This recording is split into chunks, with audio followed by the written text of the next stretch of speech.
We need a microphone for the speaker. Microphone, please. Mic is off. Mic is off, sir. Mr. Chair, the mic is off.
Courage and action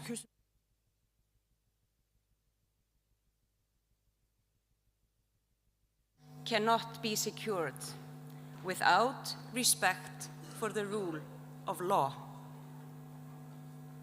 If the rule of law is diminished, it will not only be Iceland that will be a small country in the world. All countries will be small if the absence of the rule of law. We must focus on what works. We must defend democracy, not only in words, but in practice. Democracy is not self-sustaining. It requires constant care. We must promote economic resilience and opportunity. Open markets, responsible governance, and innovation remain the most effective tools we have to reduce poverty and build stable societies. Prosperity is not guaranteed, but without it, peace is unlikely. To nurture hope is not to ignore reality. It is to confront it with determination. To ensure justice is not to make promises, but to uphold them. Thank you.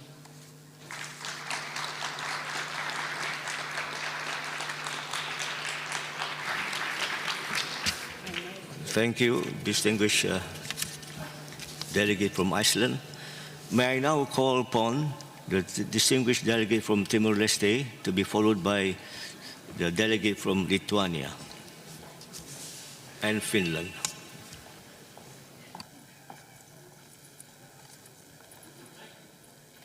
Muito bom dia a todos. Excelentíssimo Presidente. Good morning, Mr. Chair, dear Presidents of Parliaments, dear parliamentarian colleagues. First and foremost, the delegation of the National Parliament of Timor-Leste wishes to gratefully thank to the Grand National Assembly of Turkey for the general hospitality and for the excellent organization of this 152nd Assembly of the Interparliamentary Union.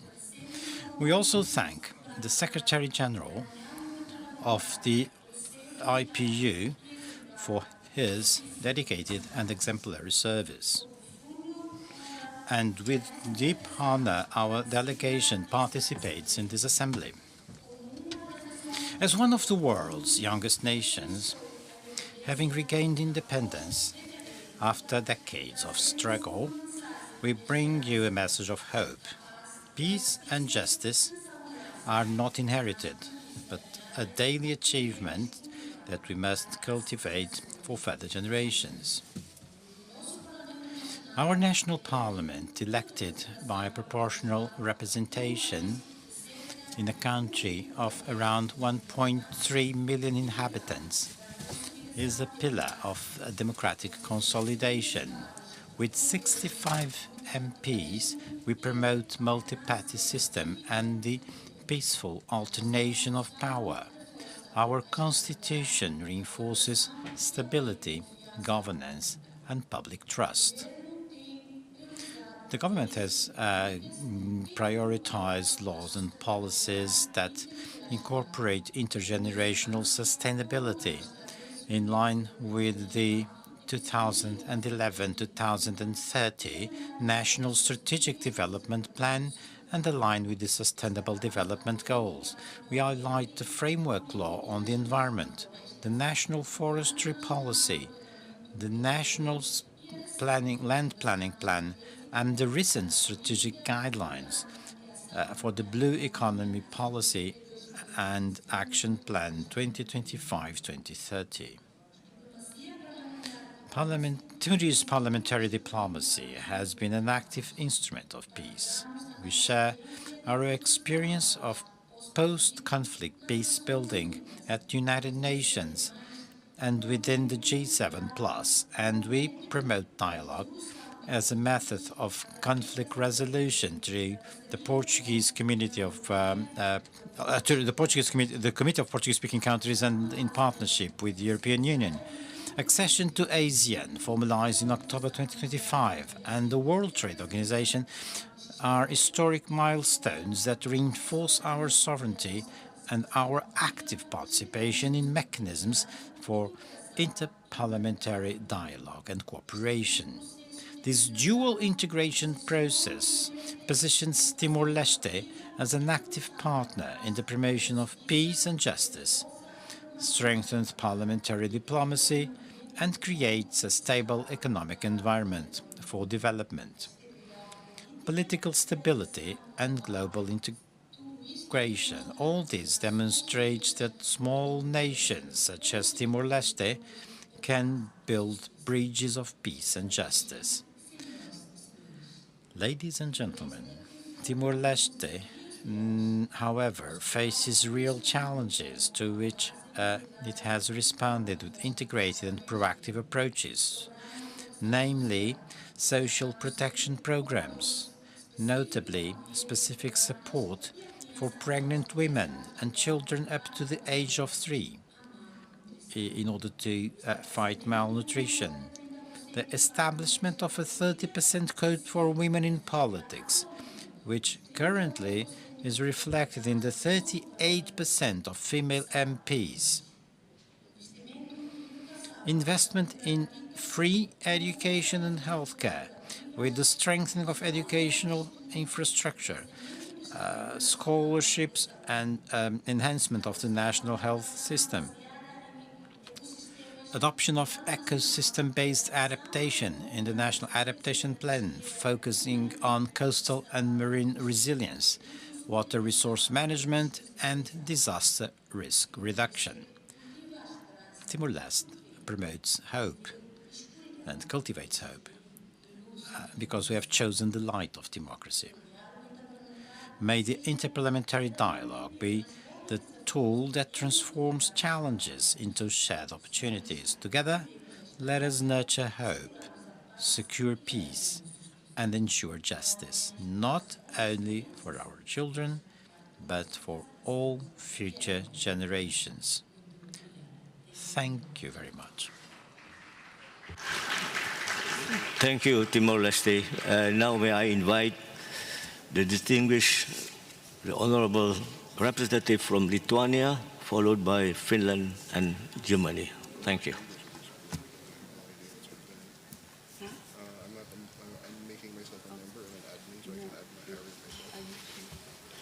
Honorable Chair, ladies and gentlemen, dear fellow parliamentarians.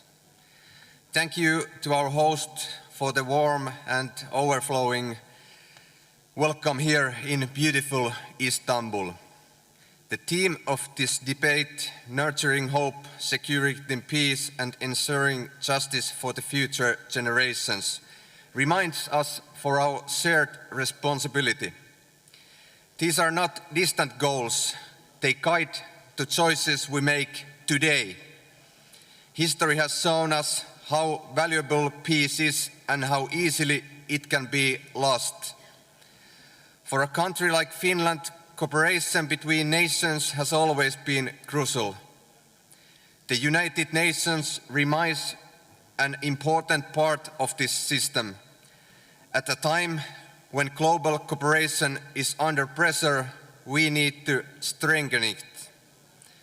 Trust is at the heart of the stable societies. In Finland, people generally trust public institutions. This comes from open decisions making, clear responsibility and the involvement of citizens. Parliament plays a key role here. When people are included and informed, democracy works better. Rebuilding trust globally requires commitment to openness and fairness. Looking ahead is also important. Finland has development tools for support long-term thinking in politics.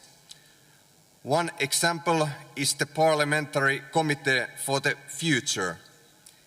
It looks at major changes such as new technologies, including artificial intelligence. This helps us consider how today's decisions affect the future. Peace and justice depend on cooperation. Finnish parliamentary work supports dialogue and respect for international law.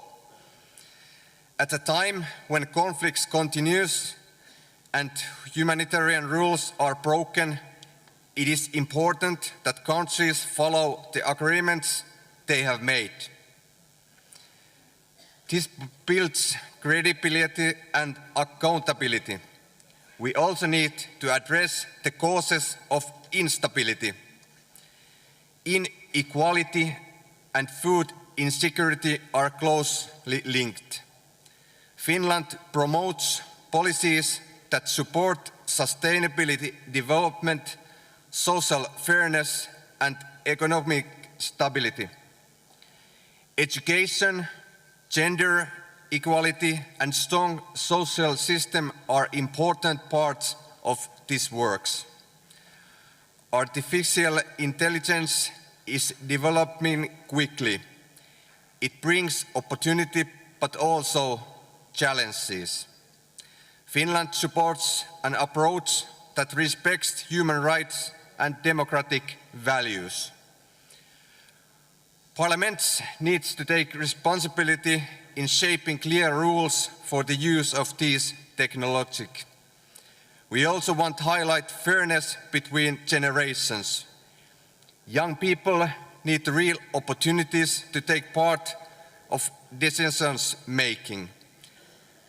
Their views matter and they bring new ideas. Gender equality remains an important goal as inclusive decision making leads to better outcomes. Finland supports the UN Pact for the Future and its declaration on future generations. This means strengthening long-term thinking and making sure politics looks beyond short politics cycles. Our responsibility continues in future. In closing, hope grows through action. It comes from decisions that are responsibility and forward-looking. Let us work together so that future generations can live in a world shaped by peace, justice and shared responsibility. In the end, I want to underline that we will not forget Ukraine. We will not forget Ukraine. We will continue to support them for as long as needed. Thank you.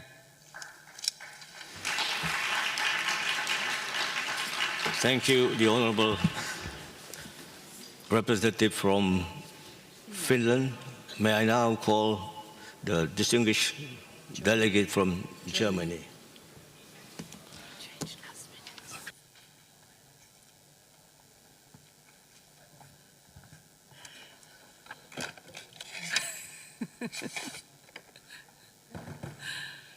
President, dear colleagues, What is our task today as parliamentarians of the world? I believe it is this: to defend what holds us together, to defend the rules-based international order, to defend international law, which is being attacked, which is being broken again and again. And we must be clear, international law must apply at all times, also in war, especially in war. Because what we are witnessing today in Ukraine, in Lebanon, in Sudan and many other places is not only crisis, it is devastation, it is hunger, it is displacement, it is unthinkable violence, it is lives destroyed, families torn apart, futures stolen.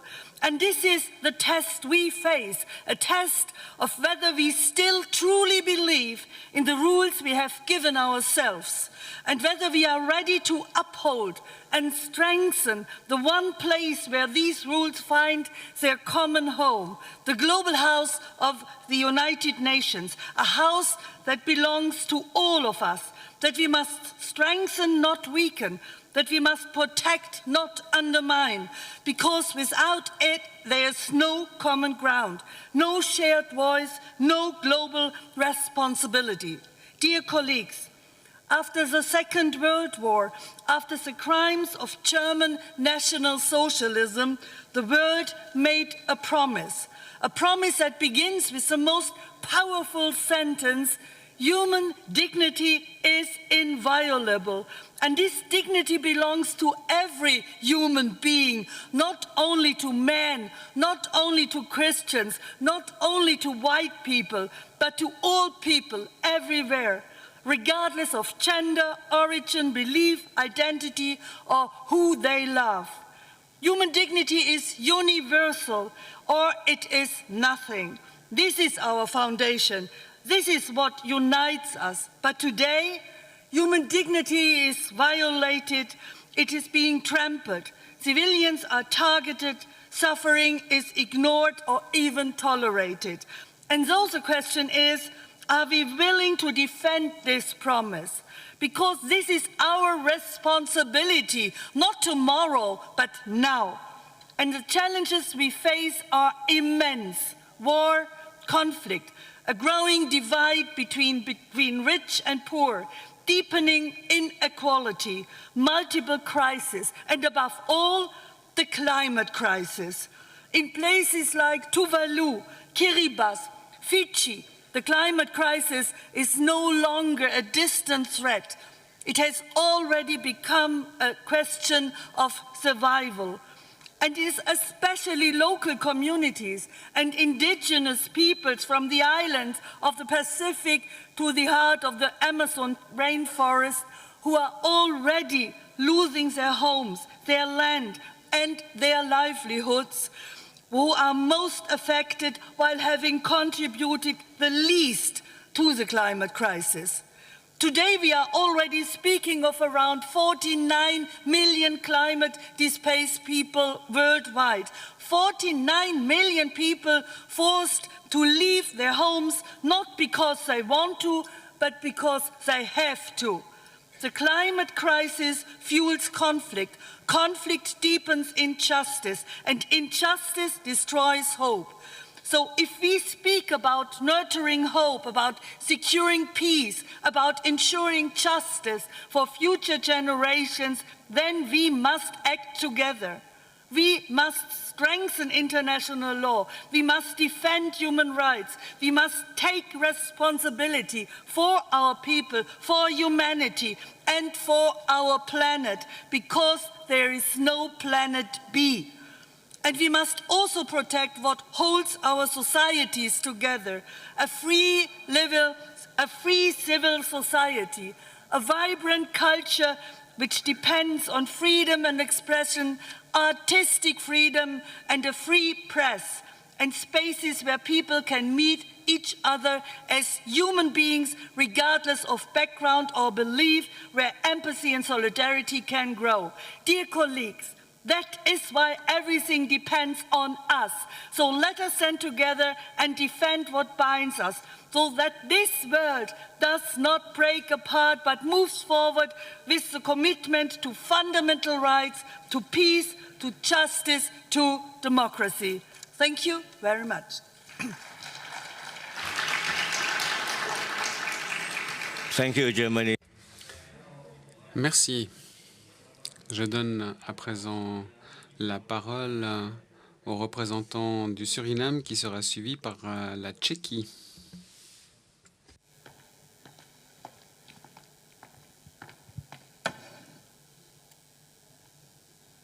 Honorable Chair.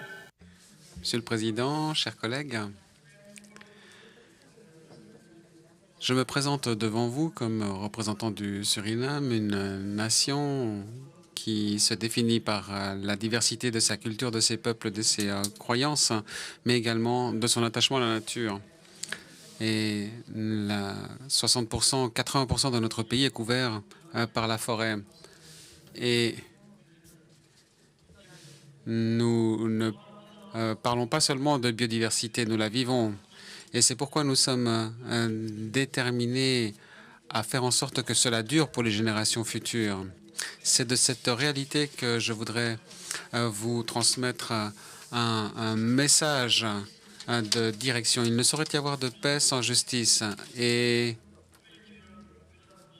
il ne peut y avoir de démocratie sans vote. Et nous constatons que les inégalités ne cessent de croître et l'écart entre ceux qui détiennent le pouvoir et ceux qui ne l'ont pas ne cesse de s'accroître. Et parmi eux, nos petits États insulaires en développement. Ces nations sont présentes sur le papier, mais absents d'institutions, y compris comme au sein de l'UIP. Je l'ai expérimenté moi-même avant-hier. Soyons francs. Ceux qui tirent davantage de l'industrialisation sont ceux-là même qui provoquent les plus gros dégâts à l'environnement. Mais ils n'en souffrent pas le plus. C'est une charge qui pèse sur d'autres pays tels que le mien, sur les communautés. Certaines communautés contribuent le plus, mais ce sont d'autres qui paient le prix. Aujourd'hui, je ne présente pas une demande, mais un appel. Passons des promesses au partenariat, du dialogue aux actes, de la prise de conscience à la redevabilité.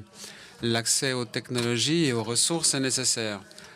Permettez-nous de protéger ce qui reste l'un des principaux actifs naturels de notre monde. La protection des forêts du Suriname n'est pas seulement la responsabilité de notre population, c'est une nécessité mondiale. En même temps, le changement climatique avance à grands pas. 2 tiers de notre population dans mon pays doivent déjà affronter les dangers de la hausse du niveau de la mer, ce qui menace des infrastructures et des moyens de subsistance. Ce n'est pas une crise de demain, c'est une réalité déjà aujourd'hui. Donc ce n'est pas une demande formelle. Nous sommes à la croisée des chemins et nous pensons que nous devons agir avec courage. On ne vous demande pas votre sympathie. Nous demandons plus. Nous demandons de faire preuve de décision et de courage. On nous jugera non pas sur ce que nous avons dit, mais sur ce que nous avons fait. Nous avons les connaissances, les technologies, les capacités. Ce qu'il nous reste, c'est à faire un choix.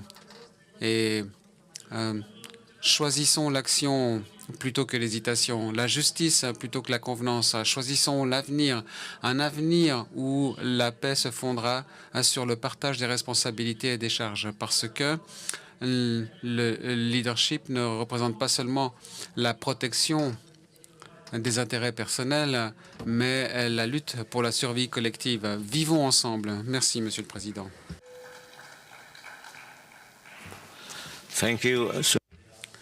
Merci le Suriname. Je donne à présent la parole à la Tchéquie, qui sera suivie par le Mali et ensuite la Croatie.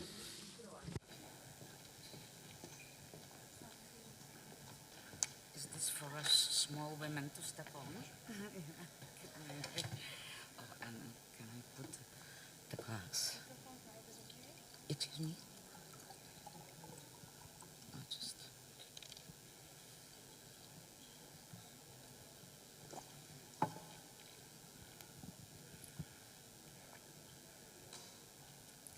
Honorable President Axon. Monsieur le Président Axon, chers collègues, députés, parlementaires, mesdames et messieurs, nous sommes ici réunis dans cette belle ville d'Istanbul qui est au carrefour de l'Europe et de l'Asie.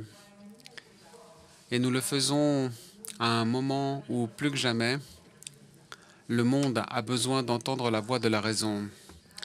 Le thème de notre Assemblée, cultiver l'espoir, consolider la paix et assurer la justice pour les générations futures, n'est pas uniquement un slogan diplomatique. C'est un appel qui nous est lancé à nous, législateurs, qui représentons des millions et des millions de personnes pour lesquelles la paix est à la base de la coexistence et de l'existence. La paix n'est pas seulement l'absence de guerre. La paix est un état dans lequel le droit international et la stabilité ne sont pas le seul privilège des plus forts, mais plutôt une garantie de tout État souverain. Nous autres, parlementaires, avons un outil puissant, la loi, la diplomatie et le dialogue. Nos parlements doivent être les piliers qui soutiennent la paix. Je suis ici en tant que représentante de la République tchèque. Au cours du XXe siècle, notre pays a vécu dans sa propre chair les conséquences du sacrifice de la paix aux intérêts agressifs et à l'effondrement du droit international. Cette expérience historique que nous avons vécue nous a montré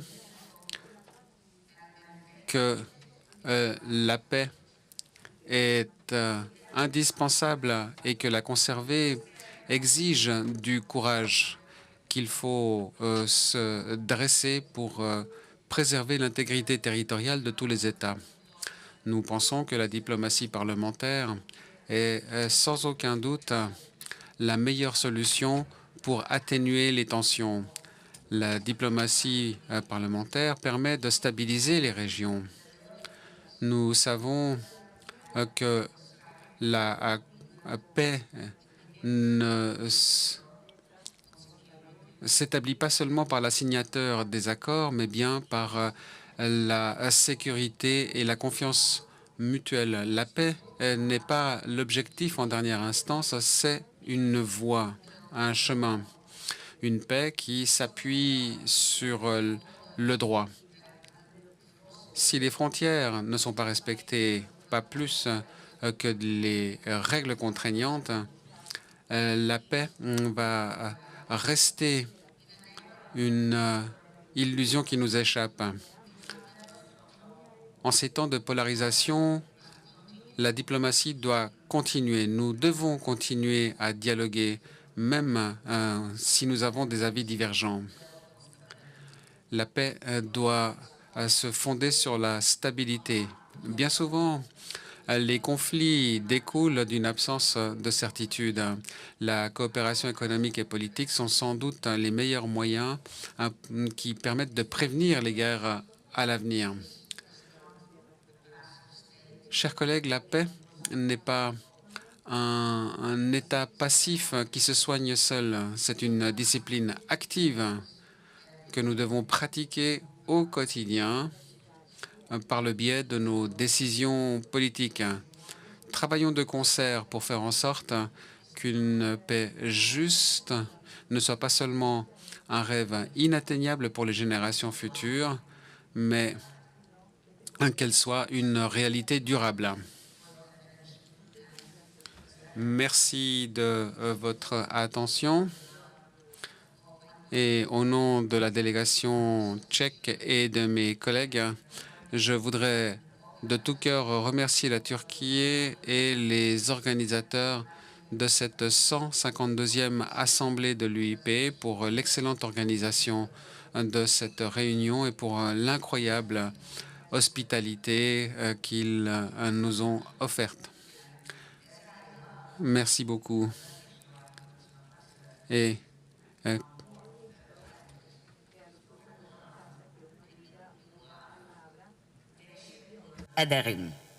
voilà, c'est le mot que j'ai entendu et compris en turc.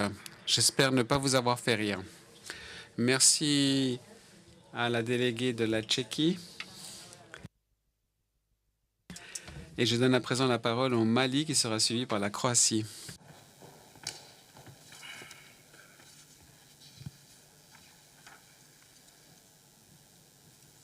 Monsieur le Président, President, ladies and gentlemen, if you'll allow me, first of all, I would like to fulfill a very pleasurable duty, which is to communicate the welcome of the population of Mali and Malik Diaw, the chair of the National Transition Council of Mali. I'd also like to extend the thanks of His Excellency, or rather to His Excellency, Mr. Numan Kurtulmus, and to the Grand National Assembly of Turkey for having invited us all to participate in the 152nd Assembly of the IPU. Not being able to be with you today because of the opening of our legislative body, the Speaker, Malik Diaw, would like me to extend to you his regrets and above all his blessings for your success. So it is with real pleasure and a sense of honor that I take the floor on behalf of our delegation at the podium of our 152nd Assembly on the theme of our discussion, nurturing hope, securing peace and ensuring justice for future generations. For the states of the Sahel in general and for Mali in particular, this is a highly pertinent discussion because the people of our population just know how important a world of hope, peace and justice is. Establishing peace by confronting the terrorist threat has led the populations of the states of Sahel under the guidance of their leaders, their excellencies, Captain Ibrahim Traoré of Burkina Faso, General Assimi Goïta from Mali, and General Abdourahmane Tiani of Niger, who have decided to join efforts to create the Confederation of the States of Sahel, which seeks to promote cooperation, integration, and the prosperity of the people of the Sahel, symbolizing hope and resilience for millions of citizens of the region. It's a historic diplomatic act and a turning point for peace, security, and development. Extending this process to the parliamentary area has been affected by the adopting in Bamako on the 23rd of December 2025 of the protocol to the treaty creating the Confederation of the States of the Sahel on joint sessions of Parliament. As you know, our discussions are taking place in the context where there are still flashpoint terrorist threats and aggression and other wars in Africa, Middle East, and throughout the world.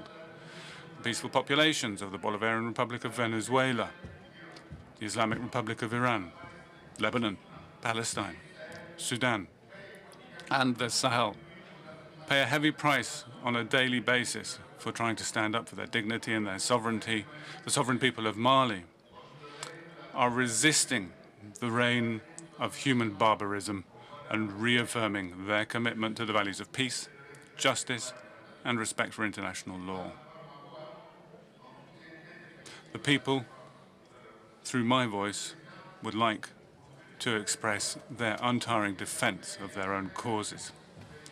To cultivate hope and consolidate peace and justice for future generations, it's essential to strengthen our shared values and respect our diversity. Compassion, empathy, and respect for diversity are a fundamental foundation for a lasting and robust peace. If we want to pass on to future generations a world of justice, peace, and understanding, it's important today that we develop flagship programs which promote a culture of peace and non-violence based on social, cultural, and human resources across our various countries. Mali is a country of ancestral traditions, and that is something that prompts us to work for a world of peace and justice. The Malian experience in the area of peace and justice is interesting because despite differences in colors, ethnicity, and languages or religion, Malian populations have always, since 1236 and the signing of the Charter of Kuru Kanfuga, been able to live in perfect harmony. The cultural wealth of Mali comes very much from the diversity of its population, who understand they belong to a single nature and use social mechanisms such as joking kinship between certain ethnic groups, or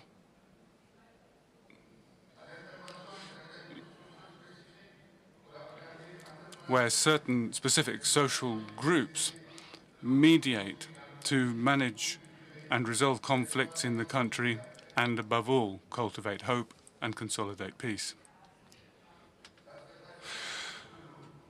Accepting the diversity of cultures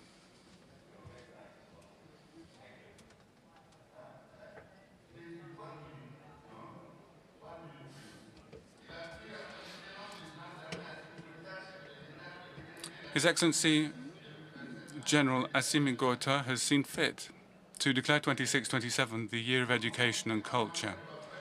We believe parliamentarians should ensure that legislation takes into account the need to consolidate peace and ensure that the texts that they adopt allow for justice to be delivered. The same applies to governments and public policy. Thank you very much. Thank you, distinguished delegates from Mali. May I now invite Croatia. Thank you.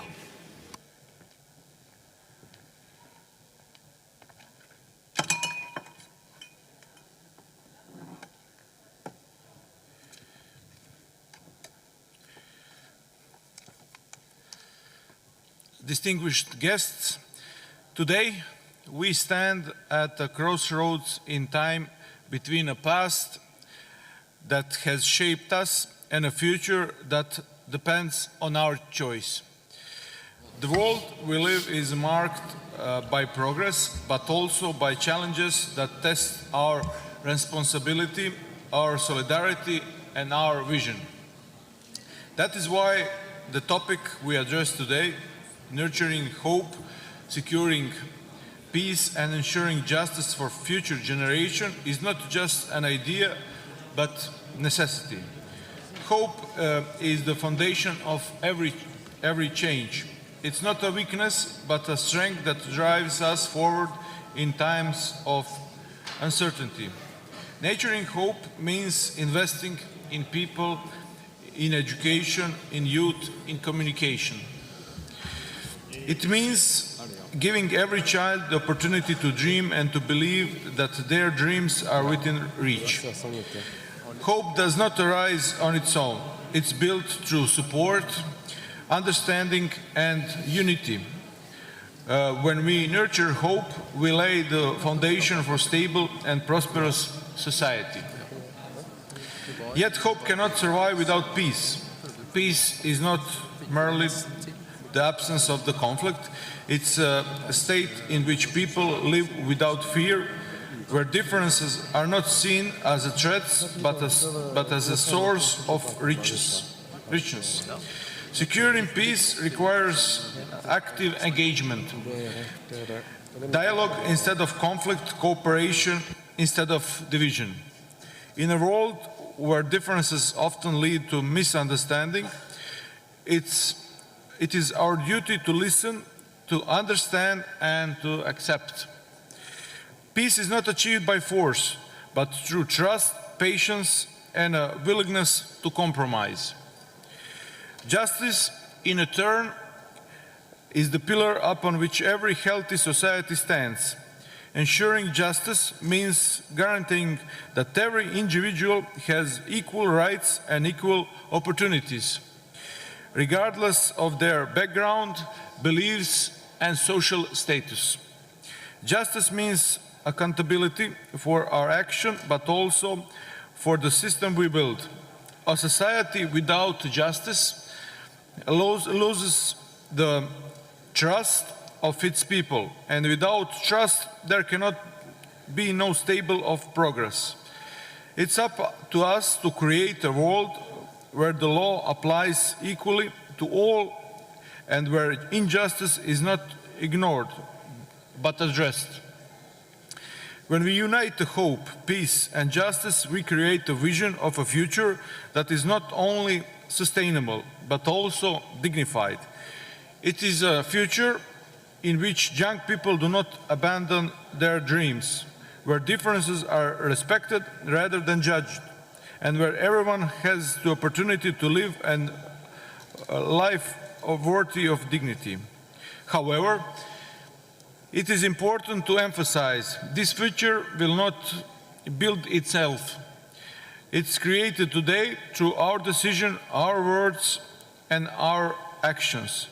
Every small step forward, understanding, every decision made in the name of justice, and every helping hands extended contributes to a greater whole. We must not wait for others to take responsibility. Change begins with each of us. Future generations will not remember us for what we said, but for what we did. They will ask whether we had the courage to stand what is right, whether we built bridges or walls, whether we spread hope or fear. So today, let us choose wisely. Let us choose hope over indifference. Let us choose peace over conflict. Let us choose justice over injustice. Because the world we leave behind is not only our legacy, it's the foundation upon which future generations will build their lives. The responsibility is in our hands. Time is now. The future is theirs. Thank you. Thank you, the Honorable Representative from Croatia. May I now invite the delegate from Slovenia to be followed by Serbia.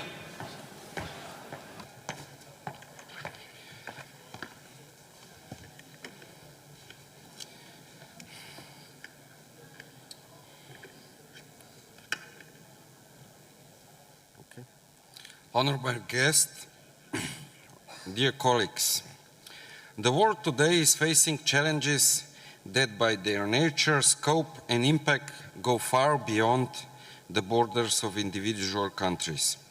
With the growing number of armed conflicts, deepening social and economic inequalities, the climate crisis and the rapid development of artificial intelligence, it is becoming increasingly clear that no country can effectively address today's global threats alone. Therefore, now more than ever, we need stronger multilateral cooperation based on trust, responsibility, and respect for international law. In this context, the United Nations plays an irreplaceable role as the central forum for jointly seeking solutions, preventing conflicts, and maintaining international peace and security. The current complex geopolitical situation, marked by war in Ukraine, the war in Iran, the situation in Israel and Palestine, and several other crises around the world, is also directly reflected in the dynamics of the Security Council's work.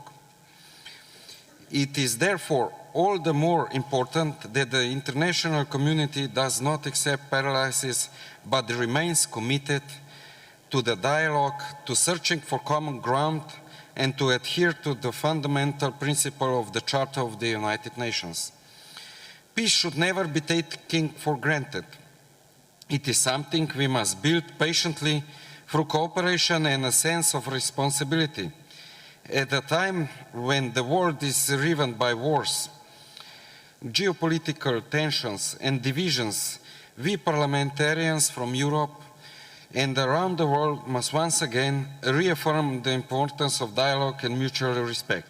Lasting peace does not rest simply on the silence of weapons, but on justice, on the principle that every individual and every nation, regardless of size or power, enjoys equal rights and freedoms. Ensuring justice also means defending the truth in today's world marked by disinformation, manipulation, and narrow self-interest. We must once again place the values of integrity, responsibility, and the respect for the rule of law at the forefront of our efforts. Justice is the foundation of trust, both among people and among nations. Without justice, there can be no peace, and without trust, there can be no freedom. Slovenia will remain a constructive and connecting partner, and from the impartial perspective of a small country, will continue to look for ways move forward on most challenging international issues. We will continue to promote mediation as a key tool and one of the most effective means of preventing conflicts and supporting peace buildings. Ladies and gentlemen, we need more cooperation, not less. More trust in international institutions, not less. And more responsible democratic policy making, and not less. This is why the role of parliaments is particularly important today. Parliaments are a pillar of democratic legitimacy, political accountability, and public trust. Our responsibility is to strengthen people's confidence in democracy, to uphold the respect for international law, and to help shape solutions based on dialogue, inclusion, and shared responsibility.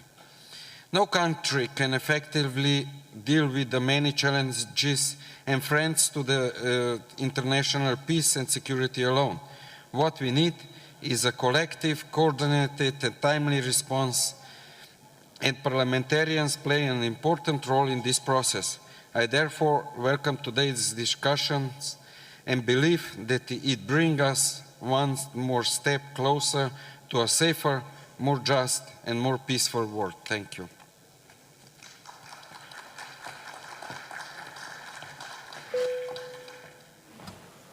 Thank you. Good morning. My name is Hildur Sverrisdóttir. I'm President of the Icelandic Parliament, and it is my honor to chair this session of the meeting until 11:30 today. I would like to begin by asking all the distinguished speakers to respect the time frame given so all the speakers can have their speeches. I would like to now welcome to the podium the distinguished delegate from Serbia. Serbia, you have the floor.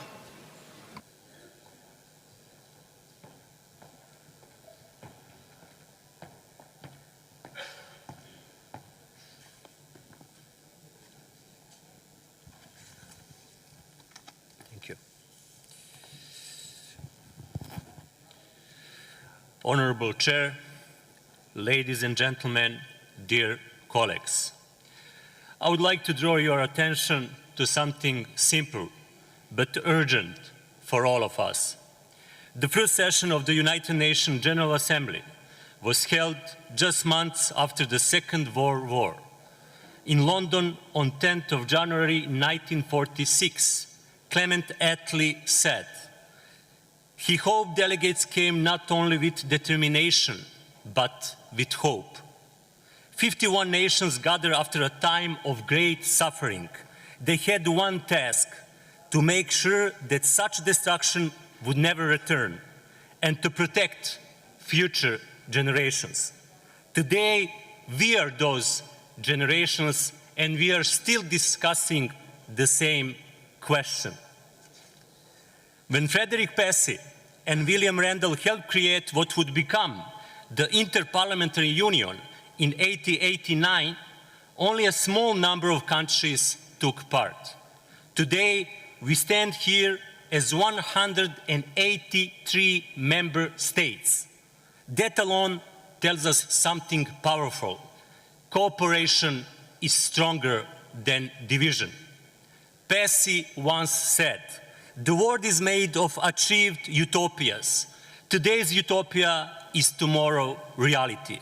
And that is exactly why we are here today, to nurture hope, secure peace, and ensure justice for future generations. We are not here to describe the world as it is. We are here to shape the world as it should be. Yes, at times this may feel like utopia, but we all know the reality we live in. 1 hour on the news, 1 hour on social media, and we see the same word: war, hunger, fear. People suffer from conflict and poverty, from disease and inequality, from disasters natural and human-made, and too often from the decisions we choose not to take. So the question is not whether the world is in crisis. The question is, what do we do about it? Peace is not the absence of war. Peace is the presence of responsibility. It is a built or it is a broken every single day. And that is why parliaments matter. We are not here to deepen differences. We are here to bridge them. We are here to replace silence with dialogue and distance with cooperation. Diplomacy is not decoration. It is responsibility towards humanity. Only by choosing cooperation over fear and trust over isolation can we build a world where future generations do not inherit our crises, but our solutions. Hope is not a feeling, it is a choice every single day. It's not something we inherit, it is something we build together. Peace is not a moment, it is a duty. And peace should not remain tomorrow's utopia. It must become today's obligation for all of us. Thank you.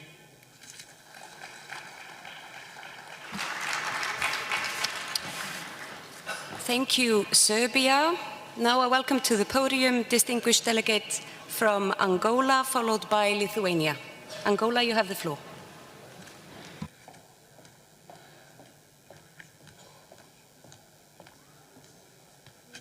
Yeah, it's cool.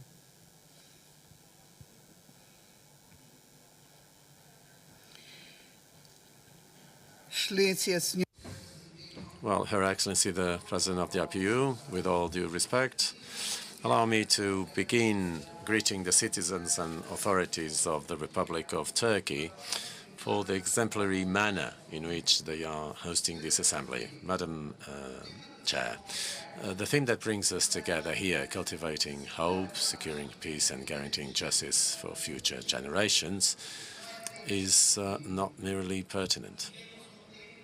We are living in a time when hope is under pressure, where conflicts persist, inequalities deepen, the climate crisis intensifies, and technological transformations advance faster than our collective capacity to regulate them. In this context, the real question is clear. What kind of world are we, in fact, building for those who will inherit the consequences of our decisions? Ladies and gentlemen, parliaments are, by their very nature, institutions of vision and historical responsibility. which do not limit themselves to responding to the present, but assume the duty to anticipate and shape the future with purpose and a sense of responsibility. It is within this framework of responsibility that in Angola, the National Assembly has established itself as a central player in the consolidation of a democratic state, consistently promoting transparency, good governance and public integrity. It asserts itself through the credibility of its institutions, its effective closeness to citizens, and above all, its ability to generate concrete results that transform lives. It is with this sense of responsibility that we have been working to foster a more inclusive form of governance based on valuing the participation of women and young people as full participants in public life. Dear colleagues, distinguished guests, peace goes far beyond the absence of war. With justice, with economic opportunities and effective respect for human rights. Angola knows the value of peace, not as an abstract concept, but as a real achievement, attained through sacrifice and preserved through responsibility. It is this experience that allows us to state, with conviction, that peace is only sustainable when it is based on inclusion, equity, and the creation of opportunities. In an increasingly fragmented and polarized world, multilateralism stands as an unavoidable necessity, which is why parliamentary diplomacy takes on greater relevance, not as a formal exercise, but as an active instrument for bringing peoples together, preventing conflicts and building consensus. We therefore reaffirm our firm commitment to international cooperation and respect for international law as the pillars of a fairer, more predictable and stable global order. Your Excellencies, climate change exacerbates vulnerabilities. Food insecurity undermines human dignity, and persisting inequalities weaken social cohesion, creating conditions conducive to conflict. In my country, we have been responding to these challenges with concrete policies aimed at economic diversification of the economy, economic diversification and sustainable management of natural resources. This is a clear path towards more resilient, inclusive and sustainable development. In this endeavour, Parliament plays an essential role, ensuring a legislative framework that promotes equity, strengthens resilience, and guarantees that development is built on inclusion. At the same time, we face a new challenge of a structural nature, the rapid expansion of artificial intelligence. This technology could be a powerful catalyst for the inclusion of developing countries, but its impact will depend, to a large extent, on the choices we make today. We therefore advocate an ethical, responsible and human-centered approach that safeguards fundamental rights and preserves the integrity of our democracies. Madam President, ensuring justice for future generations requires more than mere intentions. It requires concrete, consistent and sustained decisions. Future should be built by those who are going to live it. Ladies and gentlemen, cultivating hope is today a true act of leadership. The hope we need is that which translates itself into effective public policies, fair laws, and commitments that we are honoured. We will be remembered as the generation that postponed solutions or as the one that had the courage to build the future. You choose. Thank you, Angola. Now I welcome to the podium distinguished delegate from Lithuania, followed by Greece. Lithuania, you have the floor.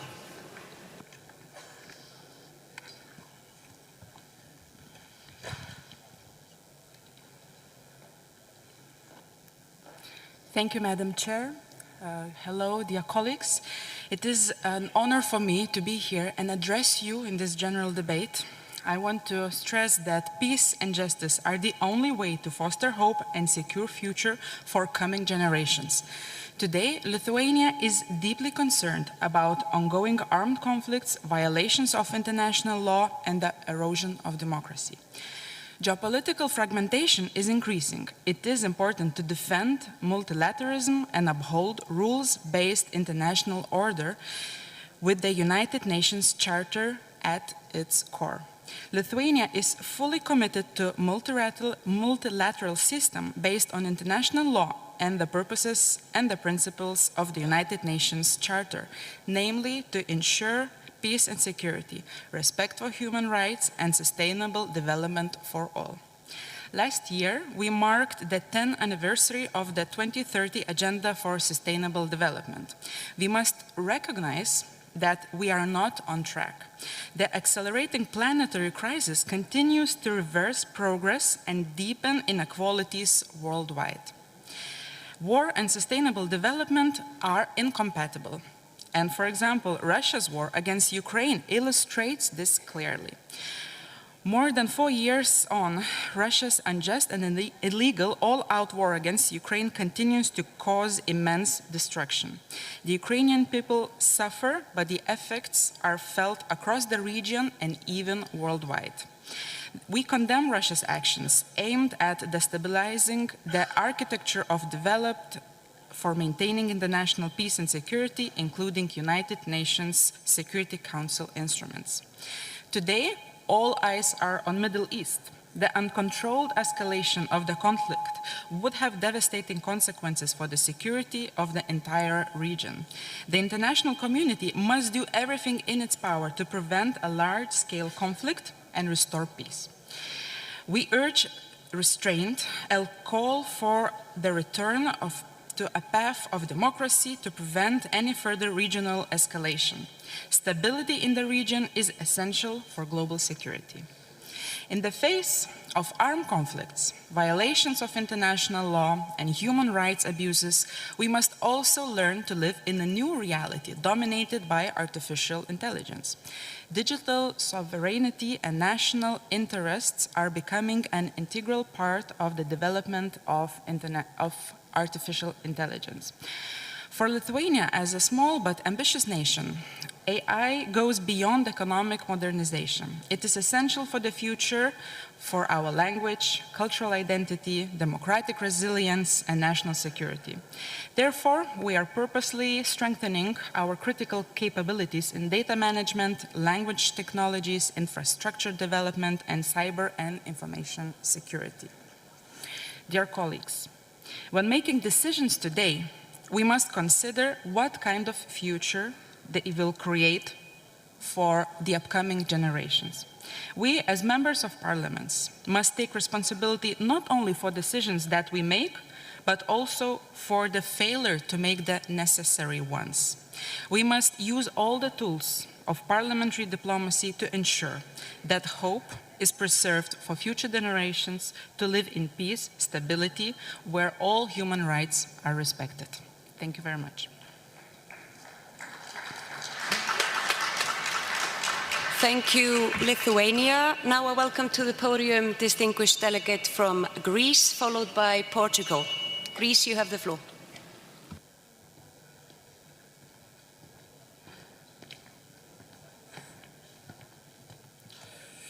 Thank you, Madam Chair. Your Excellencies, fellow parliamentarians, it is a distinct honor to address this assembly in Istanbul, a city that for centuries has stood as a bridge between continents, cultures, and civilizations. It is therefore a fitting place to reflect on our shared responsibility at a time when the foundations of global stability are being profoundly jeopardized. The theme before us, nurturing hope, securing peace, and ensuring justice for future generations, is not an abstract aspiration, it is a call to action, especially for us as parliamentarians. Today, more than ever, peace can exist only on the basis of credibility, justice, as well as of steadfast commitment to democracy, human rights, and the rule of law. In an environment like the one we are facing today, our core role is to safeguard the principles that give legitimacy to our system of governance. The rule of law must prevail over the rule of force. The democratic institutions must be resilient, inclusive, and accountable. Especially in the region of Eastern Mediterranean, the challenges we face reflect in many ways broader geopolitical trends. Shifting alliances, huge migration flows, tensions over maritime zones, differing interpretation of international law, with the dialogue being replaced by unilateral actions. Respect to international law, and in particular the United Nations Convention on the Law of the Sea, is not optional. It is essential for safeguarding peace and stability in the region. At the same time, we must look beyond the management of tensions and invest in the creation of opportunities. The Eastern Mediterranean holds significant potential for energy exploitation. The development of natural resources should not become a source of division, but rather a catalyst for actual growth and prosperity for our people. Also, the environmental cooperation must become a central pillar for our regional and global efforts. Great diplomacy is not a slogan. Actually, it is a necessity. By working together on climate resilience, we can build trust, create common ground, and demonstrate that cooperation is beneficial. In all these efforts, parliamentary diplomacy plays a vital role towards maintaining dialogue and building bridges across states and nations. We must ensure that our external positions align with our internal commitments to democracy, to transparency, to respect to the rule of law, and of course to the protection of fundamental rights. The history of our regions may be complex, even turbulent, but it does not define our future unless we allow it to. Let us therefore reaffirm our commitment to the values that unite us: peace, democracy, human rights, and the rule of law. Let us work together through dialogue, through cooperation, and through shared responsibility to build more a just and peaceful world. The future is not something that will simply unfold before us. It is something we must actively shape on the basis of the above principles and our firm commitment to pursue them consciously. Thank you for your attention. Thank you, Greece. I now welcome to the podium distinguished delegate from Portugal, followed by Spain. Portugal, you have the floor.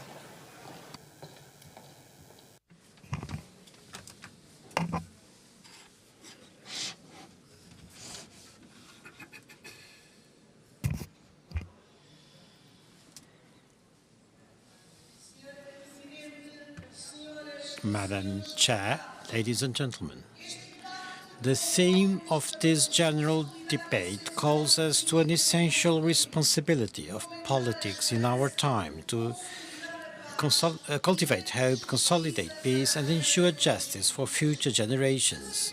We do so in an international context marked by instability, growing fragmentation, and mistrust. The multilateral system, with the United Nations at its center, was born to prevent a repetition of the tragedies of the 20th century and is based on a fundamental conviction, although demanding. Lasting peace depends on institutions capable of protecting human dignity, upholding international law, promoting dialogue and cooperation between states. This ambition remains fully current, given the scale and complexity of the risks we face today. We live times where democracy is under strong pressure, polarization is growing, disinformation, the erosion of trust in institutions. At the same time, armed conflicts persist and escalate with devastating human consequences and with serious breaks of international law. In addition, there are persistent inequalities, forced displacements, food insecurity, environmental decay, climate emergencies, all factors of instability and that aggravate poverty and intensify social and geopolitical tensions. In this context, intergenerational justice is of particular importance. The decisions we take today on the environment, security, technology, public finance, or social cohesion will have lasting effects.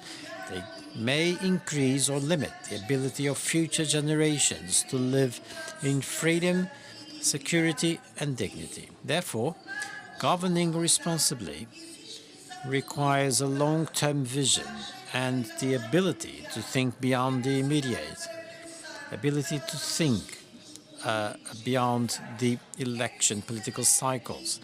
This is precisely where parliaments play a decisive role. Due to their representative legitimacy and their legislative, budgetary and supervisory powers, parliaments are supposed to transform collective concerns into concrete, sustainable and fair responses. Strengthen the trust in democracy requires good policies, but requires also credible institutions that are transparent and that can be scrutinized, that can hear, decide and be accountable. This responsibility also extends to the technological development, in particular artificial intelligence. It is up to the parliaments to make sure that technological governance is subject to ethic principles of democracy, to this human overseeing and the primacy of human dignity. In an international system under pressure, particularly parliamentary diplomacy and interparliamentary cooperation are indispensable. Parliaments can preserve spaces for dialogue, support solutions based on international law, and contribute to a fairer and more credible international order. Feeding hope is not a rhetorical exercise. It is a political, institutional and moral responsibility. Peace, justice and the credibility of the multilateral order will depend on the capacity of parliaments to act with vision, rigor and the sense of responsibility for the present and the future. It is up to us to be up to this demand. Thank you. Thank you, Portugal. And now a welcome to the podium distinguished delegate from Spain, followed by Republic of Korea. Spain, you have the floor.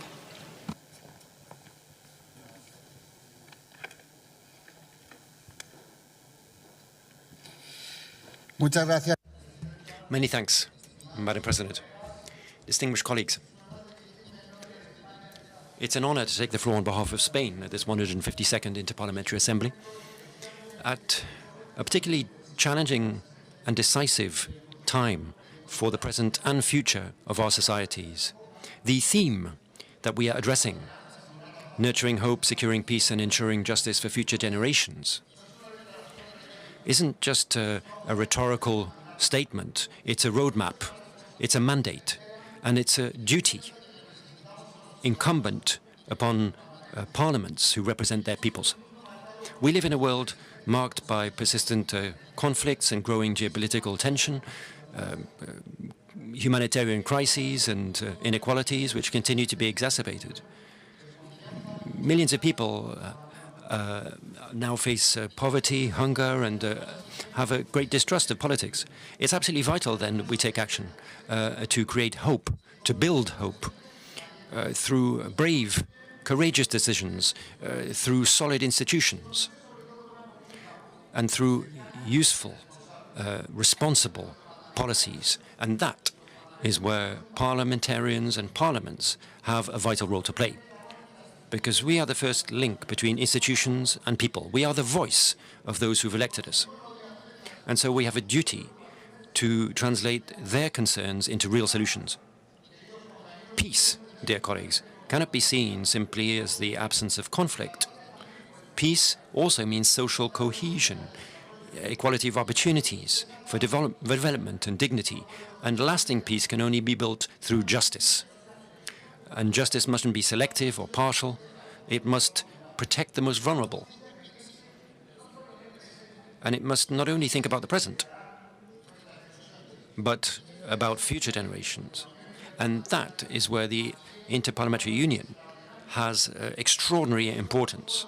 Because it's not just a forum for dialogue, it's the best dialogue forum for more than 100 years for parliamentarians to try to build consensus at the international level and generate confidence in a world which seems to be losing that trust.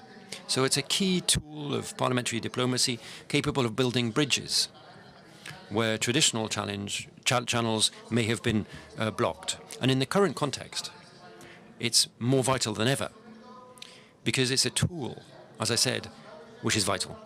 IPU reminds us that parliamentarians' work doesn't finish in our parliaments and our committees. It ends and begins with our people, because our legitimacy lies in the people, and it's seen in our everyday impact. So as parliamentarians, we must ensure that global decisions aren't seen as something far off or impossible to understand. We must explain them, we must share them with our people, and we must engage our citizens in those policies. We need to listen to their real concerns. We need to incorporate their concerns in our decision-making so that we ensure that we have shared hope, sustainable peace, and genuine inclusive justice. And that is one of the main values of the IPU, its capacity to connect global level with the local level, the international with the national. And we have so many people who are waiting for answers. Spain fully believes in that approach. We are an example of how dialogue and coexistence can create open, democratic, and cohesive societies, a country that has been built on diversity. It's a model of coexistence based on the rule of law, on freedoms, and on respect for institutions. But we also think that strengthening democracy also requires consistency, responsibility, and to be clear on principles. Our country participates actively in major international fora, promoting understanding, stability, the defense of human rights. And we do that based on the conviction that sustainable peace can only be built on shared rules, shared commitments, and clear positions. Because allow me to say very clearly, when principles become simply a currency of exchange, when principles are subjected to vested interests or adapted to circumstances, then that weakens the rule of law. It weakens the credibility of institutions. So we mustn't fail future generations. We mustn't give them we mustn't leave them a world that is unsafe or unsure. We're not just here to represent the present, but we're here to protect the future. And that starts with the decisions that we take today. So, dear colleagues, I'll finish by saying that peace cannot be built on fanaticism or it is based on the strength of our convictions and our principles and a respect for those who think differently to ourselves. Thank you. Thank you, Spain. Now I welcome to the podium distinguished delegate from Republic of Korea, followed by Chile. Republic of Korea, the floor is yours.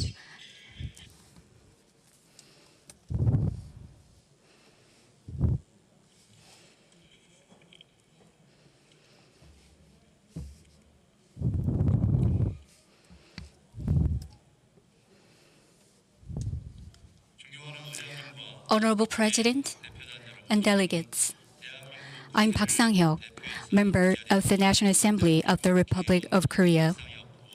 I'm the head of the Korean delegation. Before I begin, I would like to make a brief request for your support.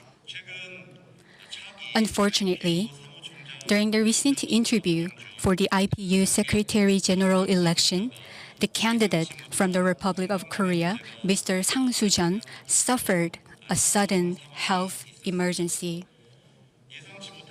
I would like to express our deepest gratitude to the IPU and the Grand National Assembly of GTA for their rapid and thoughtful response to this unexpected situation.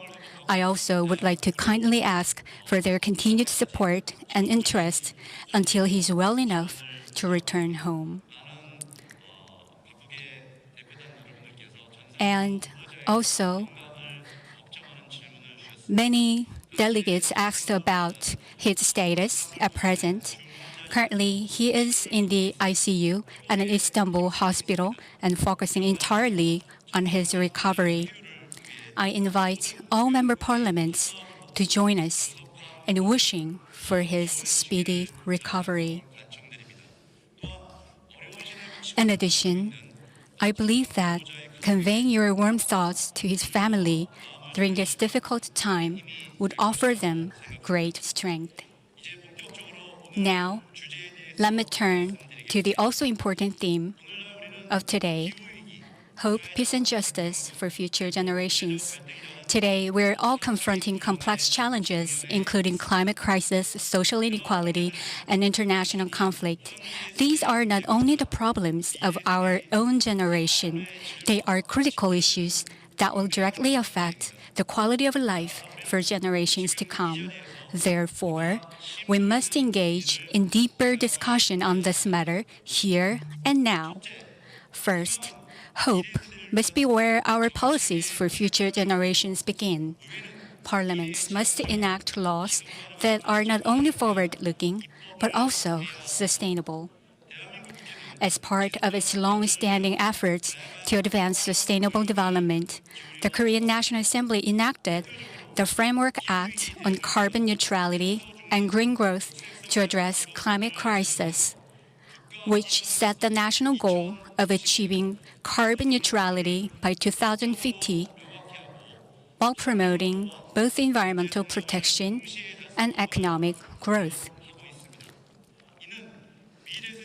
It is an important institutional foundation for fulfilling our responsibility to future generations. Second, peace is essential for a sustainable future. It does not simply mean the absence of war. It also refers to a stable international order based on mutual respect and cooperation. In this regard, parliaments, as people's representatives, have a significant role to play in promoting diplomatic dialogue and cooperation. Therefore, the Korean National Assembly has established parliamentary friendship groups with various countries and has actively engaged in parliamentary diplomacy to strengthen communication and collaboration with the international community. Lastly, justice is not simply for the benefit of this generation. It is a principle of responsibility to consider its impact on future generations. In this regard, we enacted the National Fiscal Act to ensure fiscal soundness and systematic management of national debt. to avoid passing excessive burdens to the next generation.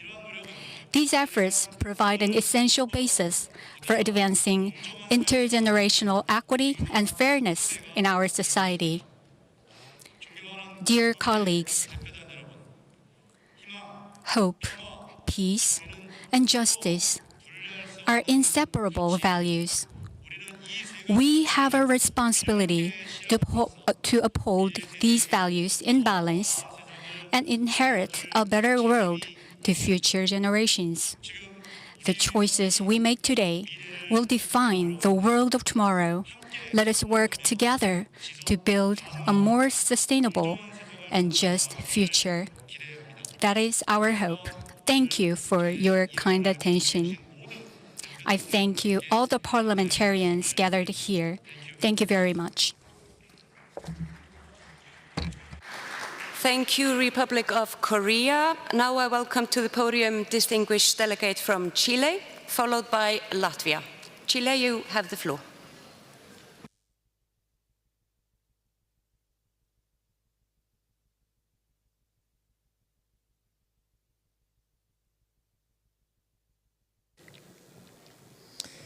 Good morning. It's an honor to participate in this assembly, reflecting on a topic that expresses the mandate of our time to foster hope, consolidate peace, and ensure justice for future generations. We are living in a time of profound transformations. In different regions of the world, armed conflicts persist, social tensions are increasing, and technological changes are advancing. In this context, parliaments bear a central responsibility. We are the expression of the democratic will of our nations and the space where social concerns must be translated into laws, guarantees, and public policies. It is our duty not only to respond to the urgency of the present, but also to act with a long-term vision, thinking of those who today live with fear and uncertainty, but also of those who will inherit the world. The first of our responsibilities is peace. Peace remains the essential condition for any just society, but peace cannot be reduced to the mere absence of war. True peace requires justice, dialogue, respect for the rule of law, protection of human rights, and institutional capacity to resolve conflicts peacefully. What the Judeo-Christian tradition has called shalom. Today we observe with concern how violence continues to affect millions of people. Whether there is war, lives, communities, schools, hospitals, and opportunities are destroyed.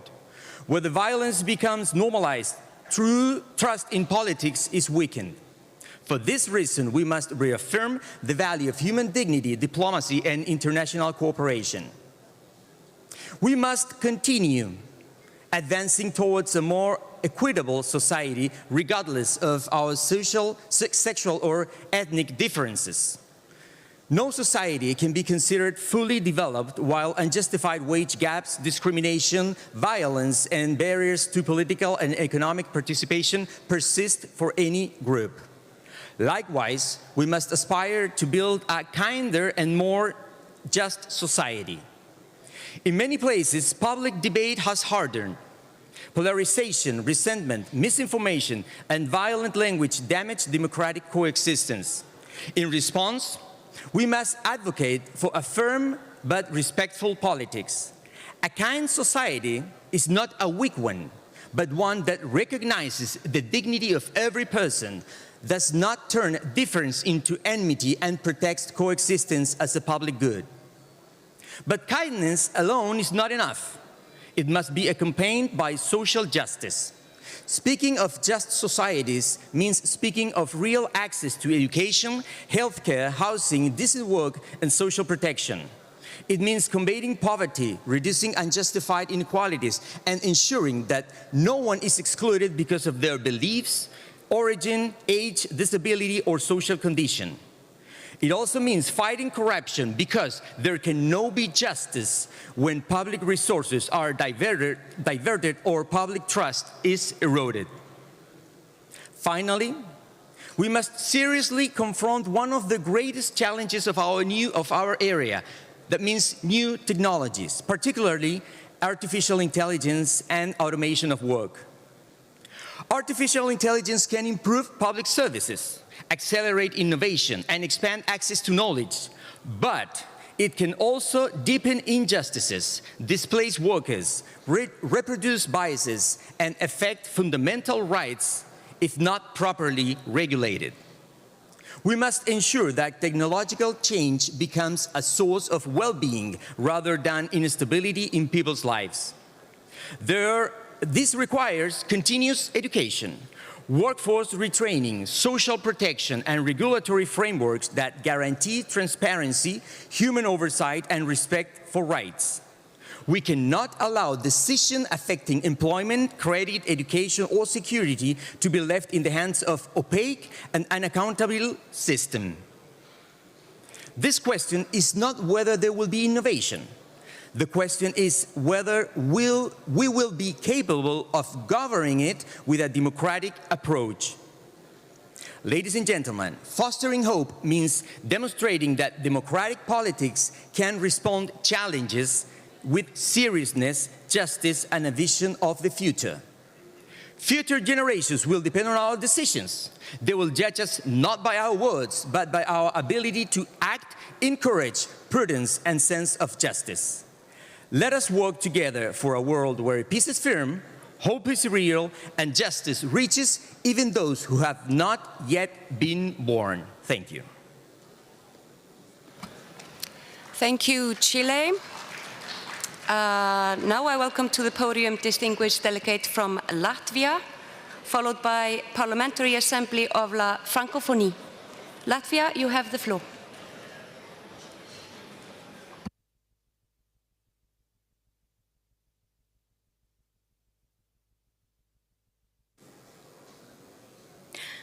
Dear Excellencies, dear colleagues, dear friends, in difficult times, in times of disasters and wars, humanity has always turned to philosophy, searching for answers to critical questions. And so today, I would like to turn to Thomas Hobbes. Hobbes looked at the world as it is, stripped of illusions, and asked, what do we do about it? His answer was social contract. People choose to surrender part of their freedom to common authority, to enforce rules that protect everyone, not out of idealism, but out of necessity. Because in the state of nature, without rules, without systems, life is solitary, poor, and nasty. And it is a war of all against all. And Hobbes also noted, in the state of nature, humans are equal because everybody is vulnerable. The strongest can be defeated. No state can escape rising oceans, a collapsing climate, or borderless weapons. And today, the challenges we face are interconnected. And they test the same question: can we govern together? The social contract is not only between these alive today, it is a promise to those who are coming after us, to our children. Within our countries, we have largely achieved a rules-based system. We live by Hobbes. But internationally, we are sliding back to a world what Niccolo Machiavelli would recognize where power decides. Some states have misread Hobbes. They look at the international system, see its weaknesses, and conclude, therefore, power decides. Therefore, we return to force. We see this most clearly in Russia's war against Ukraine. Here, a permanent member of UN Security Council, a body created to protect international order, has chosen instead to undermine it. Putin's logic is not realism. It is a deliberate return to the state of nature, the catastrophe Hobbes warned us about. And now it is used as strategy. But the answer to weak system is not to abandon it. The answer to weak system is to strengthen it. And this is precisely where our roles as parliamentarians and as members of this assembly here becomes essential. This return to the state of nature harms not only people, but also the natural world. War poisons soil and water, destroys ecosystems, and leaves damage that will last for generations.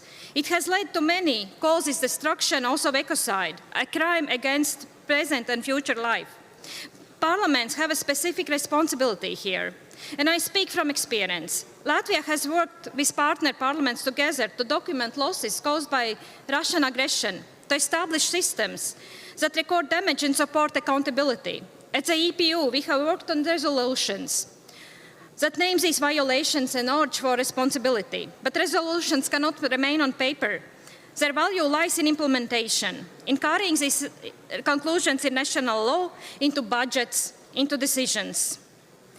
And we need to build normative system in practice, not just as principle. And I speak here as European, and I say to myself, upholding international norms cannot be selective. Requiring accountability from adversaries while excusing partners undermines a rules-based order. And consistency is not luxury, it is a foundation of the trust. And Nelson Mandela showed us, even from the darkest place, from prison, imprisonment, that it is possible to choose a different path. And he chose to build a system instead. And this courage to build rather than destroy is exactly that moment demands from us. And how we can overcome global challenges if we cannot agree on common rules. And therefore, this is my call to all parliamentarians here. We are here to build systems that work. We are here to defend them. And that's, I'm asking everyone, let us return to this rules-based system. Let us strengthen it. Let us work together. Because here is only one planet, and because everybody here is equal in vulnerability and also in our responsibility. Thank you. Thank you, Latvia. Now a welcome to the podium, distinguished delegate from Parliamentary Assembly à la Francophonie, followed by Ecuador. Parliamentary Assembly à la Francophonie, the floor is yours.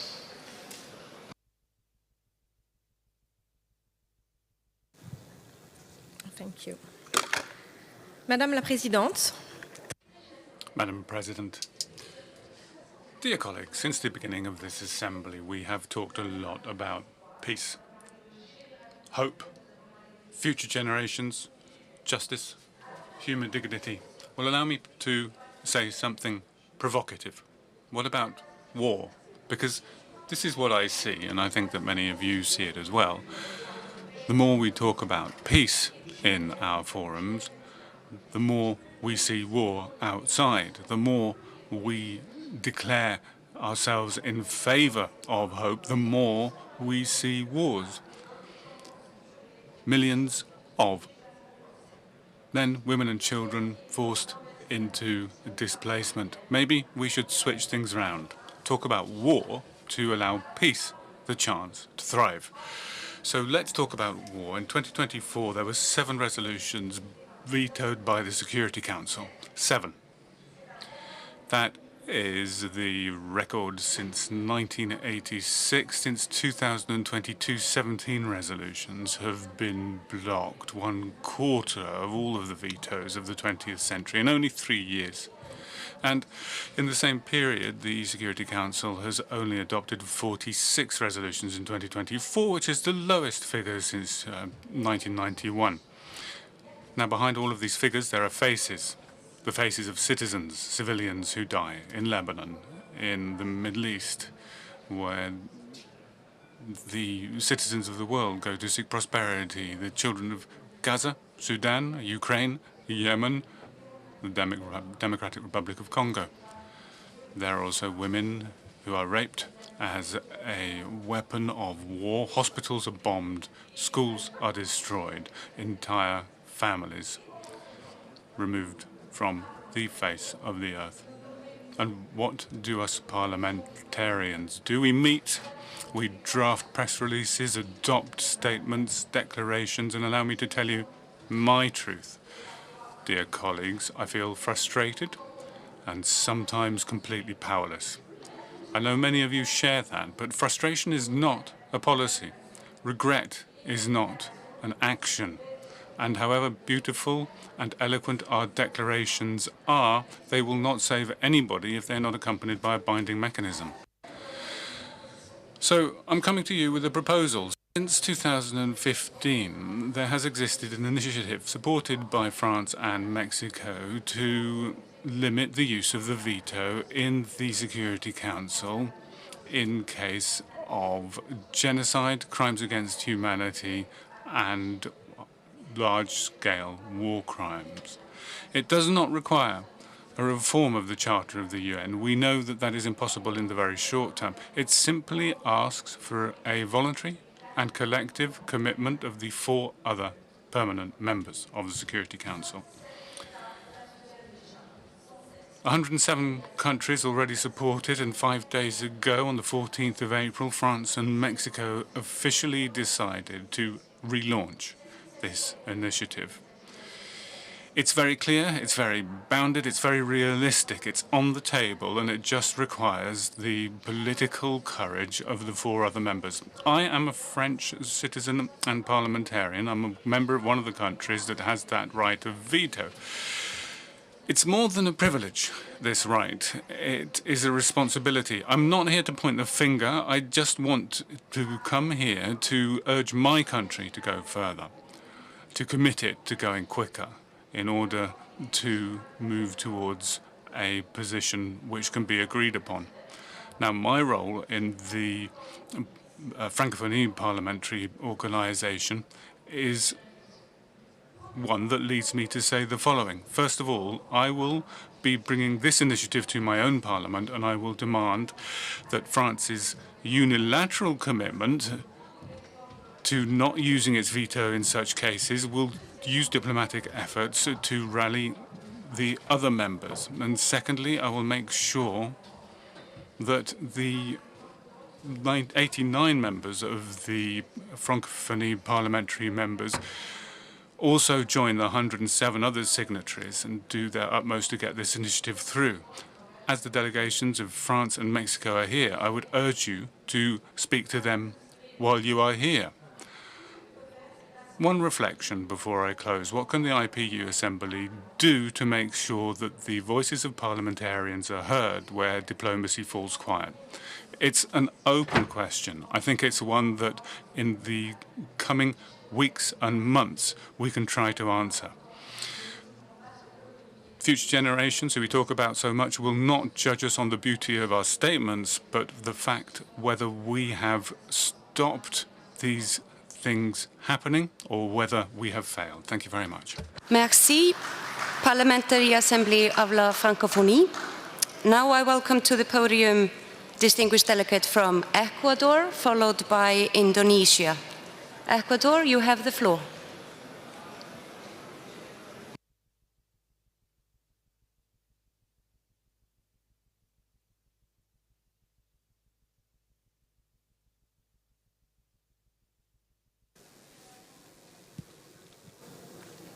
Señora Presidenta. Madam President, representatives of the peoples of the world. It's my honor to address the Assembly of the Interparliamentary Union representing the Ecuadorian Parliament. As a young parliamentarian, we are discussing 3 aspects of fundamental importance for the world: hope, peace, and justice.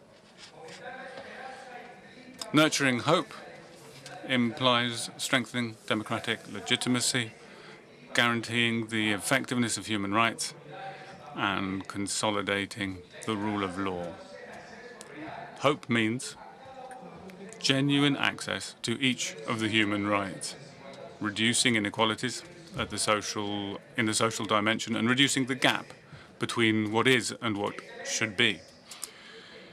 Excellencies, with regard to peace, As Immanuel Kant said, it should be a global endeavor, the responsibility of the entire international community. So, peace for our peoples demands unfailing respect for human rights, and in particular the principles enshrined in international law, self-determination of peoples, the principle of non-intervention, prohibition of intervention, conflict resolution, international diplomacy. These are the principles that need to be observed in line with us meeting our international obligations. In the context of armed conflict, the keeping of peace requires that international humanitarian law is observed, particularly those that distinguish between combatants and non-combatants, and apply limits to the means of war.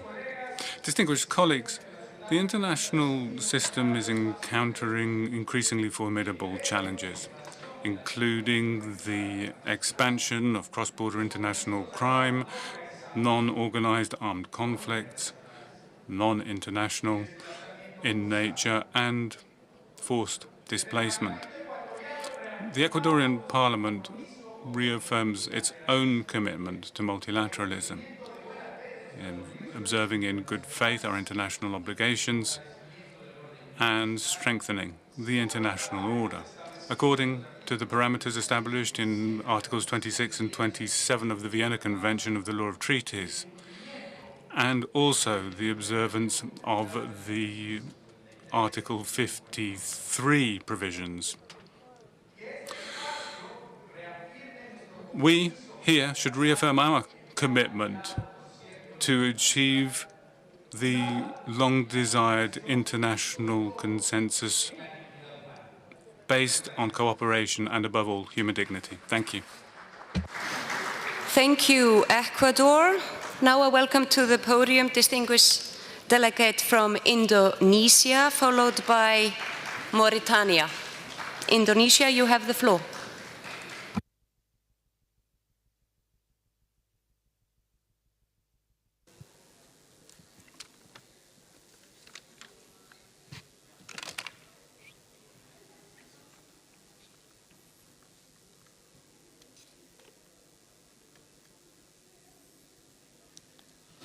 فخامة الرئيس الاتحاد البرلماني الدولي، فخامة الرئيس الدورة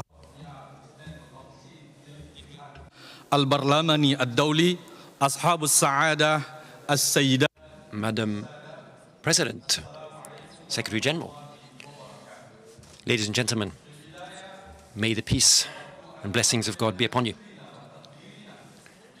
Allow me at the outset to extend my thanks and gratitude to the Republic of Turkey. We also wish to thank the government and people of Turkey for hosting us here at this excellent assembly. Here at the assembly, we are discussing a theme of great importance: nurturing hope, securing peace, and ensuring justice for future generations. And these mustn't just be hollow vows. They must be a duty incumbent upon all of us. And it's true that we are in a very challenging context. There is no hope where there is fear. There is no peace where there is violence. And there is no justice when injustice prevails. And I think that's quite clear in the world today, particularly in our region, the Middle East, and in Palestine. Ladies and gentlemen, it's important not to forget our Palestinian brothers and sisters. Today, they are paying a high price. Suffering continues to affect Gaza. Yes, we have a ceasefire, but the Palestinians are not in security because Israeli attacks continue in a very systematic way. 738 people were killed have been killed in the Gaza Strip since the announcement of the ceasefire. And attacks continue to take place in Jordan and elsewhere. So we continue to be extremely concerned by reports of Israeli settlers who are amassing more and more weapons and attacking local Palestinians and their homes. So it's important to put an end to those attacks. We must immediately put an end to this escalating violence perpetrated by settlers. We condemn as well the law that was adopted by the Knesset recently that imposes the death penalty on Palestinian prisoners.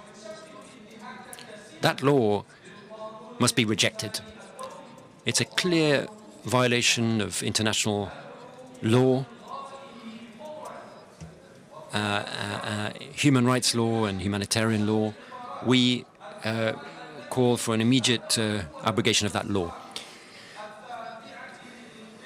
We condemn as well attacks on United Nations peacekeeping forces. This led to casualties among Indonesian peacekeepers who were simply carrying out their function as UN peacekeepers. These are serious violations of international law. And this undermines our concerted efforts to promote peace and security around the world. Ladies and gentlemen, we also wish to issue a warning. The idea of the Greater Israel is a plan to enlarge Israeli territory by force. And that is a threat not only for Palestine, but for all countries around the region and for peace in the world more generally. Even today, we've heard Israeli military officials threatening the region. It sees neighboring countries as targets. And it intends to invade neighboring countries. Even after the end of this current war waged on Iran. So the international community can be extremely important. Parliamentary diplomacy has a role to play. The IPU represents peoples all over the world. As parliaments, we must come together and take action. We have a role in protecting the international order based on rules. And we hope the parliamentarians at the IPU can make every possible effort to secure peace and justice and help support international law and ensure respect for it.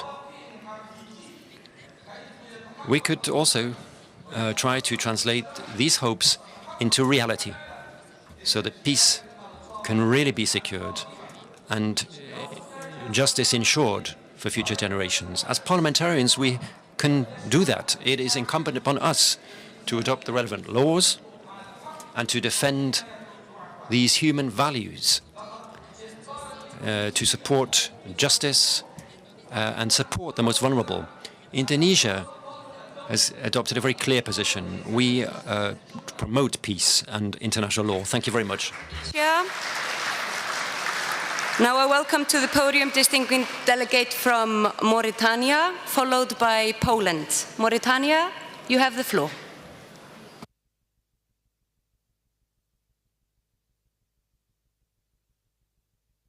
Assalamu alaikum wa rahmatullahi wa barakatuh.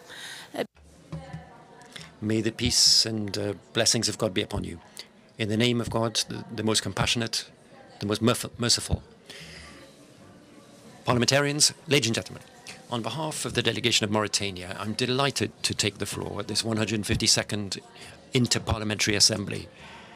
And I'm delighted to extend my thanks to Turkey for the excellent way in which they've hosted these assemblies.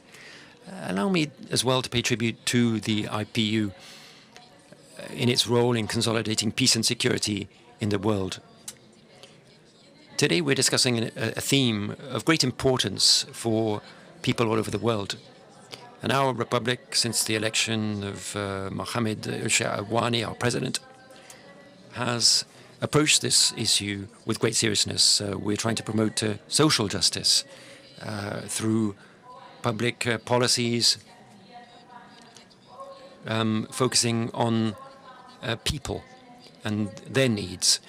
We must rise to today's challenges, and that's why we have made key reforms in our country to ensure justice for future generations and try to secure peace and try to nurture hope. We are trying to overcome conflict. We're trying to make sure that reason wins out. For instance, we've overcome a number of internal conflicts in our country. As you know, we have a very diverse country in terms of its social makeup. And we've also had to face slavery, and we've had to face terrible violence in the past. Nevertheless, we are making great efforts in the Sahel region to promote peace. We have a very strict security policy, but we've also become a country now hosting refugees from around the region. More than 500,000 refugees have come to our country from around the region. And we know that it's very important to try to promote peace in that context. We can't isolate ourselves. We must try to promote peace elsewhere as well. So nurturing hope, securing peace, and ensuring justice for future generations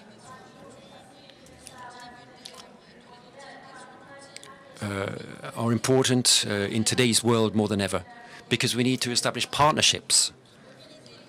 We need to mobilize our different cultural and media tools as well to try to pursue these objectives. We must show leadership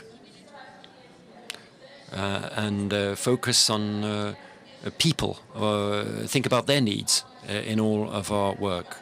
We've created a body to try to do that in our country, and in spite of the scarcity of resources in Mauritania, we've made great strides forward in terms of consolidating our democracy. We have a dialogue with civil society, which we think will promote a more prosperous future for future generations.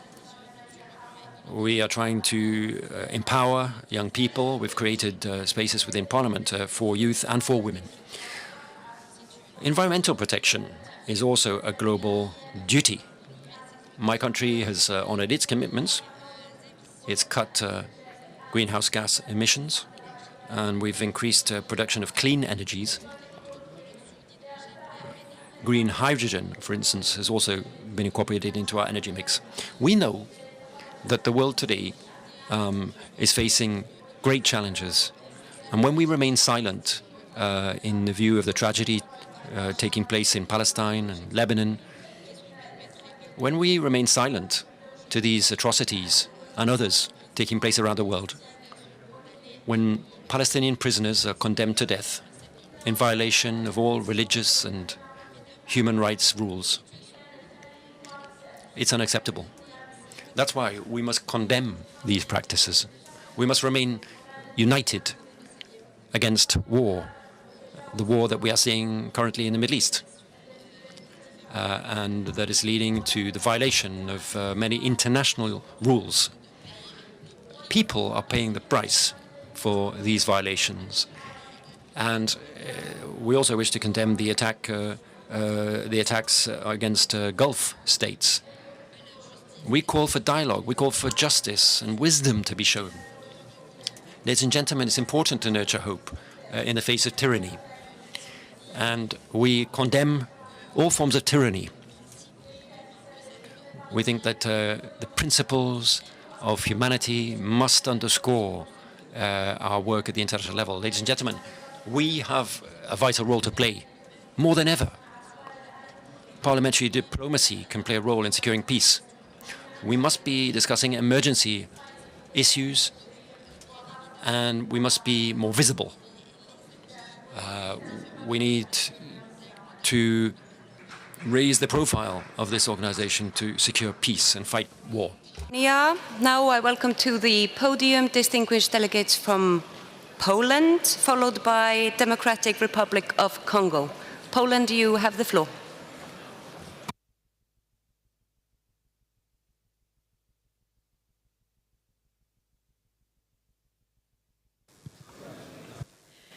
Madam President, Excellencies, dear colleagues, The world is heading in a very dangerous direction.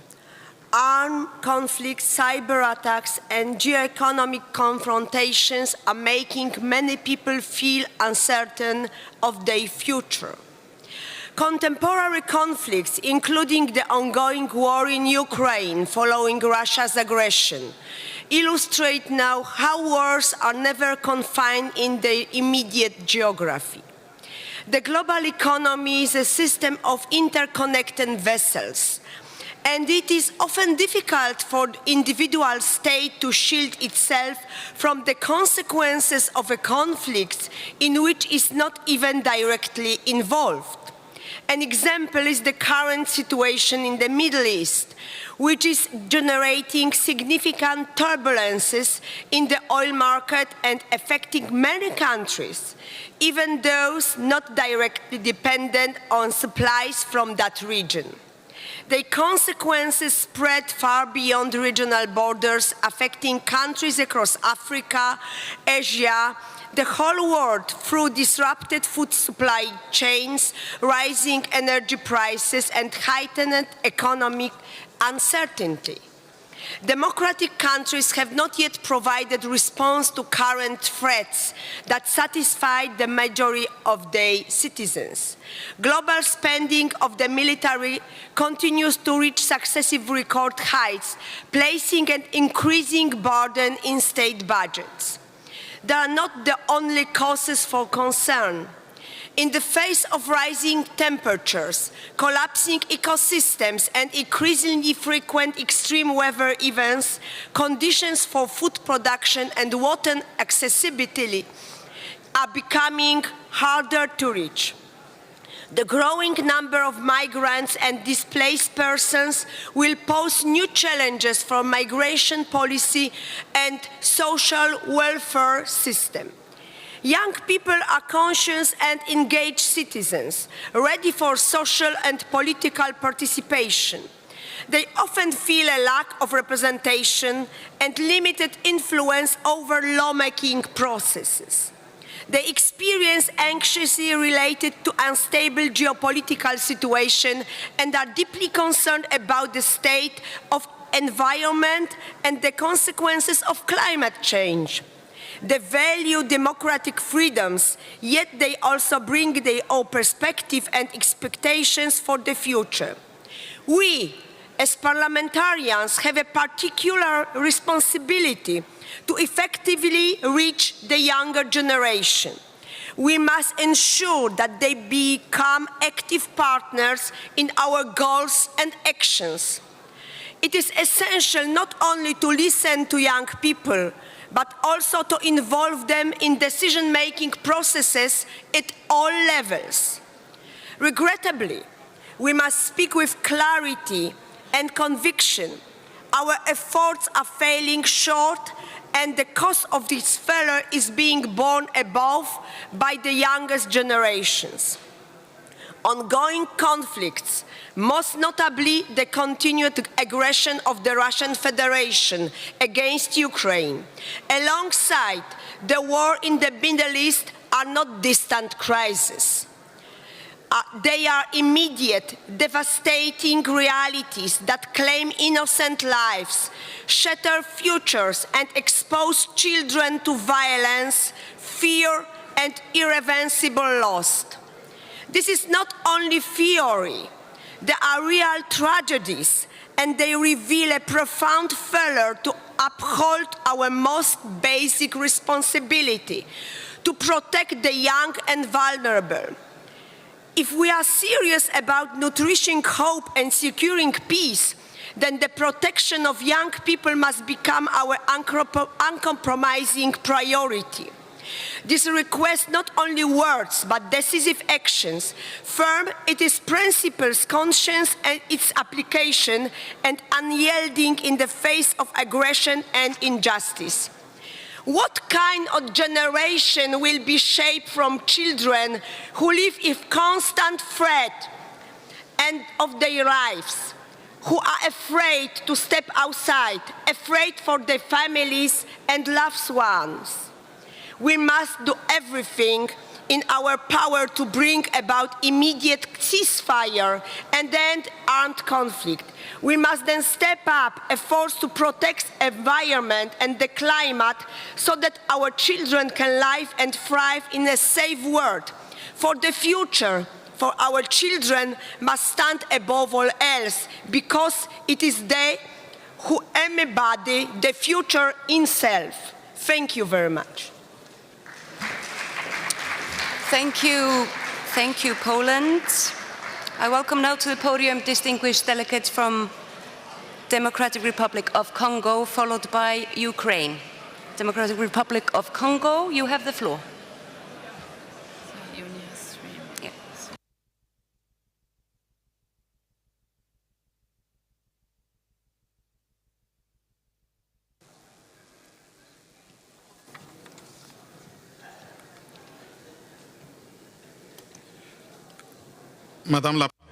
Madam President,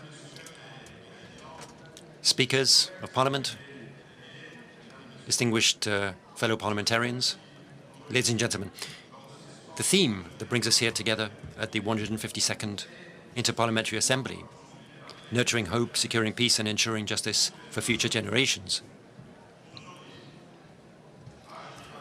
requires us to act with responsibility. If we want to give a fairer and more sustainable world to future generations, we need to act now. And the Parliament of the Democratic Republic of Congo undertakes to participate in peace processes led by the government under His Excellency Felix Tshisekedi, President of the country and head of state. For instance, with the Washington Accords signed between the DRC and Rwanda to try to put an end to chronic instability in the eastern part of our country, which is caused by the illegal mining of natural resources. But for that to make a decisive contribution to putting an end to this violence, it must be done, and it must see the respect for commitments undertaken. So, we were surprised yesterday to hear somebody in this room say that the conflict in the Democratic Republic of Congo was an internal affair and that Rwanda had nothing to do with it. Well, allow us to give you some facts about this conflict. Resolution 2773 of the United Resolutions adopted in February 2025 required the immediate withdrawal of Rwandan forces from the Democratic Republic of Congo and the end for its support to M23. At the 151st IPU Assembly in Geneva last year, we welcomed the mission of the Secretary General, led by the Secretary General of the IPU, to the DRC and Rwanda to attempt to promote peace. Thirdly, the peace agreement in the Washington Accords of June 2025 concluded between the DRC and Rwanda through the mediation of the United States. So Rwanda is involved in the security situation in the eastern part of the Democratic Republic of Congo, whether it likes it or not. It is involved in the processes, and it has also been condemned by a number of bodies. Therefore, we call on them to respect their commitments rather than using the FDLR as a pretext for invading the territorial sovereignty of the Democratic Republic of Congo. Yesterday, we welcomed the emergency item vote on the need to conduct concerted parliamentary efforts to preserve ceasefires and support peace building. All members of the IPU need to play a role in that and implement that decision.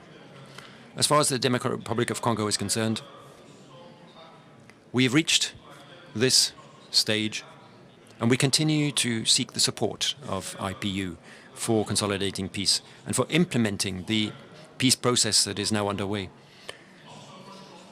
This is an opportunity to overcome violence, an historic opportunity to build shared prosperity. The IPU is a place for parliaments to come together, to raise their voices in favor of peace and parliamentary democracy, which is a tool for transforming hope into tangible solutions. Thank you very much. Thank you, Democratic Republic of Congo. Now I welcome to the podium distinguished delegate from Ukraine, followed by Somalia. Ukraine, you have the floor.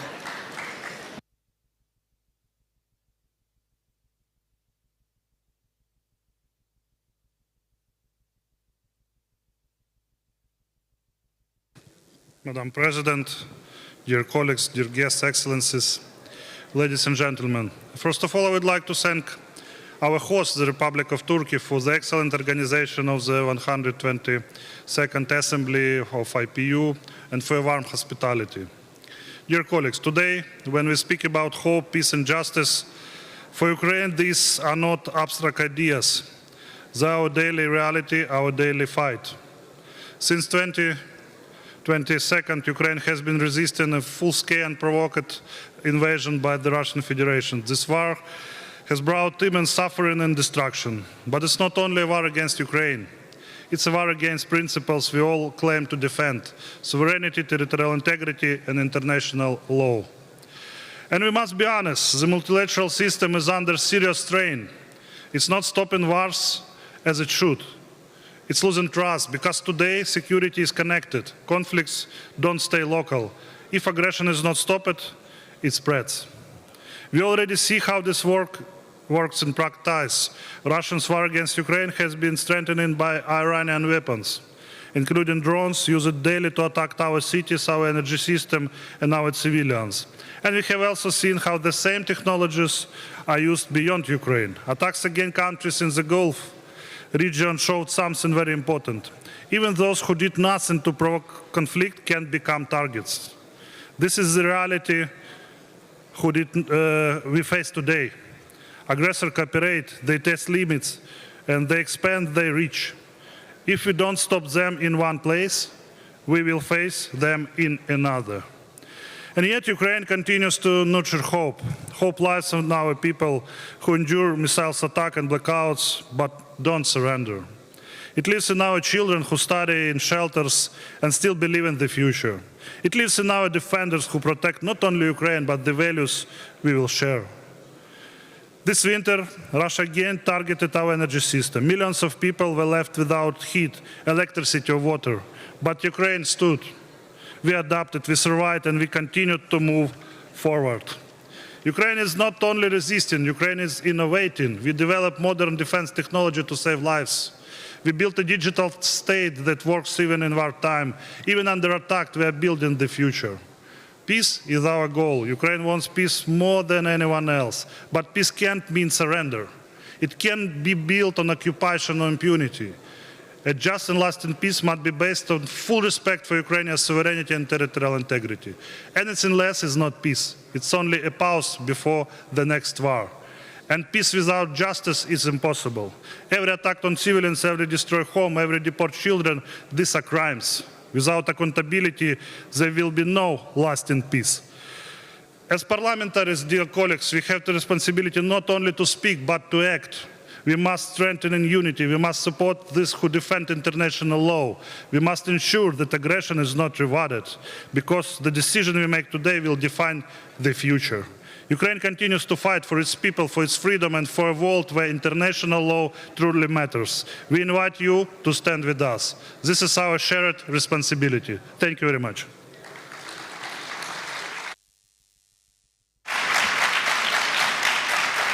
Thank you, Ukraine. I now welcome to the podium distinguished delegate from Somalia, followed by... Right of reply, please. Okay, what's happening? They asked for right of reply. Who? I'm sorry, who asked to reply? I can't see. Iran. Iran? Noted. For Noted. Ukraine. Noted. That is speech. noted, sir. That is noted. Thank you. At the end of the session, you can reply. That's noted. Thank you. And I now give the floor to Somalia. الرحيم الحمد لله رب العالمين والصلاة والسلام على أشرف المرسلين سيدنا محمد وعلى آله وصحبه أجمعين أما بعد. Vice President, Excellencies, distinguished delegates, ladies and gentlemen, we convene today at a defining moment in history. The challenges before us are immense, conflicts that displace millions, inequalities that erode trust, and a climate crisis that threatens the very foundations of life on Earth. Yet, amid these trials, we are called to embrace a vision of hope, peace, and justice, not only for ourselves, but for the generations who will inherit the world we shape today. Nurturing hope is not a passive moment. It's an active commitment. To nurture hope means restoring faith in multilateralism, strengthening the institutions that safeguard cooperation, and empowering young people who look to us for leadership. Somalia's journey offers a vivid example. In 2012, the formation of the federal government marked a turning point toward stability after decades of conflict. Though the path remains difficult, the very act of federalization rekindled hope among citizens that institutions could be rebuilt and trust restored. This demonstrates that even in fragile contexts, nations can aspire to renewal when hope is nurtured through inclusive governance. Securing peace is more than the absence of war. It's the presence of justice, opportunity, and dignity. To secure peace, we must address the root causes of instability, poverty, exclusion, and environmental degradation. In Somalia, peace is not only advanced by governments, but sustained by communities. NGOs and civil society organizations have played a critical role in dialogue, reconciliation, and humanitarian support. Their work in fragile regions shows that peace is nurtured at the grassroots level, where trust is built and resilience is strengthened. Somalia reminds us that securing peace requires both state institutions and community actors working hand in hand.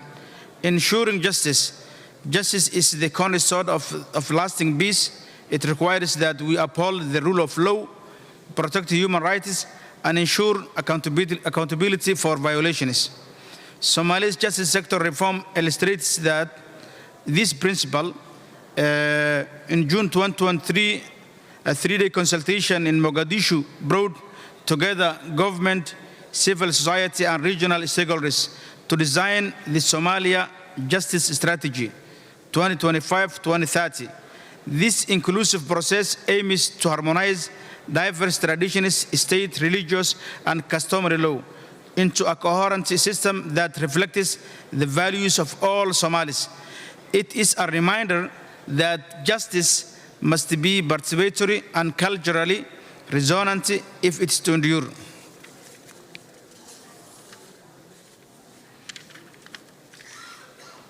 Excellencies, this general debate is not merely an exchange of words. It is a call to action. Let us commit ourselves to nurturing hope through inclusive dialogue. Securing peace, let us commit through preventive diplomacy, and ensuring justice through unwavering respect for human rights. Somalia's case studies remind us that progress is possible even in fragile contexts. They show that hope can be rekindled, peace can be nurtured, and justice can be built when communities, governments, and international community act together. In honoring this theme, we honor the promise of the United Nations Charter. We affirm that peace is possible, justice is achievable, and hope is enduring. Together, let us build a future worth of generations yet to come. I thank you all.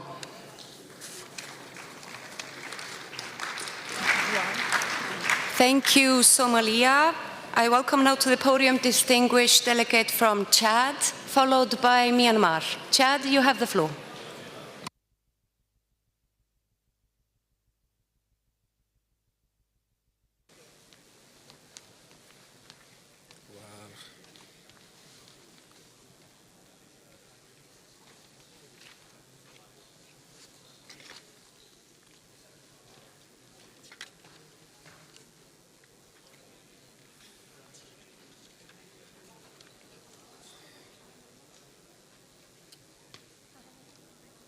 C'est bon. Okay. Madame la Présidente de l'Union inter... Madam President of the Interparliamentary Union, President of the Grand National Assembly of Turkey, Secretary General, my dear friend Martin, members of Parliament, parliamentarians, distinguished guests and colleagues. It is with a deep sense of honour that I take the floor today on behalf of the President, of the Speaker of the Assembly of Chad, who has been detained in the country, and it is my honour to be here to represent our Parliament. The Speaker reaffirms his commitment to the principles of the IPU and wishes success to this General Assembly of the IPU. On this occasion, the delegation of Chad, through my voice, would like to express to you, Madam President of the IPU, all of the support in carrying out your tasks. We would also like to express to Numan Kurtulmus, the Speaker of the Grand National Assembly, and to the highest authorities of this country, our thanks for the extremely warm and hospitable welcome that has been extended to us since our arrival in this majestic city of Istanbul, a crossroads between continents and a symbol for diplomacy. The issue we are here to discuss, namely nurturing hope, securing peace, and ensuring justice for future generations, has to be recognized by us as a political imperative, an historic opportunity, and a moral responsibility. Under the leadership of the President of the Republic and our head of state, President Idris Deby Itno, we have to recognize that these are not empty words. They are the very basis of our commitment, the foundation of a future-oriented project. Cultivating and nurturing hope requires belief in our own nations to transform themselves and look to the future with confidence. And this is a hope which is taking root in Chad as part of a dynamic process which does carry legitimate hope. Youth is supported by a policy which is focused on a structural transformation of our economy through the promotion of employability and the full expression of the potential. In the Parliament of Chad, which is a fundamental pillar of our society, we recognize equality of opportunity, the recognition of rights, and full participation in public life. Ladies and gentlemen, consolidating peace is one of the most formidable challenges of our time. It is something that requires active effort. It is based on trust, dialogue, inclusion, and mutual respect. In an environment marked by ongoing security threats in the Sahel, Chad has shown how it is possible to commit to a transition in the spirit of inclusive and sovereign dialogue. This is a lever to return to democratic consensus-based living. Chad takes from this experience the essential truth that lasting peace is not imposed, rather built with patience, responsibility, and collective commitment. Assuring justice for future generations requires a robust, credible, and firmly committed rule of law which guarantees to future generations a legacy which is sovereign and equitable.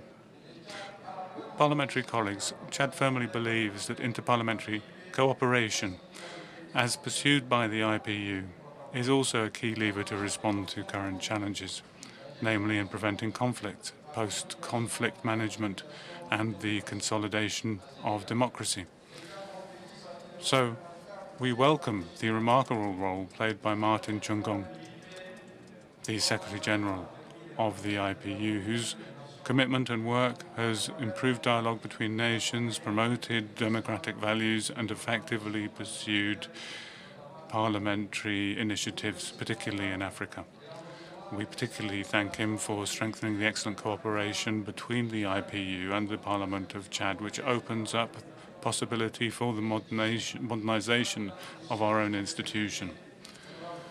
Parliamentarians, ladies and gentlemen, at a time when the world is facing multifaceted and diverse challenges, the collective responsibility falls on all of our shoulders. We need to pursue dialogue and with respect for universal values. Chad would like to reaffirm its commitment, underscoring its own determination to pursue this process of nurturing hope, securing peace, and ensuring justice for future generations. Long live interparliamentary solidarity, long live parliamentary diplomacy, long live dialogue between nations. Thank you very much for your kind attention. Thank you, Chad. Now I welcome to the podium distinguished delegate from Myanmar, followed by UNRWA. Myanmar, you have the floor.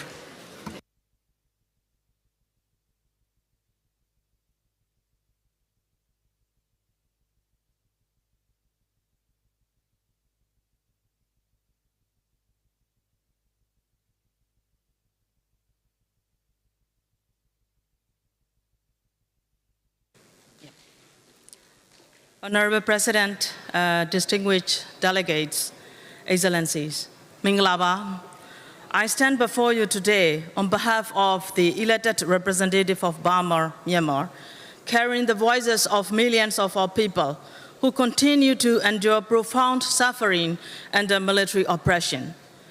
The theme, nurturing hope, securing peace, and ensuring justice for future generations resonate profoundly with the ongoing struggle of Myanmar people. For us, these are not abstract ideals. They are urgent demands. I bring with me the voices of 3.6 million IDPs, 16.2 million people in need of humanitarian assistance, and thousands of civilians who have been killed, and over 50,000 political prisoners still in the prisons since the military coup. The people of Myanmar have been deprived of their fundamental rights and democratic voice. Despite these immense challenges, the people of Myanmar continue to demonstrate extraordinary resilience and courage in their pursuit of democracy. Securing peace remains a pressing challenge. Our nation is facing widespread oppressions, displacement, and human suffering. Communities have been devastated, and millions are in urgent need of protection and assistance. Sustainable peace cannot be achieved through force. It must be built upon dialogue, inclusion, and respect for the democratic will of the people. Accountability is equally essential, not only to address the suffering of today, but also to prevent the recurrence of such injustice for future generations. Dear colleague, I believe that honorable members of parliaments from around the world will not want to sit in the same room as those who stage an unconstitutional coup against their own people. We stand here today as the democratically elected representative of the people elected in 2020 election, in which over 27.5 million people cast their votes. That demand has not expired. That demand has not been transferred. That was stolen. And yet, the people of Myanmar have not given up hope. The Steering Council for the Emergence of the Federal Democratic Union stands as the powerful symbol of inclusive leaderships and cooperation among democratic forces and ethnic nationalities. Therefore, we called upon this esteemed assembly to reject the legitimacy of the military regime and its proxy parliament, no matter how it is repackaged, to reaffirm recognition of the CRPH as Myanmar's legitimate parliamentary representative, and to take decisive coordinated actions to end the ongoing violence against civilians. We respectfully urge this assembly to stand with us, not only in words, but in meaningful actions. Let us work together to ensure that hope is restored, peace is secure, and justice is delivered for Myanmar and for future generations. I thank you. Thank you, Myanmar. Now I welcome to the podium the last speaker of this morning session, distinguished delegate from the United Nations Relief and Work Agency for Palestine. UNRWA, you have the floor.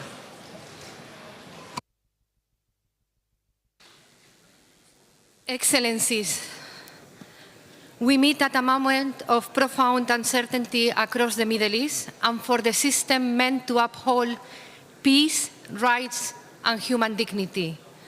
Support is growing for renewed efforts to end the crisis in Gaza and advance a negotiated two-state solution. For children, peace and justice are not slogans. They mean a school, they mean healthcare, they mean dignity and safety. Allow me to quote Sarah, a 15-year-old UNRWA school parliamentarian in the West Bank. When we protect education, we protect the future. And when we invest in children, we are planting the seeds of peace for generations to come. For over 75 years, UNRWA has helped Palestine refugees build better lives, guided by UN values. UNRWA is on the ground to provide a minimum standard of dignified living stability for Palestine refugees, including healthcare, education, and other services. During the conflict, UNRWA restarted online education, formal education, nearly for 290,000 children who sat on exams and moved to the next grade. Yet today, this work and decades of progress is at risk. In Gaza, people still go hungry, lives are being lost, and recovery remains out of reach. Beyond Gaza, in the occupied West Bank, where Sarah lives, annexation and violence are accelerating. Ladies and gentlemen, UNRWA faces unprecedented pressure. Operational constraints and funding gaps are making it harder for UNRWA to reach people in need across the region. UNRWA services are not simply humanitarian assistance, they are foundationally to recovery efforts and to protecting Palestinians' human development. As legislators, you can turn commitments into action and action into real change for people. Today, I urge you, use oversight in your parliaments to keep aid flowing and to protect humanitarian access. Ensure predictable, adequate funding. This is not the time for funding cuts on humanitarian and development budgets. Protect UNRWA's core services so they continue without disruption. Sarah's message is very, very simple and urgent. Give every child the chance to learn, and you give them, by doing so, the chance for peace. Thank you very much.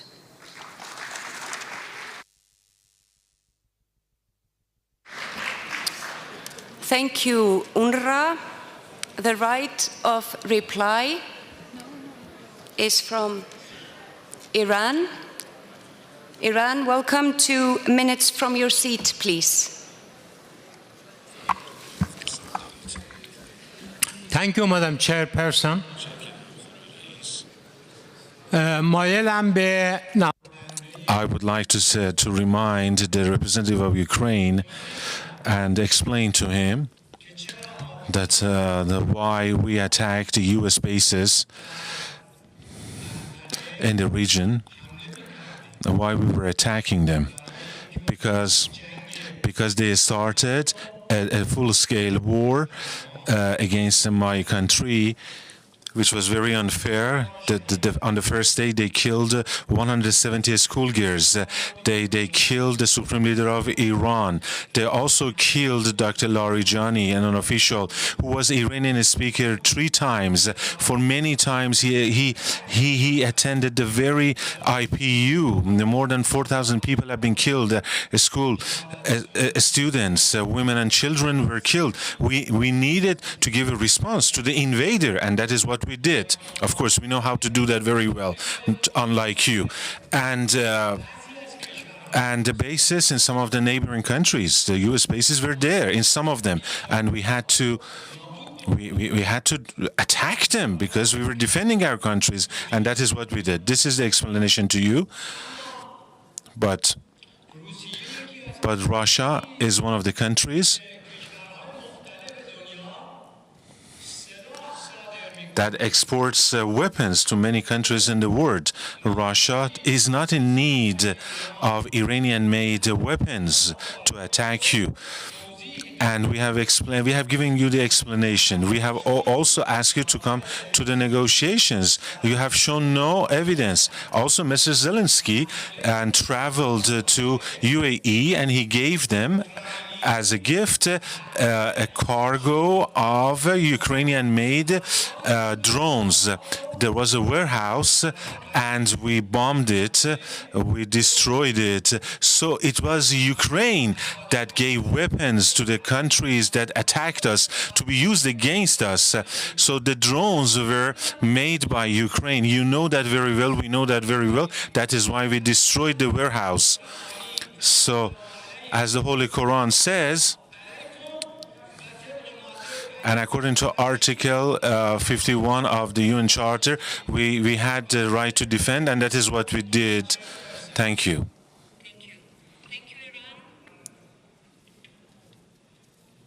The general debate will continue at 2:30, and we will now move on to the emergency item. Give me 1 minute.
Colleagues,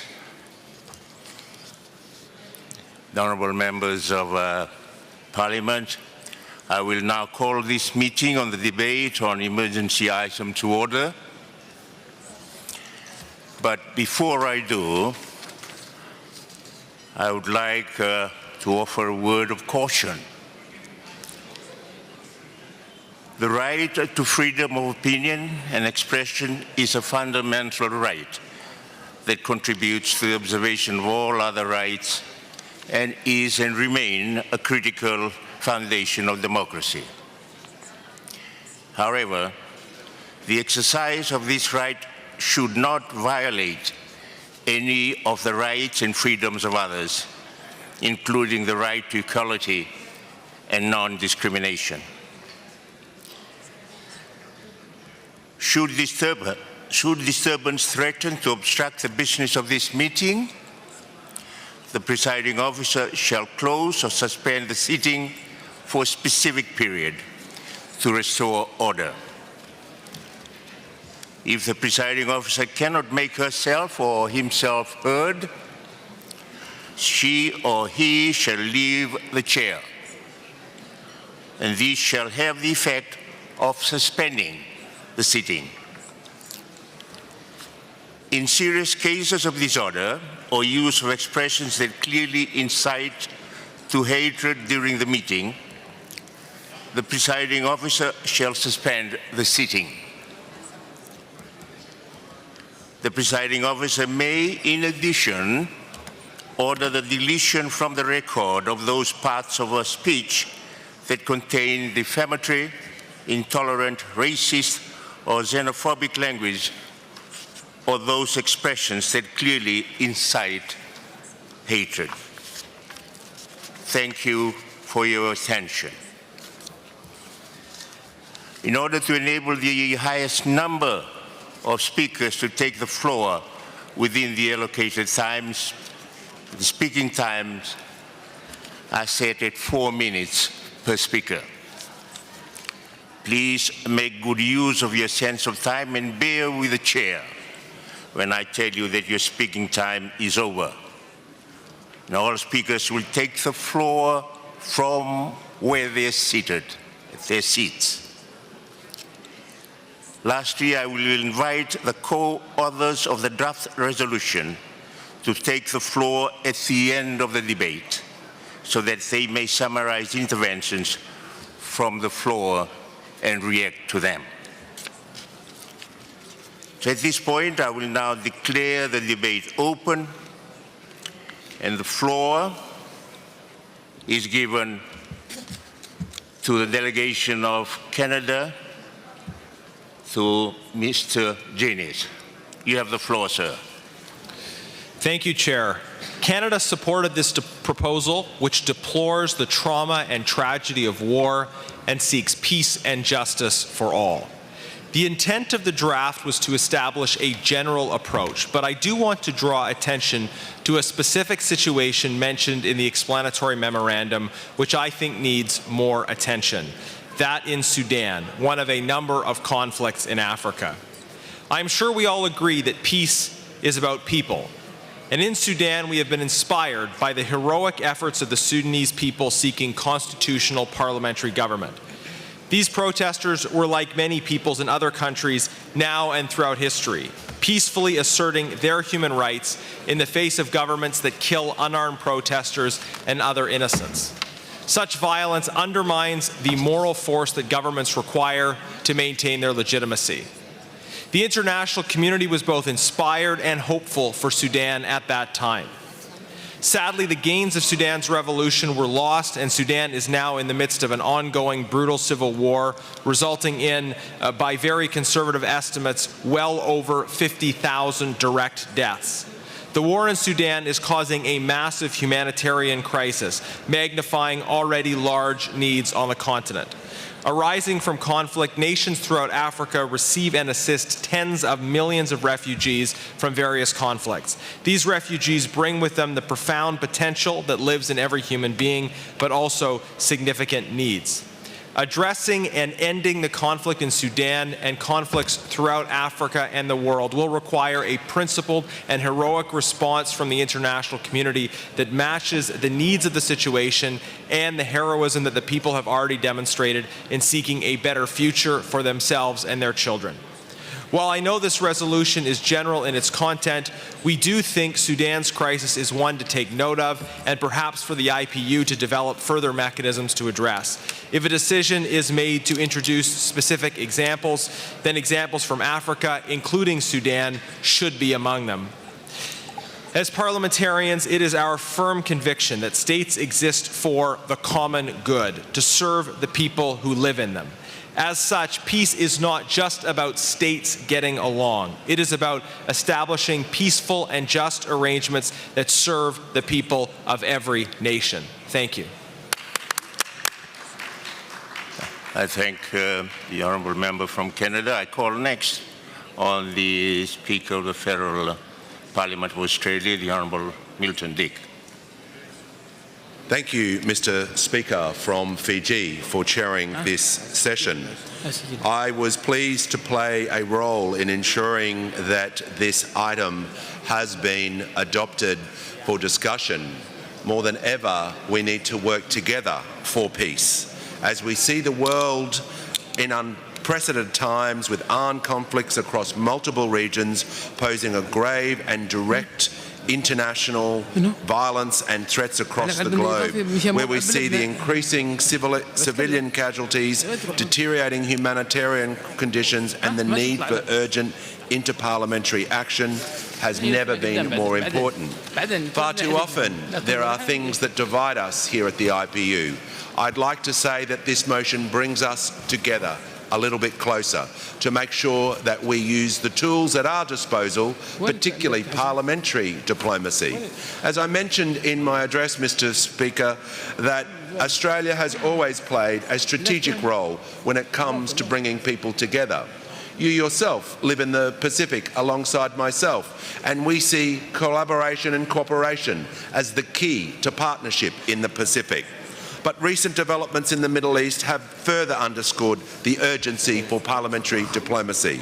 Given the attacks that are occurring across the world, including maritime security, the issue of freedom of navigation, and the continuity of supply chains, this dangerous situation in the Middle East and related political security and humanitarian matters affects us all.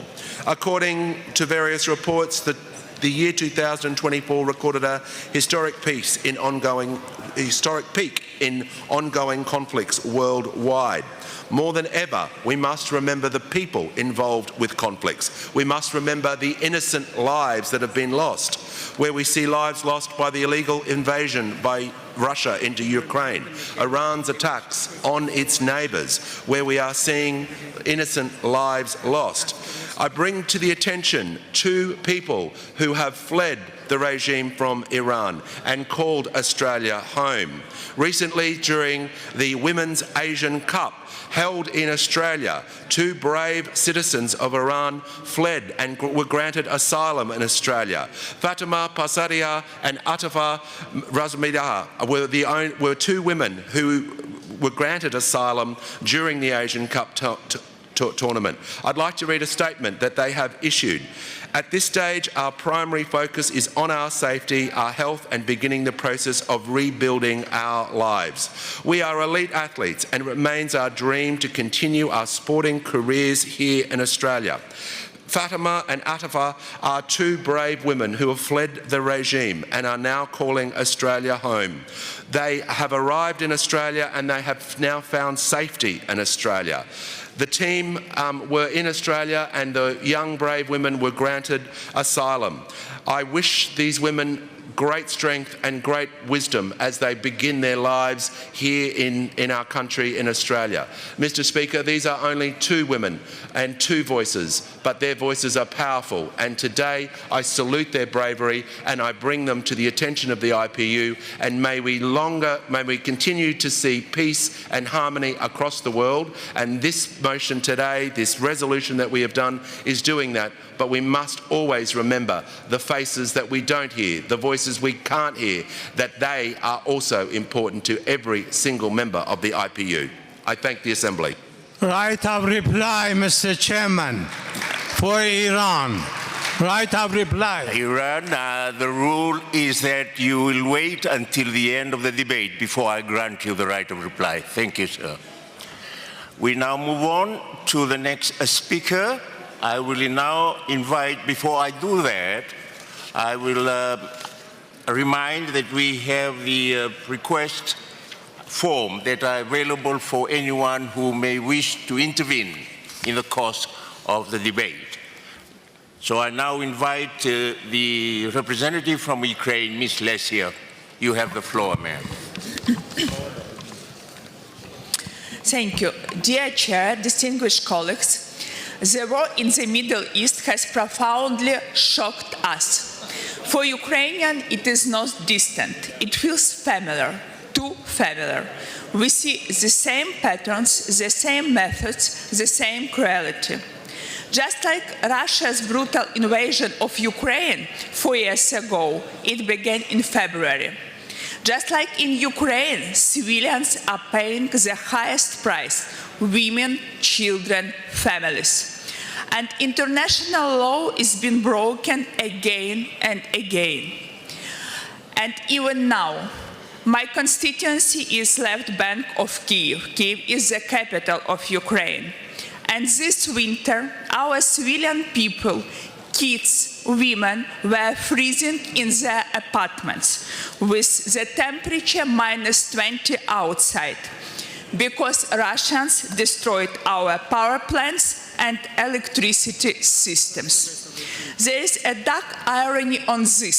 The same weapon used to terrorize our cities are now used to terrorize others. Iranian Shaheds, drones, the same sound, the same fire, the same destruction. This is not coincidence. It shows a simple truth. Our world is interconnected. Our security is shared, and so are our vulnerabilities. What happens in Ukraine does not stay in Ukraine. What happens in the Gulf does not stay in the Gulf. These crises are linked, and so must be our response. Ukraine understands this is in practice. Every day we defend our skies, adapt and innovate. Today we stand ready to support our partners in Saudi Arabia, Qatar, Bahrain, Jordan, Syria, Turkey, strengthening air defense, sharing real battlefield experience and advancing solutions such as drone interceptors. Because solidarity must be practical. Colleagues, what we are witnessing did not emerge in isolation. It became possible because aggression was not stopped early and impunity was tolerated. This is why we need an emergency item that reflects the full reality, addressing aggression in the Gulf and recalling where it began. In 2014 with Crimea, and in 2022 with the full-scale invasion of Ukraine. We will support all efforts that condemn unprovoked aggression, protect civilians, and uphold international law. We must also protect critical infrastructure, energy, heating, water as a pillar of stability. This is a backbone of society. They keep people alive and states stable. When they are targeted, it is an attack of dignity and democracy. As we meet here, just to the north in Ukraine, Russia has carried out one of its deadliest attacks this year. At least 17 people were killed and more than 100 injured. This is the reality we live in. While we speak of peace, our people are under the attack. This is how Russia marks our assembly in Istanbul with the blood of civilians. Colleagues, justice, security, and peace are one. If we fail to act together, we will face this crisis again. Ukraine stands with the states of the Gulf. We stand for accountability and for the protection of civilians, and for united response to all aggressors, whether Iran or Russia. Let us adopt the emergency item that empowers us to stand firmly against barbaric aggressions. Thank you. Thank you. Our next speaker is the Honorable Mr. Governor from South Africa.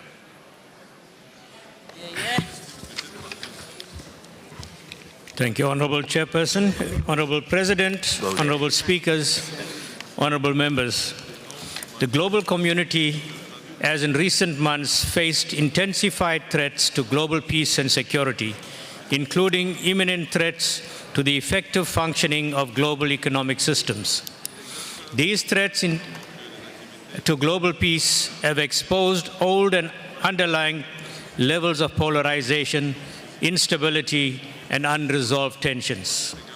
Therefore, the decision of this Assembly to adopt an emergency item to preserve ceasefires and support peace building in the Middle East and other regions signals that parliaments from across regions and political traditions agree that the situation in the Middle East and the wider pattern of escalating conflicts globally demands immediate attention and a clear response.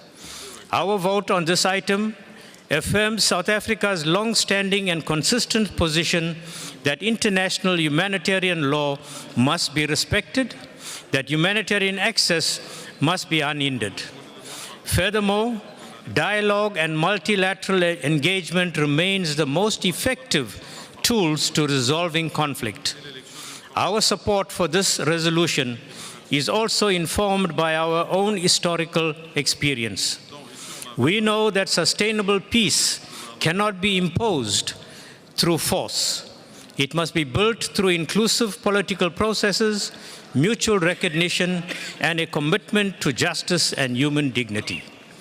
By endorsing this resolution, we are sending a unified message that civilization should not be used as collateral to make political statements. We are jointly asserting that ceasefires are not gestures, but serve as necessary instruments to restore calm. We are therefore asserting that peace building must take precedence over military escalation. This message is directed at governments, parties in conflict, and international institutions. Parliaments expect de-escalation, unhindered humanitarian access, accountability, and a genuine recommitment to political solutions grounded in international law.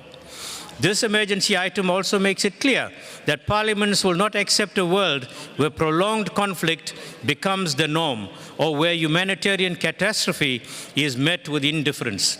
In supporting this resolution, parliaments affirm that we are not observers of global crisis. We are custodians of global peace and stability, which should be actively advanced through multilateralism and parliamentary diplomacy. Let us therefore remain committed to preventing further loss of lives by advocating for a just and lasting peace. I thank you, Honorable President.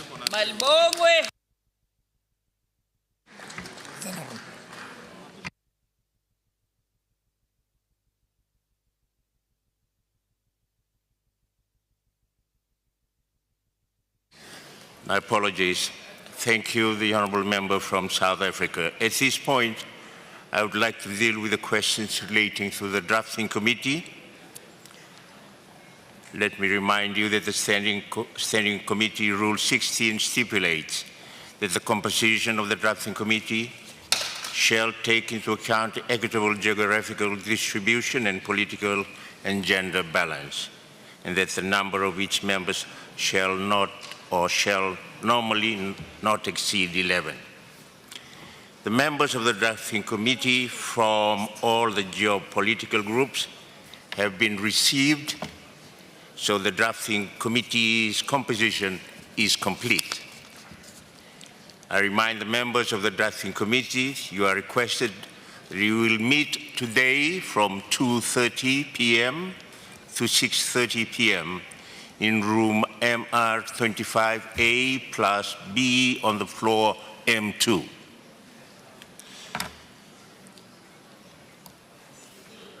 We will now continue with the rest of our speakers. I will call next on the speaker from Botswana.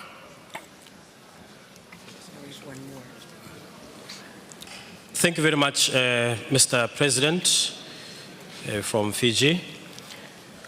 Dear colleagues, ladies and gentlemen, today I rise to address a matter of profound urgency, the preservation of ceasefires and the advancement of peace-building efforts in Africa, Middle East, Europe, and other regions plagued by conflict. Colleagues, ceasefires are not merely pauses in violence. They are fragile lifelines. They represent the first step towards reconciliation, the first breath of hope for communities torn apart by war. Yet without sustained and concerted parliamentary action, these lifelines risk being severed, plunging societies back into cycles of destruction. Parliaments, as the voice of the people, bear a unique responsibility. We are entrusted with oversight, with ensuring that governments honor their commitments to peace. We hold the power to allocate resources for humanitarian relief, reconstruction and reconciliation, and through parliamentary diplomacy, we can extend bridges across divides, fostering dialogue where official channels may falter. Botswana's parliament actively promotes peace by strengthening democratic institutions and holding them accountable, upholding constitutional and humanitarian rights and human rights, and engaging in both national and international peace-building initiatives. And indeed, peace indices places us among the most peaceful countries in Africa and the world. And so this emphasizes good governance, decentralization, and traditional systems like our own traditional quota system to maintain social harmony. A commitment to Sustainable Development Goal 16, peace, justice, and strong institutions. Botswana Parliament participates in global forums such as the IPU, where it highlights the importance of peace, justice, and governance. In October 2023, the former Speaker reaffirmed Botswana's dedication to these principles at the 147th IPU Assembly in Angola, Luanda. Today, I'm here as the current Speaker reiterating and sharing sentiments on the same. An aspiration 4 of the African Union Agenda 2063 focuses on achieving a peaceful and secure Africa by ending conflicts, promoting stability, and ensuring that peace becomes the foundation for sustainable development. It emphasizes silencing the guns by 2030 and building strong institutions to prevent violence and insecurity. As the Botswana Parliament, we strive to ensure the achievement of these agendas through passing progressive and transformational laws and policies that guard against any proliferation of violence. To members of the IPU, the agency before us is clear. We must strengthen mechanisms to monitor and uphold ceasefire agreements. We must advocate for inclusive peace processes that give women voice to women, youth, and marginalized communities.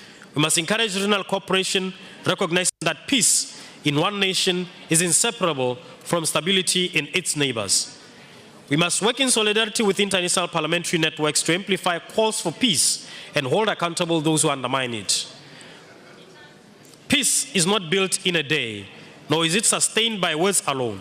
It requires vigilance, commitment, and the courage to act even when the path is difficult. If Parliament fails to rise to this challenge, we risk allowing fragile ceasefires to collapse, condemning generations to renewed suffering. Lastly, let us therefore commit ourselves to this noble task.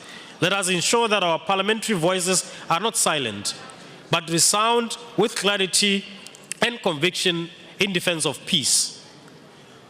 For in preserving ceasefires, we preserve lives, and in building peace, we build the future. Thank you very much, Mr. President. I thank the Speaker from Botswana. At this point, given the constraints of time, the list of speakers is closed. I have 3 more speakers to take the floor. I will now call next on the Honourable Member from Yemen, Mr. Ali Bashura, to take the floor. Thank you very much, Mr. President. We voted in favor of this emergency item, highlighting the need of concerted parliamentary action to support ceasefire agreements and support peace building. My country has been suffering for over 21 years a severe bloodshed, namely targeting women, children, and the elderly, perpetrated by the Houthi militias supported by Iran. We are in dire need for peace. We are for peace. We have extended our hand for peace. But this continuing bloodshed hasn't stopped. This terrorist group is still jeopardizing the stability and safety of our region by closing the Bab el-Mandeb Strait and by launching missiles here and there every now and then. They have even torn apart and destroyed our infrastructure. They have destroyed the Sana'a airport. We are in most dire need for peace, Mr. President. The attacks have even targeted humanitarian workers. Most of them have been imprisoned. Many children are recruited to fight in these wars. Graves are still being dug day after day. Entire neighborhoods have turned into graveyards, especially in the regions controlled by the Houthi militias supported by Iran. We have extended our hand for peace. The international community must consider this group as a terrorist group. The IPU must classify them as a terrorist group. You must help us, the people of Yemen, by supporting our fuel and gas and by encouraging your exploration companies in the fields of oil and gas to come back to Yemen, to invest in Yemen, to revitalize our economy. We also need your countries to build partnerships with us. We have ports. We have the Adan port, which is a very prominent maritime facility in the region. We have said time and again, we are all for peace. We want to stop the bloodshed. We are active members of the IPU. Therefore, we expect the IPU to stand alongside us to stop the suffering. Thank you.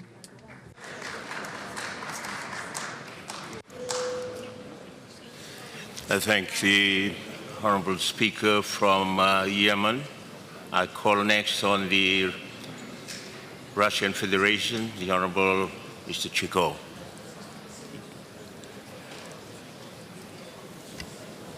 Thank you, Chair.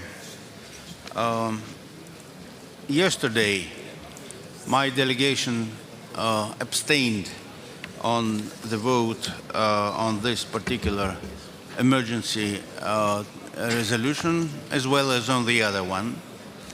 Not because we have problems with the original text, except for a number of minor ones, but we suspected that the discussion on this issue, the agenda, might actually turn out to be highly politicized, and the focus of the discussion would shift from the issues of Middle East, which is the essence of this resolution, to other places.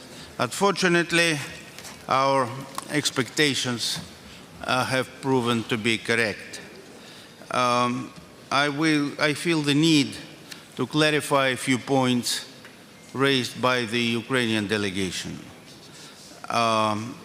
First of all, about the Shahid drones, I believe the Iranian colleagues are well placed to clarify that particular one. Russia does not employ Iranian drones or other armaments. Russia has enough in quality and quantity of its own. It is Ukraine that is trying to solicit drones from at least 19 other countries, particularly European ones, thereby escalating the situation in and around the conflict. As far as the minus 20 degrees, that might sound shocking to a number of countries represented here. But if you compare minus 20 in Ukraine to plus 40 in Gaza and Lebanon, I think the comparison would not be in favor of Ukraine. The attacks on civilian infrastructure and civilian energy objects are not, I would say, an issue that Ukraine is positioned to put forward. Actually, adjacent Russian regions, adjacent to Ukraine, suffer from the same temperatures and suffer from waves of Ukrainian drones. Some of them actually flying over countries that are so keen to support the Kiev regime, which of course create questions of their complicity with the war crimes of the Ukrainian leadership. So let us not allow the discussion to shift away from the Middle East, which is the topic of this emergency resolution, and expand to other places. Thank you. I thank the speaker from the Russian Federation. I now will invite the speaker from Qatar, the co-sponsor of this draft resolution. You have the floor. Thank you, Mr. President. At the outset, I would like to thank the parliaments and geopolitical groups that have co-sponsored and submitted this emergency item proposal. I should also like to thank all the parliaments that were here and that voted in favor of our proposal. Parliamentary diplomacy, which we all seek to exercise, and strengthening international peace and stability are both equally important matters that we must document and that we must perpetuate so that it becomes the framework of our interactions as geopolitical groups and as countries. This is how our peoples, whom we represent, can enjoy stable and prosperous lives. The important consensus that we have seen while preparing and tabling this proposal was actually the fruit of many foundations, namely human rights, peace, and the well-being of all peoples of the world. Guaranteeing the protection of civilians and civilian infrastructure, and also guaranteeing the security of supply chains, protecting hospitals and schools from targeting and attacks, and also securing the safety of maritime navigation, the sustainability of power and energy supply, the ease of navigation and mobility, all of these are very important issues that we all agreed upon when preparing this proposal. These are principles that we are all attached to, and we call upon other geopolitical groups to also meet us in this agreement. It is equally important to talk about the post-war phase. The impacts that these conflicts leave on children, on their behavior, on their psychosocial capacities. We all need social rehabilitation and psychological support in the post-war phase. Another point that we want to underline, and that is committing to international instruments, namely resolutions adopted by the United Nations. Also, the need to bolster and highlight the role of the IPU in supporting international peace and security as an organization that represents peoples of the world. Stability, development, progress have to be supported as well to be able to achieve sustainable development goals and social development too. This is a topic that we discussed in Tashkent, and we all agreed on the importance of social development. This is why we must help the IPU. We must support the goals that it serves. This cannot be done unless we reach a consensus, unless we coordinate us geopolitical groups and various parliaments. We must all endeavor to achieve these goals of the IPU, to be able to achieve peace and security worldwide, but also to be able to serve and represent the interests of the people we represent. Thank you, Mr. President.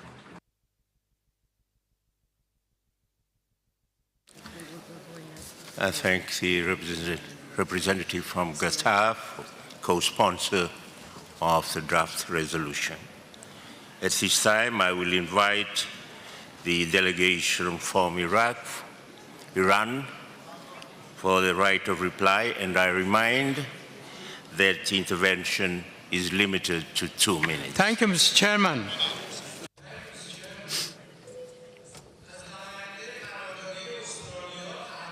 I'm very surprised to see the state of Australia. I hope that it would be one day Australia would be independent. And the speaker should know that 2,000 years ago, there was an Iranian woman who was appointed as a minister in the administration. And I would like to advise him at the same time to recognize the rights of the original inhabitants of Australia, that you massacred them a long time ago. You abducted the Iranian athletes in Australia. The Australian Intelligence Agency, instructed by the United States in a pre-planned program, abducted 7 Iranian athletes and imposed pressure on them to request for amnesty, for nationality. And Mr. Trump appreciates you for your efforts and requested you send them to the United States. 5 are our female athletes run away from Australia. Today they are in my country, and for 2 of them we have filed a complaint against Australia. So Iranian athletes, by the flag of the Islamic Republic of Iran, participate in different fields and they gain different medals just in honor of Iran. The madam from Ukraine delegation, my question to you, have you made any obligations and commitments to the United States not to mention their aggression against my country? In my Islamic culture, we call such person hypocritic person. So in the draft resolution, I would like to advise you, if you accept, let's mention 168 innocent Iranian school kids who were martyred by the U.S. bombs attacks. Let's remember their parents. Let's remember the Iranian nation mourning for these innocent children. Let's mention these innocent kids in the emergency item resolution, even if you fail in condemning the aggressors. Thank you, Mr. Chairman. I thank the Honourable Speaker from Iran. Honourable members, that concludes the debate on the special item. And I just wish to remind, before I adjourn this meeting, that the special segment on the IPU Committee on the Human Rights of Parliamentarians will meet at 12:30 to 1300 hours. Thank you. I thank everyone for their participation, and this sitting is now adjourned. Thank you. You did this bit. I was distracted by this gentleman here.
Blessings of God be upon you all.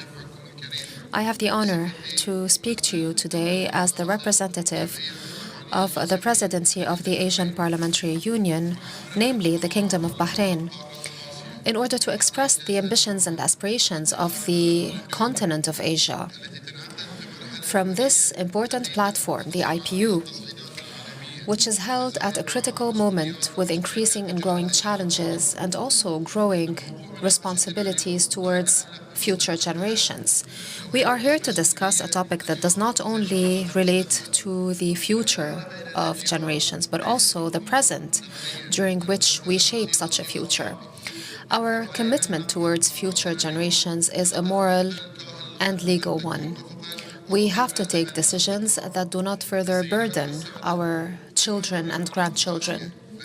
Ladies and gentlemen, Asian parliaments believe that peace and stability require confidence in the international community and in multilateralism. I'm referring here mainly to the principles of the peaceful settlement of disputes, international law, mechanisms for cooperation between equal partners rather than hegemony by one party over the other.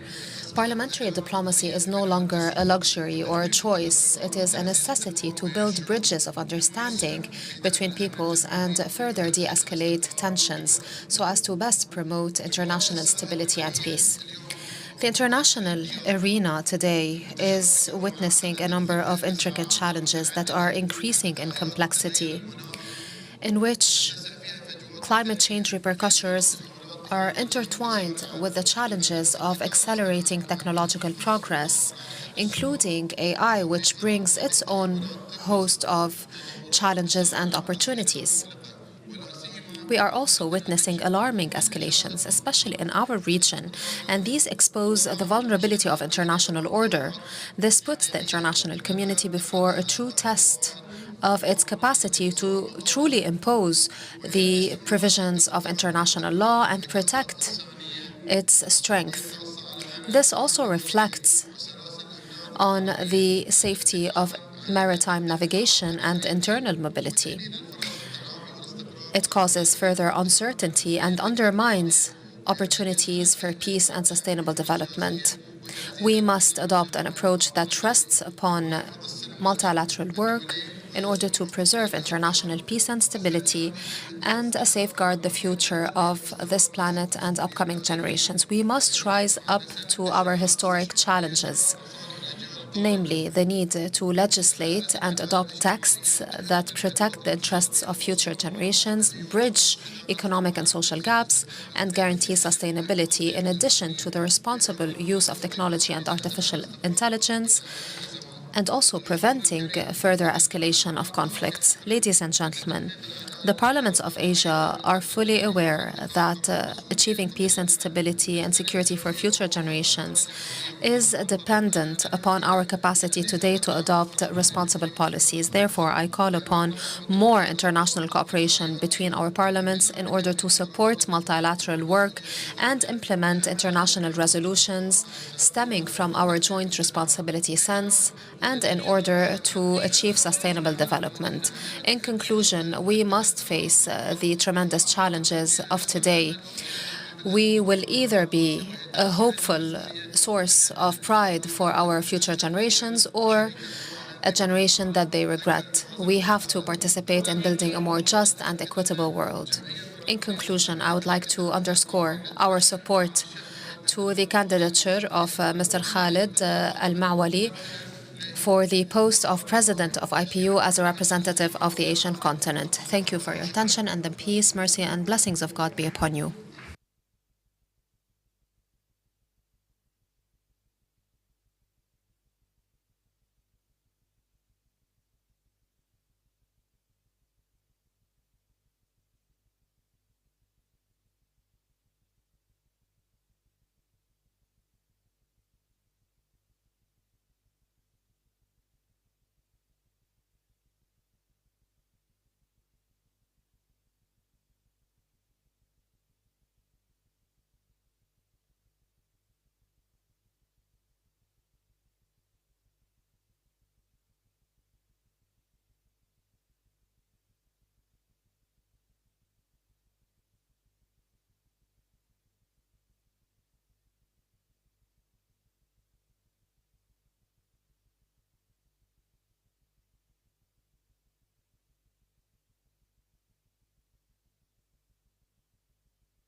Distinguished speakers, colleagues, ladies and gentlemen, it's a great honor for me, a senator from Cameroon, Pierre Fondo Garap, to address you at this 152nd Interparliamentary Assembly. As spokesperson for the African Interparliamentary Union. This meeting is being held at a time when the African Parliamentary Union is celebrating its 150th anniversary, a great milestone. 50 years ago, in 1976, in Abidjan, in Côte d'Ivoire, our organization was created to respond to the rightful aspirations for freedom and self-determination of the African peoples. In the context of African independence, the African Parliamentary Union was and remains an essential forum for dialogue, solidarity, and cooperation among the representatives of peoples around the African continent, enabling us to pool our efforts, to share ideas and experiences, and to share a common vision for the region. In terms of parliamentary cooperation, the African Parliamentary Union has played a key role in consolidating young democracies by allowing them a political and diplomatic platform so that they can be heard and indeed respected at the international level. Today, the African Parliamentary Union has 41 members, and it regularly adopts resolutions to promote parliamentarians' contributions to the resolution of crises that we see across Africa and indeed across the world.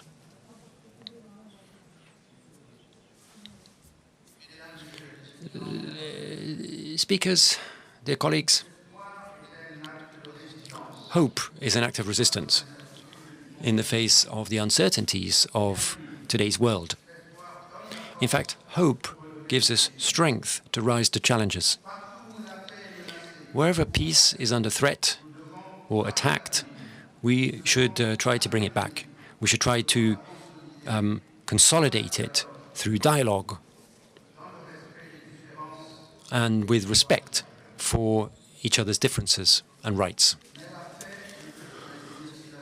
But peace cannot be maintained without justice. There won't be lasting peace without addressing inequalities, and we won't have a lasting peace if others' rights continue to be violated. Justice is the very foundation of peace. So therefore, peace and justice must be at the very forefront of our political choices. We are together, and we have no choice about being together. Thank you.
Ses 1, 2, 3, 4, 5.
rate. By geopolitical groups, you'll see that one had 100% response rate, and the other 5 groups were in the range of 60 to 90%. But just to give you a taste of what our members are sharing with us, we have selected some good examples of actions taken by members as shown on the screen. You can see good practices from Spain on sustainability, Uzbekistan on the topic of freedom of religion, Chad on gender equality, Iraq on the impact of the work of the Committee on Human Rights of Parliamentarians, Uruguay on youth empowerment, and Vietnam on the issue of health. This year, the member parliaments whose flags are displayed now are scheduled to report by virtue of the rotational cycle established by the Governing Council years back. These members have already been invited to report and share their good practices with us through our annual survey on the implementation of IPU outcomes, which was shared with them a couple of weeks ago. If you have not received our survey, you can download it by scanning this QR code. The QR code is there. The survey is also available online. We hope that all of these members will engage in this exercise and would really encourage responses with concrete examples of follow-up to IPU actions. Of course, as I said earlier, voluntary contributions are most welcome. Madam President, the floor is yours. Thank you. Thank you so much, Mr. Secretary General. Colleagues, we first would turn to how parliaments are implementing our 2010 resolution on youth participation in the democratic process. One of the key tools we have to monitor progress is our report on youth participation in national parliaments, which we launched last week. To shed more light on this and to introduce the report's findings, I am pleased to give the floor again to the Secretary General, who will be followed by the report's author, Professor Devin Josh, and the President of the Bureau of... You want her to go first? Oh, okay. And the President of the Bureau of Young Parliamentarians. So in that order, we will begin with you, Martin. Thank you once again, Madam President. Thank you. Ladies and gentlemen, let me go back to, I'll rewind the clock to 15 years ago. And then that was when we started something that was to change this organization. It is the origin of the youth movement in the IPU. At that time, young people in many countries were expressing frustration that their voices were missing from politics. We all shared a sense of urgency that youth were too often being excluded and that this needed to change. You shared a vision. I say you, your predecessors at the time, you shared a vision of a future where youth are heard loud and clear for decision making. You can see some of those voices on the screens before you today. In response, in 2010, you adopted a resolution on youth in the democratic process. I remember those moments very clearly because, yes, at the time I was not yet Secretary General. I was Secretary of the committee that designed that resolution way back in 2010. And that was in Bangkok, Thailand. And that is why I continue to hold that Bangkok is the birthplace of our youth movement in the IPU. Yes, at the time, that resolution allowed IPU member parliaments to clearly reaffirm their commitment to enhance the participation of young people. This resolution led to many successful initiatives, including the Forum of Young Parliamentarians. I sit here in the company of a distinguished young parliamentarian who is a manifestation of how far we have come. In those days, you would not see any young people on this podium. You would just see middle-aged men and women sitting here and speaking on behalf of youth without the youth being there. So today we have a full-fledged president of the Bureau of Young Parliamentarians, my very good friend Noor. Thank you very much for joining us here.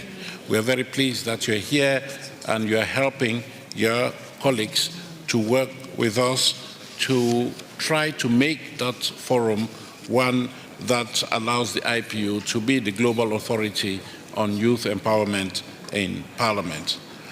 Indeed, you have helped us, and today I think we have the chair or the consultant who is with us, who is going to brief us on the work that we have done to shed light on the representation of youth in Parliament.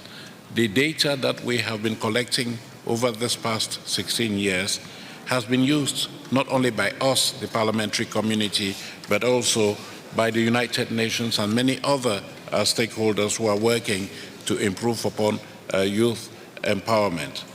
And it has been used and has led to the creation of an accountability, a key accountability instrument to help parliaments measure progress in implementing the commitments made in the 2010 resolution.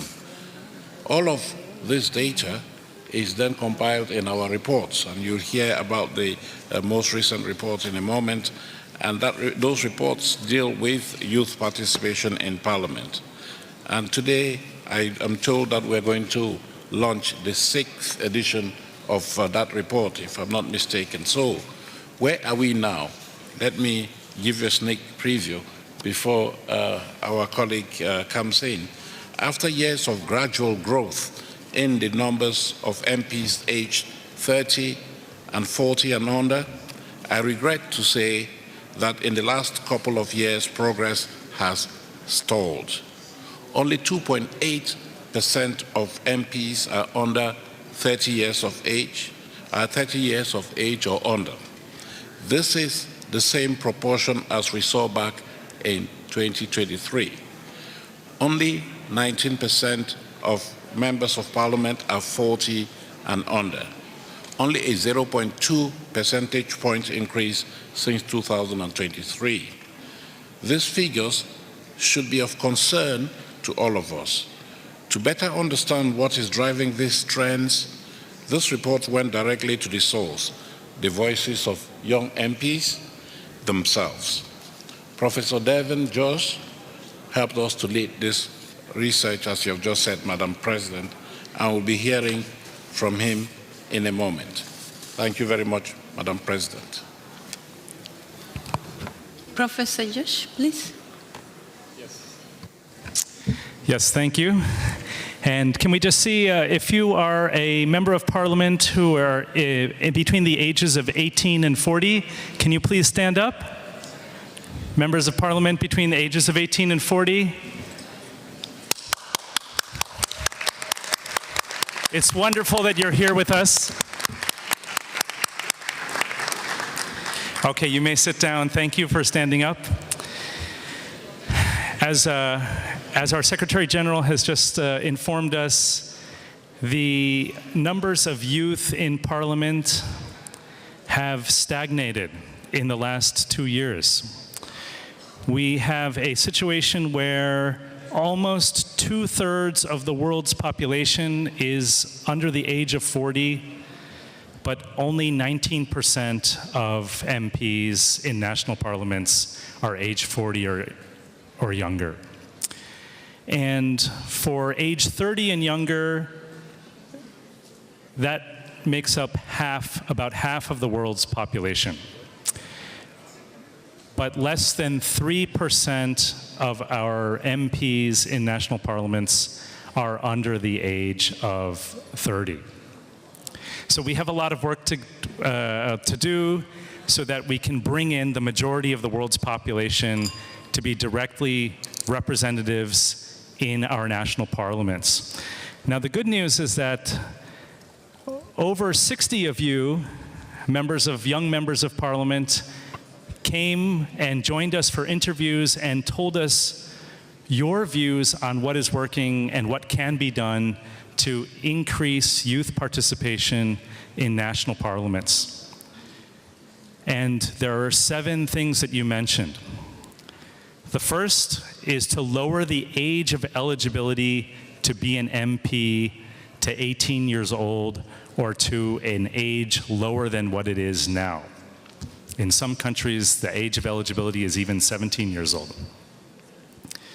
If you align the age of eligibility with the age of voting, then it makes it easier for everyone to remember and more young people have a space to enter into Parliament. Secondly, our report this year found that in the 14 chambers which practice term limits, limiting MPs to no more than 1, 2, 3, or 4 consecutive terms before having to sit out for a session, the percentage of young members of parliament is significantly higher, almost double the global average for 30 and under, and about 50% higher for those 40 and under. Thirdly, youth quotas for candidates who are under age 40. There are 16 chambers that have youth quotas currently, and in places like Gabon, and is Gabon here? 20% of the candidates must be age 40 or younger. In Algeria, is Algeria here? In Algeria, 50% of the candidates must be age 40 or younger. Okay, the fourth one is to increase the participation of youth in the membership and in the leadership of political parties. 5, to eliminate violence, discrimination, harassment, and attacks against young members of parliament and young candidates, and especially young women members of parliament and young women candidates. The sixth one was to switch to multi-member district proportional representation elections. If there are multiple people elected in a district, it gives parties a chance to diversify the ages of the candidates to include both older and younger candidates. And then lastly, to adopt laws that make it easy or easier to form new political parties and to allow independent candidates to contest elections and enter parliament. We found that newer political parties, those formed in the last 5 to 10 years, had a much higher share of young candidates and young MPs in their parliamentary delegations. So the final point I'm going to make to you is that you can continue to contribute to our efforts to improve accountability and youth representation. And we have interviewed young MPs from 53 countries so far. That means we still have over 100 countries that we still need to talk to. So please do come talk to me after the session or talk to Noor, our president, and we will bring you on board for an interview and learn more about what's helping to improve youth participation in your parliament. Also, what are some of the obstacles? Thank you very much. Thank you so much. Noor, you have the floor. Yeah, thank you. Thank you, Devin, for this hard-working efforts to bring this work to life. In this report, we also zoomed in on the situation of young women. It showed alarming result. Only 1.2% of MPs are young women aged under 30. This is a 0.2 percentage point drop since 2023, and only 6.9% of MPs are young women aged 40 and under, a full percentage point decrease. This is the first time we have seen decline since the IPU began collecting this data. The report's interviews help us understand why this may be happening. First, a growing limit is violence and intimidation faced by MPs, especially online. All MPs are targeted, but young women often face the worst of it. Another thing is harmful social norms. Too many of us have been told or made to feel that politics is not for us or that our abilities are questioned.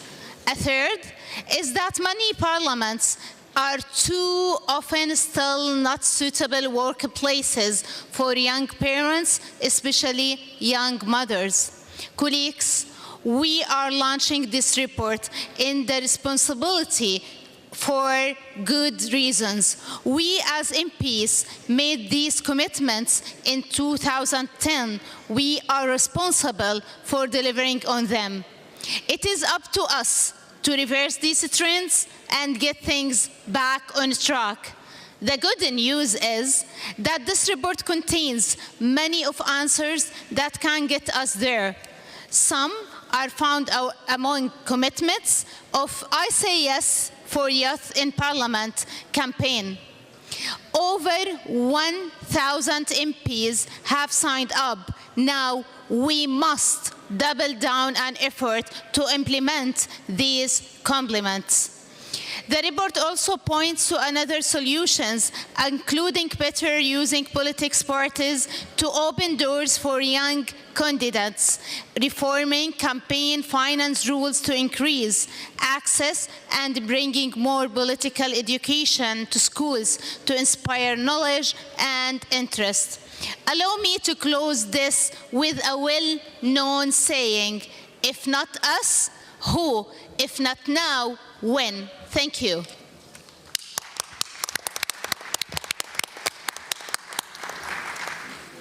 Thank you so much, Noor, the President of the Bureau of Young Parliamentarians. Colleagues, as part of this accountability segment, I'm now pleased to give the floor from your seats to 3 delegations who will be addressing us for 2 minutes each. And they will be telling us about their own experiences on why this backslide may be happening and how best to address it. So I would request that we all pay attention to each other so that these experiences can be emulated in our respective countries. So first we will begin with Uruguay, followed by Namibia. Uruguay, you have the floor for 2 minutes. Thank you, Madam President. It is an honor for us to be addressing this assembly. English is not our native language, but I think it will provide us better understanding and less translation, so we'll do our best. As John F. Kennedy used to say, change is the law of life, and those who look only to the past or present are certain to miss the future.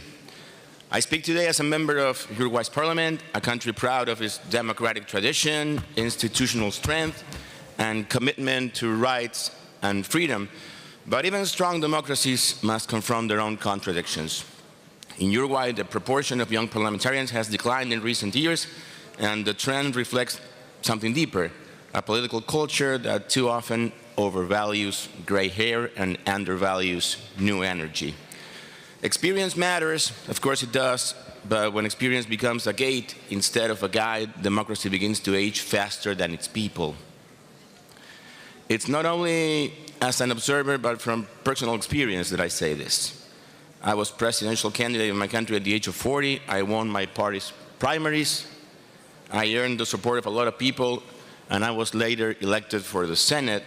And yet, along the way, I repeatedly encountered the same unspoken barrier. It's not your time yet. So, not because of ideas, not because of merit, but because of age. This is one of the central challenges we face. First, institutional inertia. Seniority is always or often confused with legitimacy. Barriers to entry, economic, political, that make young people's participation harder in every way possible.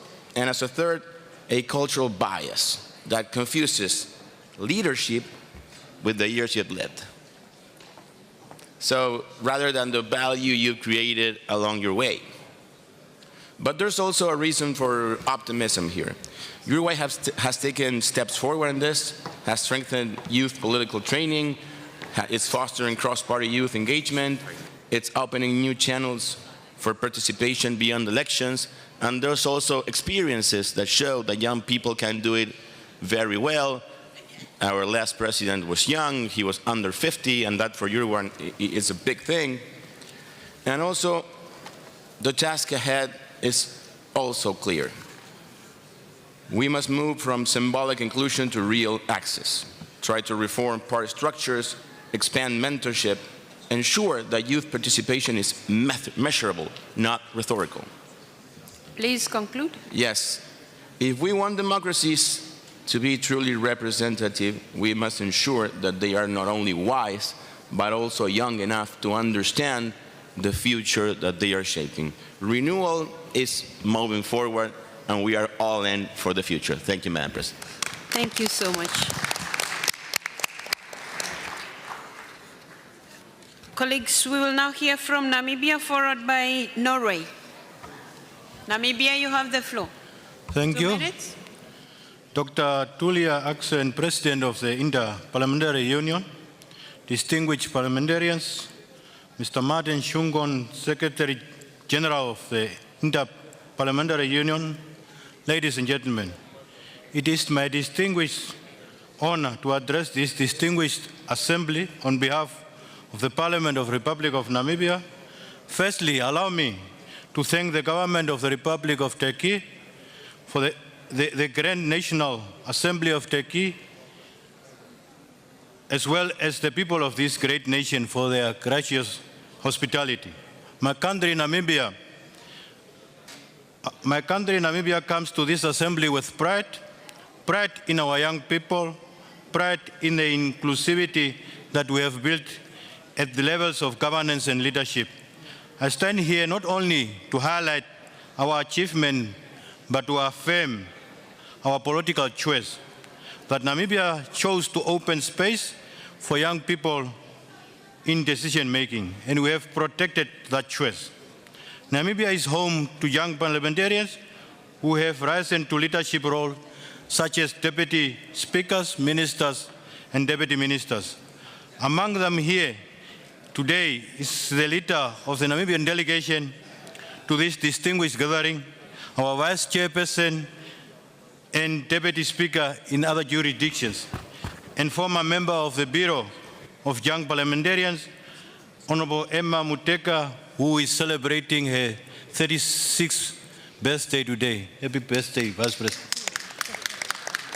Our Parliament champions inclusivity and youth participation through initiatives such as the Children's Parliament and the Junior National Council, platforms that prepare the next generations of leaders and help bring issues affecting the youth to national level. Our engagement with IPU Young Parliamentarians program has further strengthened the skills of those already serving at these levels. Most recently, in March, our Parliament, in collaboration with IPUs, held a training on leadership, mentorship, and communication for young parliamentarians. Please conclude. Which focused on enhancing the skills of young MPs to improve policies and youth representation. We trust that this training will bridge the gap in parliamentary decision-making. Despite this achievement, challenges remain. Our parliamentarians continue to call for reform regarding support, mentorship, institutional resources to sustain their contribution, while young parliamentarians in rural areas bring efforts to their issues to national agenda. With this proposed the enrichment of young parliamentarian caucus and call for better collaboration and cooperation between the young caucus of IPU. Thank you so much. Thank you. Thank you. Norway, 2 minutes. Thank you, Madam President. Thank you for giving me the floor. And I would like to start by echoing the previous speakers by stressing the fact that to be truly representative as democracy, democracies, diverse voices have to be included in decision-making. To make sure that young people get to represent, not just to be represented, there has to be a culture of youth participation. There are, of course, different ways to ensure such participation. One way is to make legislative changes that set standards or requirements such as quotas. But as we know quite well, amending legislation can be a lengthy process. But luckily, there are steps to be taken that don't require us to wait for change to happen. It can be started right away. I've been asked to talk about why Norway is able to consistently have a high proportion of young parliamentarians. This, I would argue, is very much due to our strong culture of youth politics. Several of today's top politicians have a background in the bodies of youth parties. I use youth politics as a collective term for political activity among young people, both organized and unorganized, and in Norway from about the ages of 13 up until 25, but never higher than 30. All political parties in Norway have a youth party. It is important to stress that they are not youth wings, but fully independent organizations, only affiliated with the parent parties. Although the youth parties function as a recruitment and training arena for parent parties, they are completely independent and autonomous in the sense that they dictate their own statutes, make their own policy priorities, and the parent parties have no influence over any priority, including who is to be elected for positions. They also receive independent funding.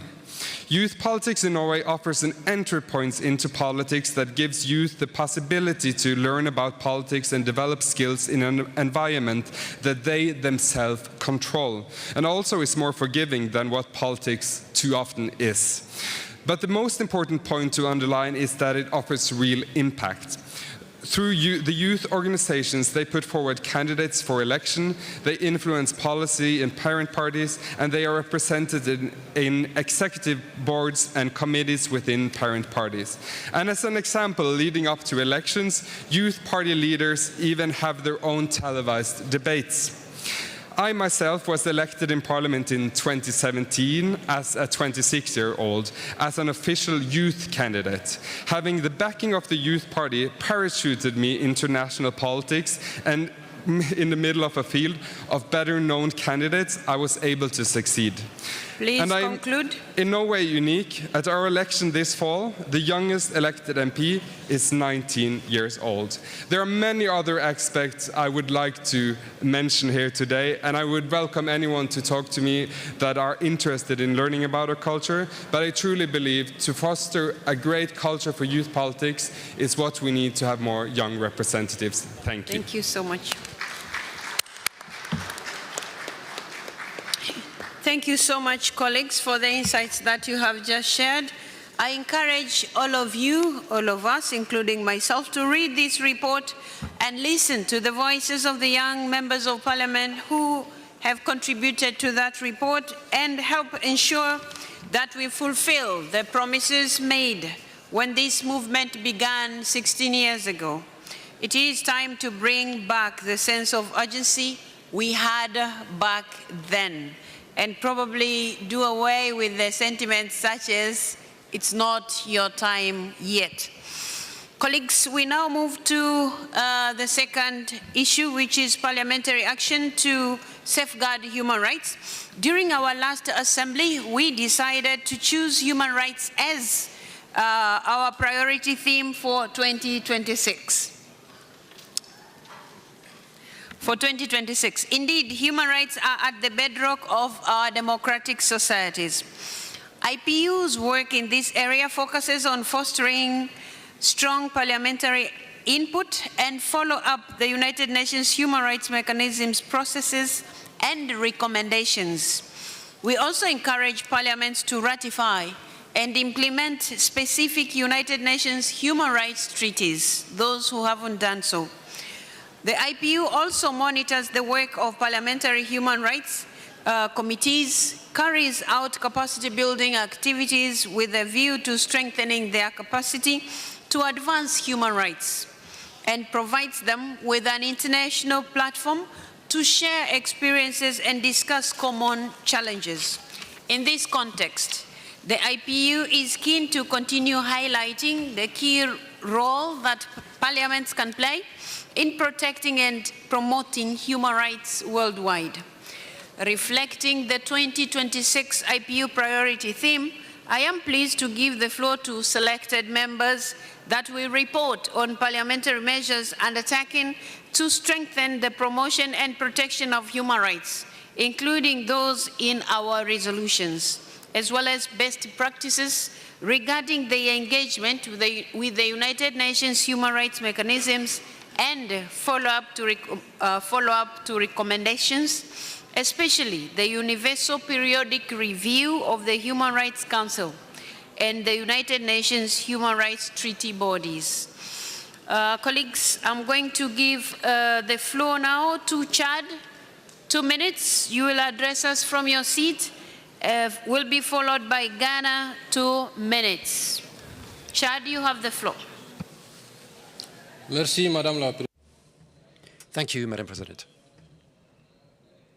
Chad reiterates its commitment to the universal values of human rights enshrined in the Universal Declaration of 1948 and reflected in our legal system.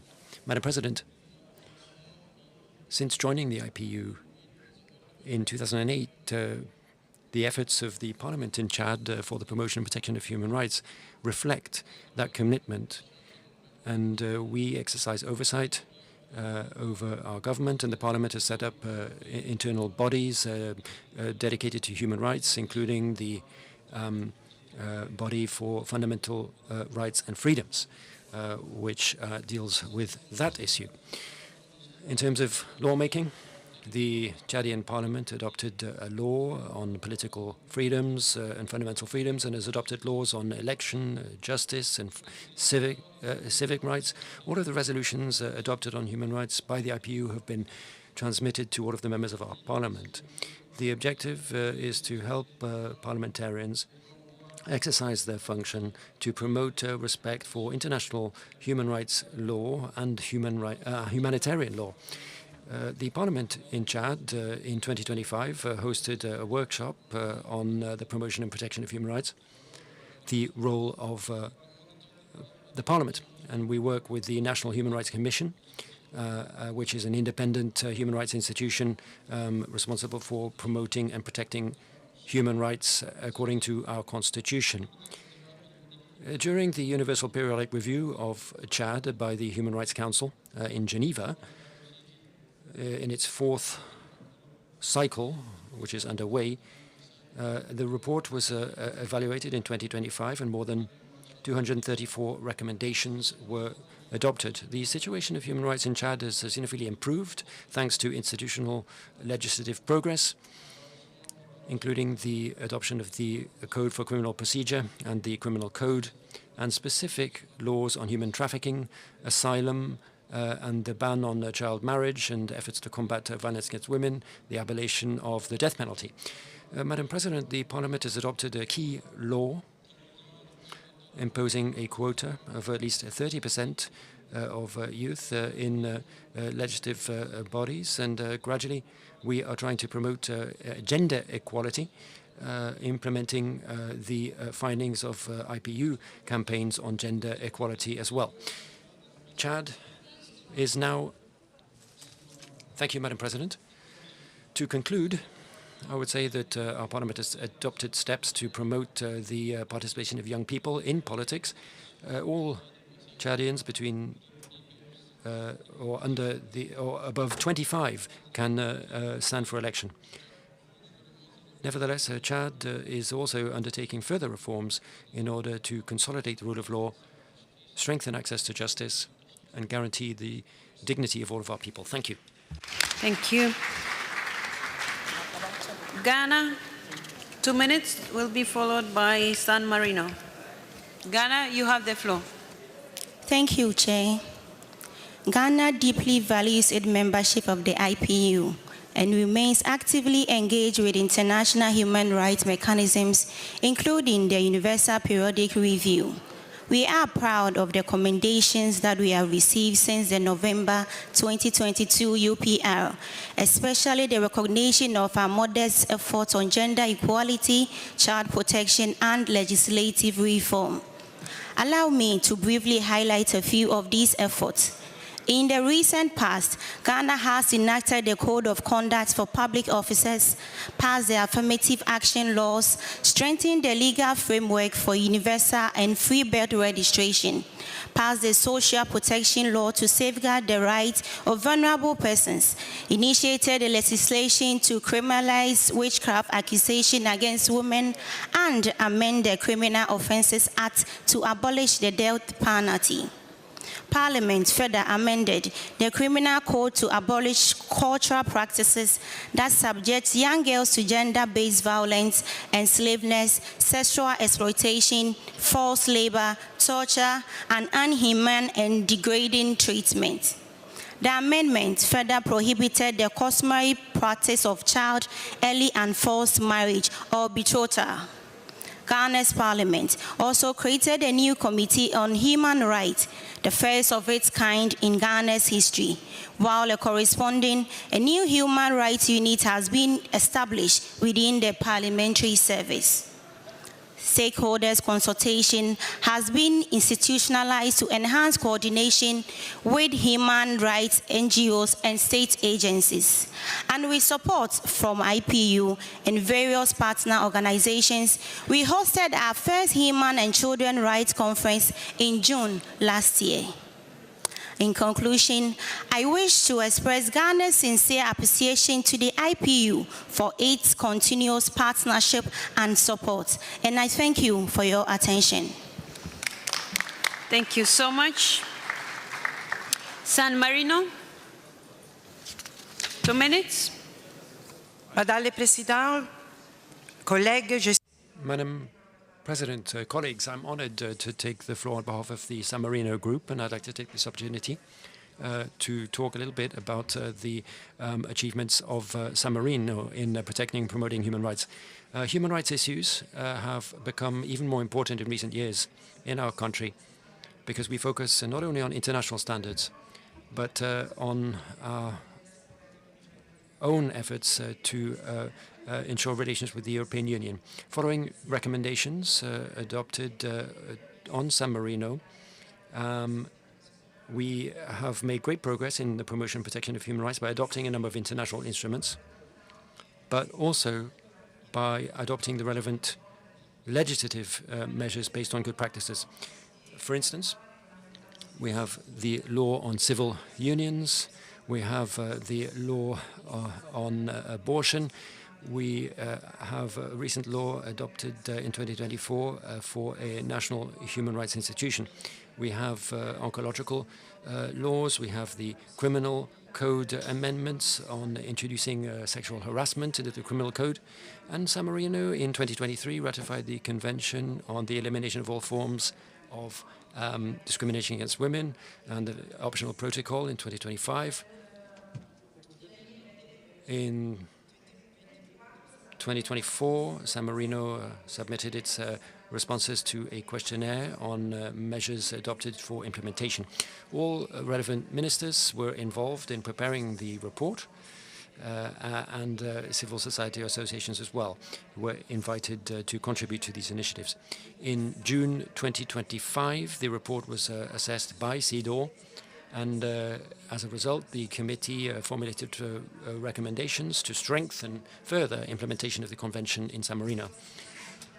Concluding observations and recommendations issued by the committee were shared with the Parliament and the administration of our judicial system in order to ensure awareness raising and incorporate the necessary changes to our legal system. So this requires a constant oversight and attention, follow-up, because forms of discrimination against women are never entirely eradicated, but come in new forms and present new dangers. And there are efforts to make this more widespread. Thank you very much. Thank you so much, San Marino. Colleagues, we go to now the third section, which is parliamentary action to tackle climate change and to live in harmony with nature. Colleagues, this year the IPU is proud to have partnered with the World Future Council to present its World Future Policy Award, which highlights outstanding policy solutions that serve both present and future generations. The award aims to raise global awareness of exemplary laws and policies, helping to accelerate policy action toward a more sustainable and just future. Last year's World Future Policy Award recognized bold and forward-looking policies on living with harmony and future generation. So, as part of this accountability segment, which seeks to highlight good practices from around the world, we will be sharing some of these policies with you. I am pleased to give the floor to delegations with award-winning policies, who will briefly introduce it and then play videos. This is also equally important, dear colleagues, so that we learn from each other and see how our respective policies and laws can change in our respective countries to make sure this goes well. So we have here, we will begin with Bhutan. Bhutan will have a 1-minute presentation and will show us a video. Bhutan, you have the floor. Thank you, Honorable Madam Chair, distinguished delegates, ladies and gentlemen. I bring warm greetings from His Majesty the King and the Parliament of Bhutan. It is my privilege to present Bhutan's Biodiversity Act 2022, recently recognized with the World Future Policy Award 2025. We deeply appreciate this honor, which reaffirms our commitment to biodiversity conservation and sustainable development. Bhutan, though small, is proud to be carbon negative with over 70% forest cover and more than half our land under protection. Guided by our philosophy of gross national happiness, we place environmental conservation at the heart of our development. The Biodiversity Act 2022 provides a strong framework for conservation, sustainable use, and equitable benefit sharing while recognizing community rights, gender mainstreaming, and traditional knowledge. This award validates our belief that conservation and development go hand in hand. As global diversity faces increasing threat, Bhutan remains committed to sharing our experiences and working collectively towards a sustainable future. Thank you, Chair. Thank you for your time. Thank you so much. Now we will move to the video for Bhutan.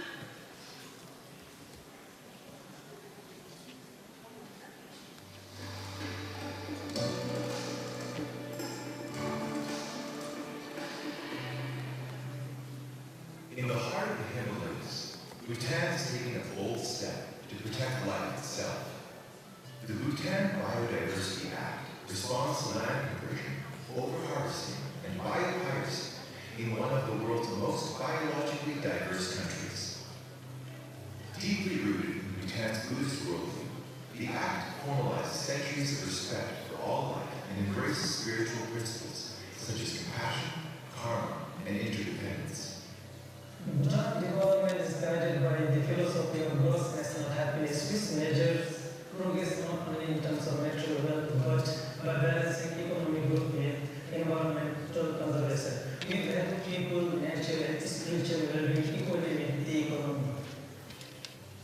The Act conserves Bhutan's biological and genetic resources. Today, more than half the country's land is protected, and iconic species like the Royal Bengal tiger are recovered. They're nice, yes, yeah. Done the words. And through equitable benefit sharing, local and indigenous communities are empowered to innovate while improving livelihoods. Bhutan's Biodiversity Act, as a legally grounded and culturally rooted model supports living in harmony with nature and is well suited for replication in other biodiversity-rich countries.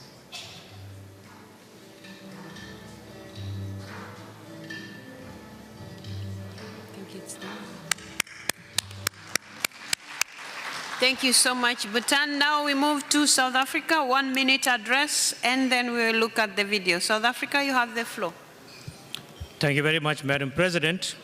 It is indeed an honor for me to present the National Environment Management Biodiversity Act of South Africa. This is the act that is a winner of the World Future Policy Award in 2025. The National Environment Management Biodiversity Act is a pioneering law that protects one of the world's richest natural heritages, establishing the legal framework for conserving South Africa's exceptional biodiversity, spanning around 95,000 described species across 9 terrestrial biomes.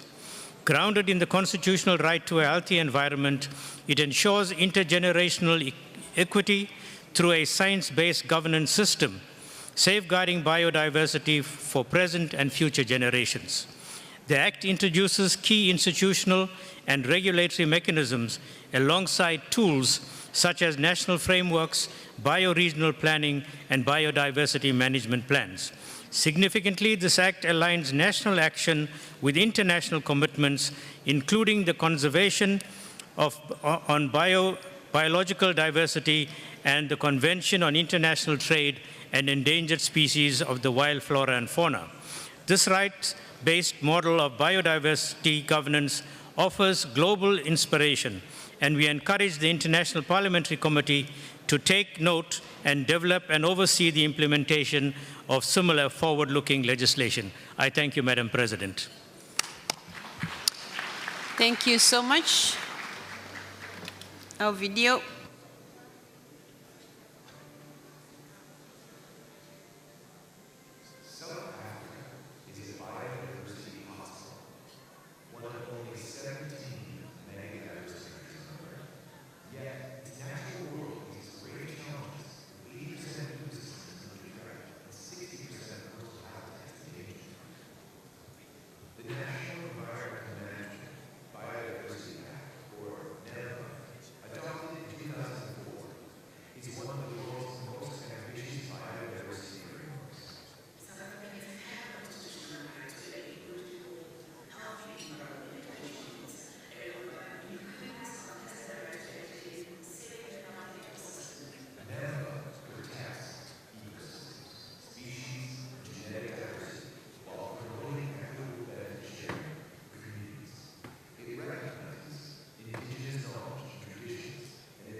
Thank you so much, South Africa. Now we move to Spain, 1 minute address and a video. Spain, you have the floor.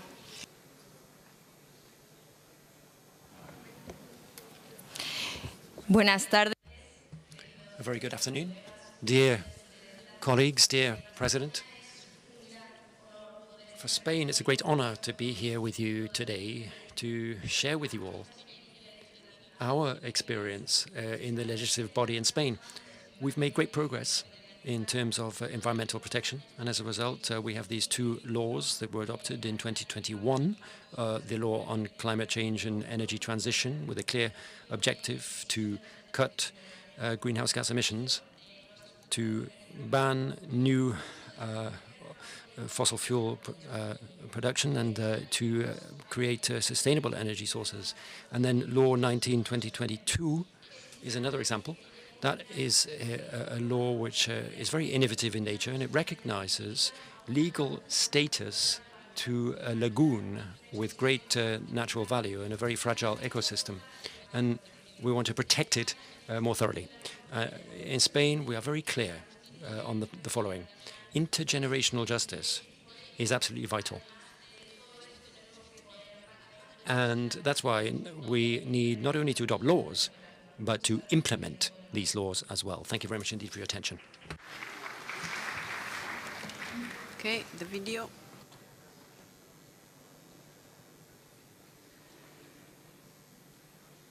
One of Europe's largest coastal lagoons, the Marne, has suffered decades of pollution and mismanagement from agriculture, mining, and mass tourism.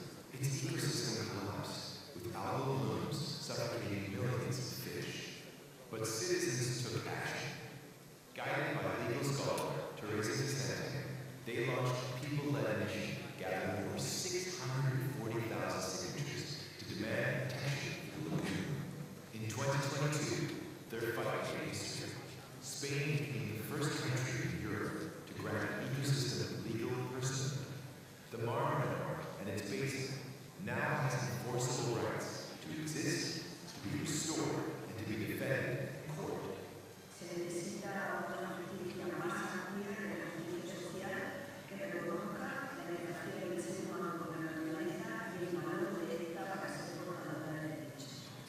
Now grounded in the Spanish Constitution, Law 19/2022 shows that Western legal systems can accommodate non-human rights without fundamental destruction, offering an inspiring model with real potential for replication.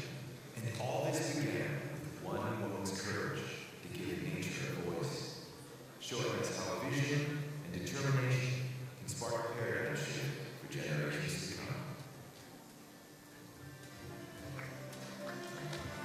The Speaker of the DRC.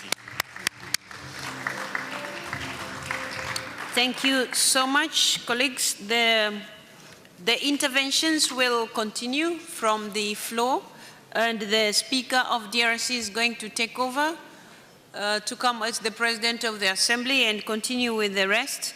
But as we wait for him to come forward, I'm going to call on the Mr. Samia Suleiman, who is the Speaker of the Parliament of Malawi. 2 minutes. The Speaker of Malawi? Is he here? Okay. He's not yet here, Mr. Chairperson. Okay. Okay. Mr. Mevlut Karakaya from Turkey. Yes, thank you. Ms. President, dear parliamentarians, it is a great honor for us to host the 152nd Assembly of the IPU and to welcome you to Istanbul. At the outset, allow me to underline that I consider the IPU's accountability segments highly meaningful. They remind us of a fundamental question: do our decisions truly translate into impact on the ground? On climate change, this is no longer a choice, but a necessity. The issue is not only setting targets, but ensuring their effective implementation. As Turkey, we act with this sense of responsibility. Within the framework of Paris Agreement, we support our 2053 net zero emissions target with concrete steps. Through our climate law, we address emissions reduction, adaptation, and green finance in a comprehensive manner. Recognizing that climate action goes beyond energy policies, we are also transforming our relationship with nature. We prioritize nature-based solutions and continue to expand our forest assets. Our forests absorb approximately 45 million tons of carbon dioxide annually, a tangible indicator of these efforts. Dear parliamentarians, parliaments are not merely part of this process. They are its driving force. Through our legislative and oversight roles, we must ensure this transformation is real. Accountability is not only about reporting, it is about responsibility. Looking ahead, we will accelerate the transition away from fossil fuels and increase investments in renewable energy. We also aim to make COP31 in Antalya in this year an implementation COP focused on concrete action and strong partnership. Ultimately, climate change concerns our shared future. With this awareness, I extend my respectful greetings to all of you. Thank you.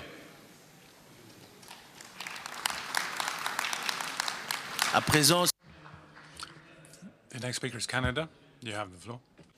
Fellow parliamentarians, I'm honored to share how the Parliament of Canada is enhancing youth participation. To answer the question from the panel earlier about youth, I may not be between the ages of 18 and 40, but I look like I'm between the ages of 18 and 40. That's a joke. As we all know, we cannot underestimate the power of youth in contributing to meaningful societal change and protecting democracy. As parliamentarians, we can ensure that parliamentary committees' studies include youth voices, and in Canada, we have. In Canada, young people can get more immersive experience in Parliament by hired by our young student page programs. Being involved in the daily functioning of Parliament as a page offers a unique chance to see democracy up close. Members of Parliament can also host interns through internship programs for recent graduates. Interns are enrolled as graduate students and receive a scholarship. This is a nonpartisan opportunity that includes placements with both a government and an opposition MP alongside other learning opportunities focused on Parliament. The Parliament of Canada also provides resources to teachers who want to further their students' civic engagement. For instance, they can bring their students to Parliament for a guided tour. Also, teachers can enhance their own learning through the Parliament of Canada's Teacher Institute, where teachers come from across Canada to meet with parliamentarians and learn from experts about student engagement with democracy.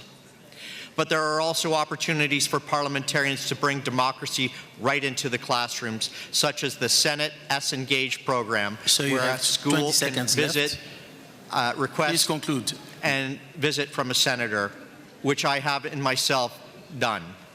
I am immensely proud of the work Canada's Parliament is undertaking to engage youth, but I know that we could be doing more. For that reason, we are keen to hear the other parliamentary approaches to this crucial aspect of democracy.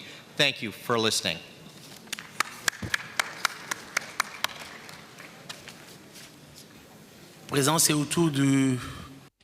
Next speaker is Thailand. Thailand. Honorable Chair, dear colleagues, the Thai Parliament aligns its climate actions with the strategic priorities of the IPU. We believe in the power of parliaments to transform global commitments into concrete policies, strong legislation, and real results. And we are committed to lead by example. The Thai Parliament has started the Green Parliament project, aiming to become net zero by 2032. We are improving how we manage energy, waste, and resources under Green Office standards. On the executive side, our new government has also set a clear path to net zero by 2050 through green economy, focusing on 5 priorities, which as an MP I fully support.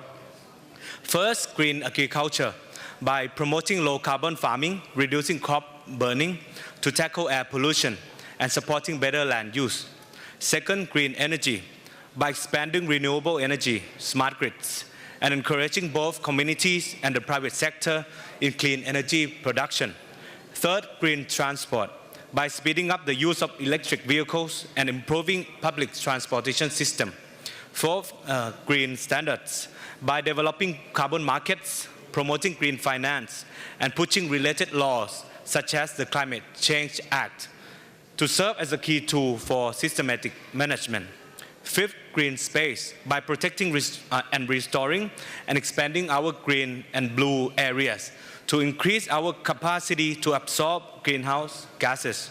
At the same time, Thailand is strengthening climate resilience, better disaster prevention, early warning system, and water management to cope with the ongoing climate crisis. Dear colleagues, Thailand is working with strong commitment to transition to a green economy and improve our climate adaptation. We stand ready to work with all of you to build a more sustainable for all of us. Thank you. I now give the floor to Algeria. شكرا سيد الرئيس. Thank you, Mr. Chair. If I may, I would like to make a three-pronged observation. The Algerian Parliament underscores that the implementation of the recommendations and decisions of the IPU is a procedural obligation for us that falls within our national vision, which considers that parliaments are called upon to move from just a follow-up mechanism to an initiative-taking organism in order to legislate and adopt public policies that are truly influential and that affect the future of our generations. The Algerian Parliament is always keen to include the recommendations and decisions made by the IPU into our legislations and national laws. We also work on raising the awareness of public institutions about these decisions and recommendations so as to improve the synergy between our national policies and the priorities of the IPU. Now, when it comes to the youth and women, the Algerian Parliament considers that empowering women and the youth is a primordial pillar for renewing and revitalizing the political life and also to guarantee the sustainability of political institutions. We have established a parliamentary network of youth involving 92 members out of 407 members, including 11 women. This network has adopted an operational program that rests upon political participation, information, awareness raising, and parliamentary diplomacy, among others, so as to promote the participation of young people, namely young women, in decision-making initiatives. The Algerian Parliament has also established a children's parliament within the current legislature. This is a proactive movement in order to build a generation that is fully aware and cognizant of the importance of citizen participation. Legislatively speaking, the Algerian Parliament has ratified the electoral law, which makes it mandatory for parties to consecrate at least half of their candidatures for young people of under 40 years of age. This goes in line with the IPU strategy. We have also ratified the political parties law that promotes the political rights of young men and women and their participation in all national and local institutions. Now, when it comes to supporting human rights, the Algerian Parliament continues to work on strengthening human rights respect in line with international obligations, including the Universal Human Rights Declaration, which recognizes in its first article that all human beings are born free and equals in rights and dignity. The Algerian Parliament in April of 2026 ratified the law on criminalizing colonialism because Algeria is fully committed to the defense of the just causes of people's freedoms and liberties and also stemming from our historic responsibilities. When it comes to climate change, the Algerian Parliament has launched an initiative establishing a parliamentary network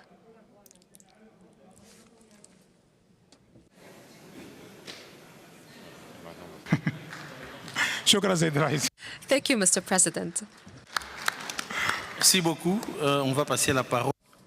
Thank you very much. Portugal is the next speaker, to be followed by Ukraine. Portugal, you have the floor. Madam President, dear colleagues, it's with great pleasure that I intervene in this special segment of Accountability for Parliamentary Action for strengthening the participation of young people, to share a practice of Portuguese Parliament of the Republic. That I consider especially relevant in the Youth Parliament program.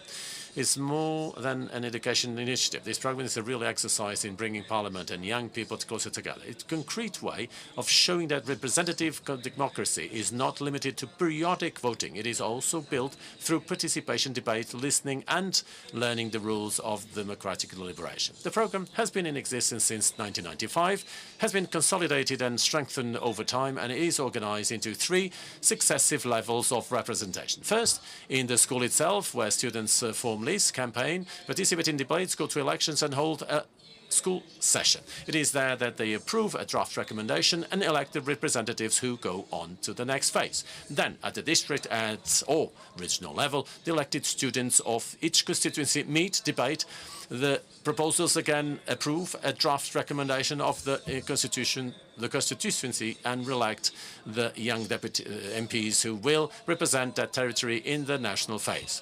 Finally, in the national session, in the National Assembly, young people meet in the committees and plenary. On a pedagogical side, the very logic of the political representation from the base to the center of democratic decision-making. There is also a very important element. Members of the Assembly of the Republic are called upon to participate in this process. So we want to make sure that the contact between young people and the Assembly is good. We have overcome more than 1 schools in this program. It has come to a reality of more than 2.5 million students since its creation in 1995. This is a very good experience, large scale, and present in all over Portugal. It's a closer proximity of schools, children, young people, and Parliament. The debate in the Commission, the plenary, the negotiation, and the voting. The Youth Parliament. À présent, passer la parole à l'Ukraine.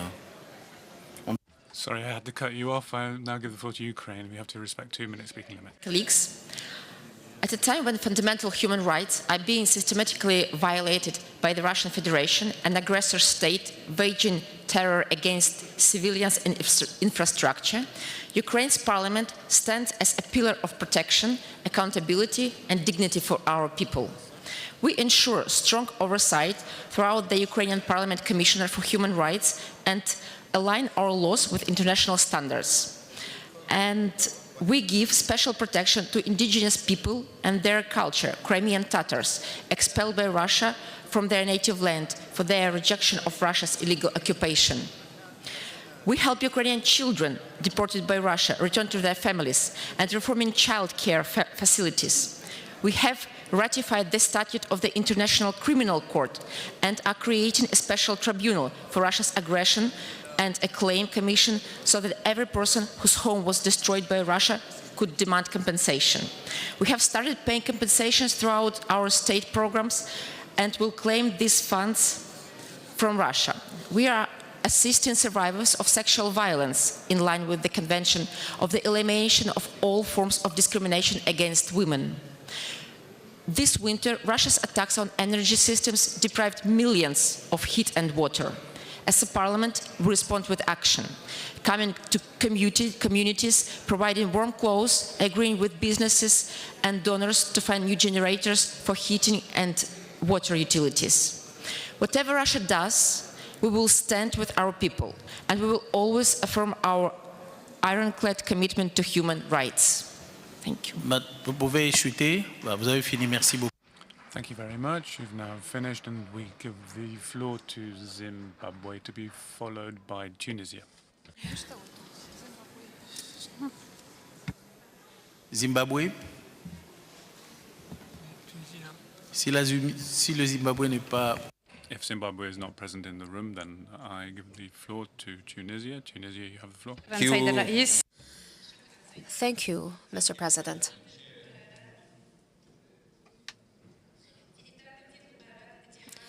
In implementation of the decisions and resolutions adopted by the IPU, Tunisia reiterates its commitment to supporting parliamentary action pertaining to countering the negative impacts of climate change and protecting the environment, in line with our constitution, which stipulates the necessity to protect our environment.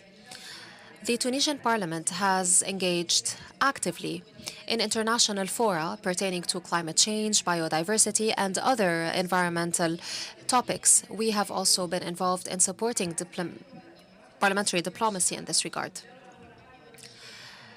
The Tunisian parliament continues to play its supervisory role and to put forth initiatives pertaining to the safe disposal of waste and the countering of pollution, but also adopting strategies to adapt with climate change. We also work on developing our legislative framework by adopting laws that aim to improve the management of waste, to encourage green environmental projects, and also encourage green businesses in line with our commitments under international law, namely as per the Paris Agreement. We underline once again the importance of ratifying and also revisiting the laws pertaining to the environment in order to achieve sustainable development goals and guarantee the right of future generations to enjoy a safe and sound environment. We are mainly active in this field by ratifying numerous laws in this regard. Thank you very much. Thank you very much, and I now give the floor to Teresa Berman from the World Future Council. Thank you, Mr. President. Dear colleagues and trustees of our collective future, I'm speaking regarding the World Future Policy Award winners that were featured earlier in this segment. Since 2007, the World Future Council have worked with decision makers to embed future just policies at all levels of governance. Our World Future Policy Award raises global awareness of exemplary laws and policies, each year focusing on a topic where progress is particularly urgent. In 2025, the award, in partnership with the International Union for Conservation of Nature and the Inter-Parliamentary Union, focused on living in harmony with nature and future generations. The award celebrated laws promoting biodiversity, regenerating ecosystems, and recognizing nature's intrinsic value. A sincere thanks to the IPU for featuring our awardees in this accountability segment, and of course to the esteemed members of Parliament from Bhutan, Spain and South Africa for introducing the policies, as well as to the communities behind these outstanding initiatives. A brief mention must also go to our further 2025 award winners. These include the 2022 Law 287 on the rights of nature and related state obligations from Panama, the National Environment Act of Uganda 2019, the 2017 Te Awa Tupua Act from Aotearoa, New Zealand, and the BB&J Agreement under the United Nations Convention on the Law of the Sea. Information on all of these inspiring and very replicable policies can be found in the flyers distributed around the room, and we at the World Future Council stand ready to support you in the design, replication, and implementation of future just governance solutions. Nature can live without us, but we cannot live without her. We urge the parliamentarians in this room to integrate this essential truth into your political mindsets and to lead as good ancestors for generations to come. Thank you very much. Merci beaucoup. Thank you very much. And with that statement, we arrive at the end of the list of speakers for that segment. We will take a few minutes now just to receive the list of speakers for the next segment. Alors, nous allons commencer par... So we'll begin with the Commonwealth Parliamentary Organization. You have the floor, if you're in the room. May I take up the chair now? Yes. Okay, all at once. Wait a minute, I need to make sure I have the right speech. Just right after.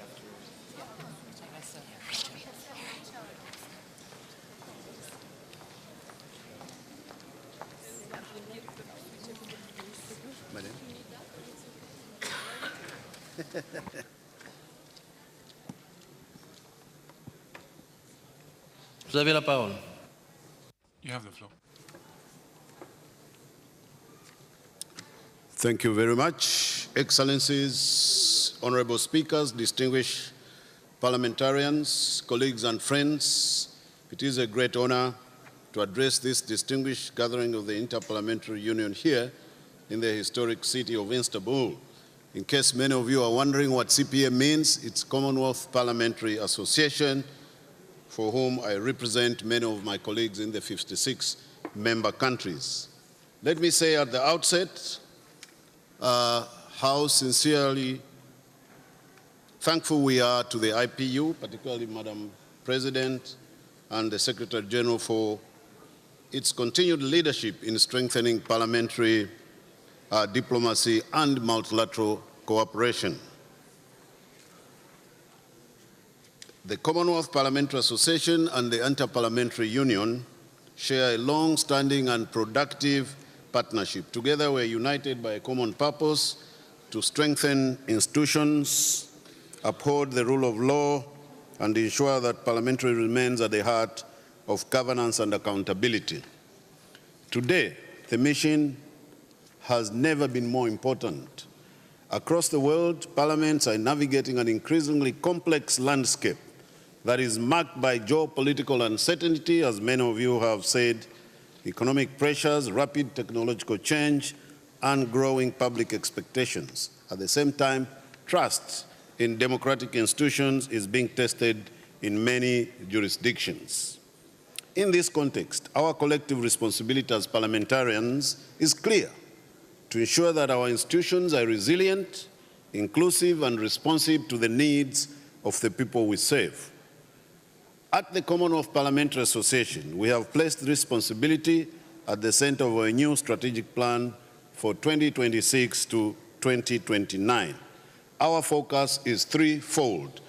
First, we are strengthening parliaments, supporting institutions to be more effective, inclusive, and independent. This includes advancing gender equality, promoting disability inclusion, and supporting small and vulnerable jurisdictions.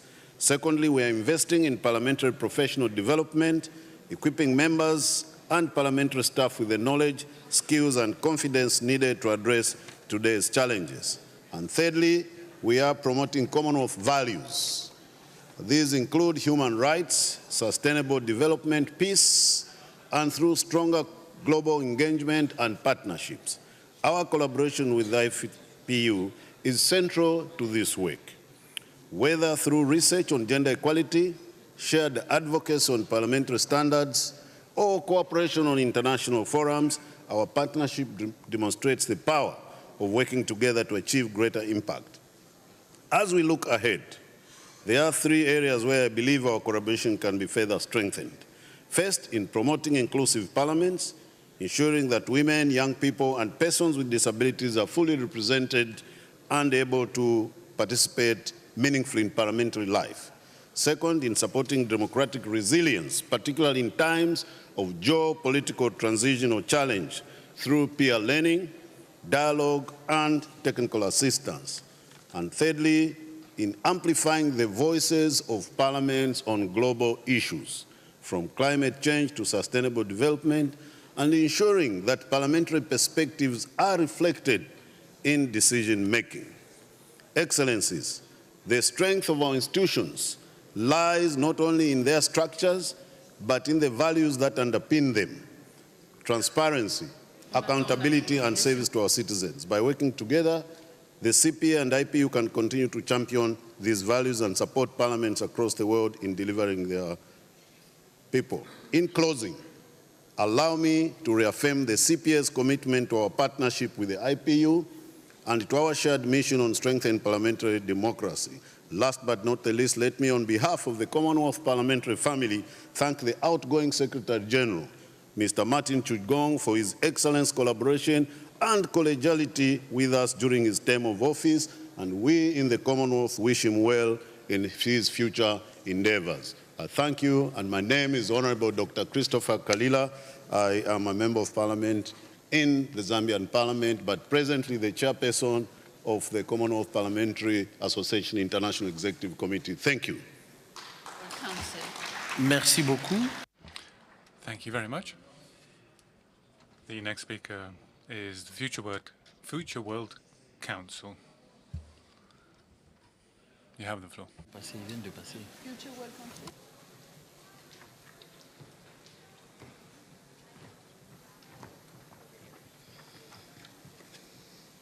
Vous avez la parole. You have the floor. Thank you, Mr. President, honourable colleagues and stewards of our collective future. Since 2007, the World Future Council has worked with decision makers to embed future just policies at all levels of governance. We welcome the timely theme of this debate, noting the urgent need for the global parliamentary community to protect, respect, and fulfill the rights of present and future generations.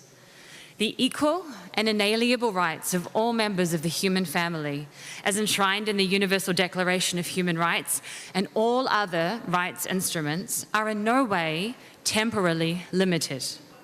Parliamentarians have a special responsibility as guardians of the long-term public interest to pursue intergenerational justice.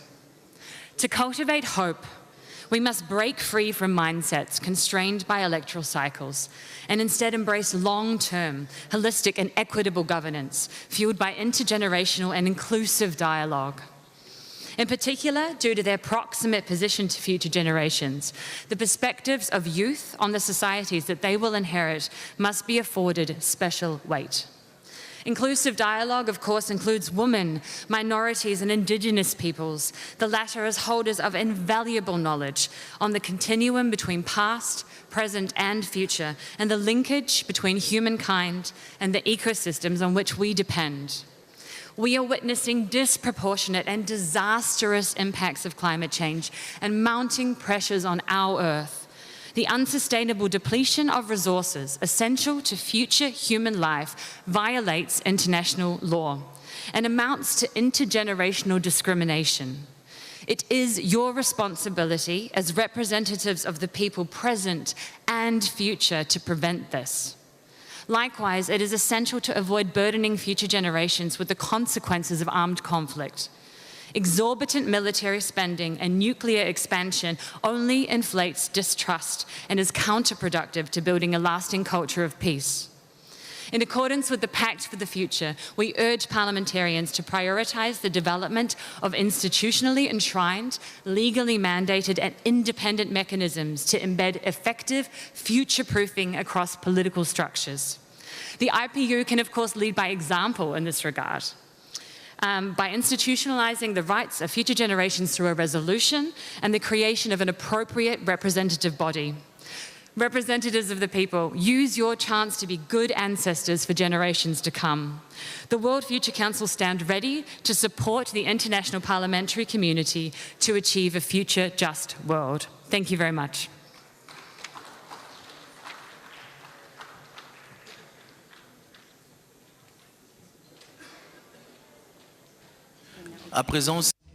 Thank you. Estonia has the floor.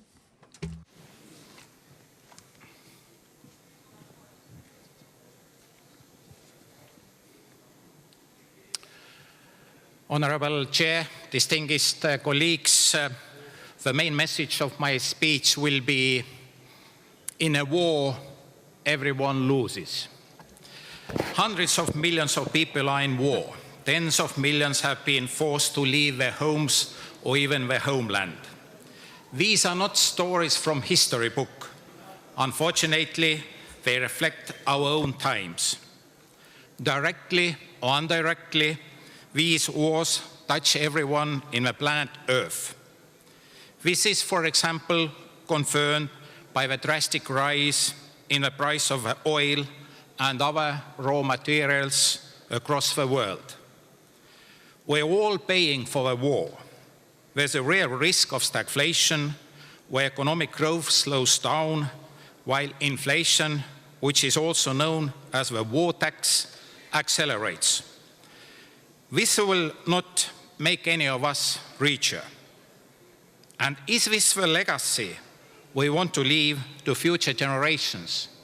The answer is no. We live in an era of a great power rivalry. The rules-based world order is fading, and it has been replaced by force, by military and economic power. This painful truth was stated loudly, clearly, and convincingly by Canadian Prime Minister Mark Carney in Davos, Switzerland.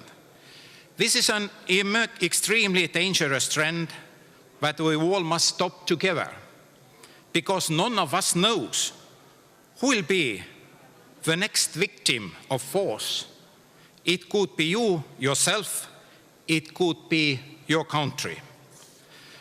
We must return to a rules-based world order, cooperation and negotiations. However, an essential prerequisite for achieving this is that war crimes will be punished. For example, Russia's accountability and punishment for war crimes in Ukraine is a preventive prerequisite of utmost importance in averting future acts of aggression. At this point, it is fitting to conclude in the spirit of Hemingway with words of John Donne. Never send to know for whom the bell tolls. It tolls for you. When the world loses a single person, it makes you poorer as well. The world is a wonderful place to live, but on one condition: there must be no war. May there be peace in the world and in all your hearts. Thank you for your attention. Merci beaucoup. Thank you very much. Pakistan will be our next speaker, to be followed by France.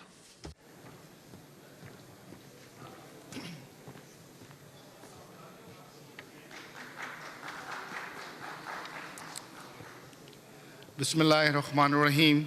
Honorable President, fellow parliamentarians, Assalamu alaikum. We meet at the time to perform concern and the painful loss. The continued mayhem in Gaza, unending miseries, innocent men, women, children in Lebanon, war cloud hovering over the Persian Gulf. Ladies and gentlemen, at the time when the world faces growing uncertainty, Pakistan has shown the role as responsible and active voice for peace. Our sincere diplomatic efforts are the best display. Holding Islamabad talks start and through the combined leadership of the Prime Minister Shahbaz Sharif, Deputy Prime Minister Ishaq Dar, and the Chief of Defense Forces, Field Marshal Syed Asim Munir. As our leadership strive re-engaged, two sides of the second round soon in Islamabad, inshallah. I implore upon the global parliamentary leaderships, raise the voice, take tangible action, support Pakistan drive. There can be no democratic, peaceful world order if the India keep denying Kashmiris their birth right of self-determination, and Israel keep ignoring every human dignity and respect for the international law, Gaza, West Bank, Lebanon, Syria, and elsewhere. Ladies and gentlemen, the Democrats not fight each other. They fight out the problem together.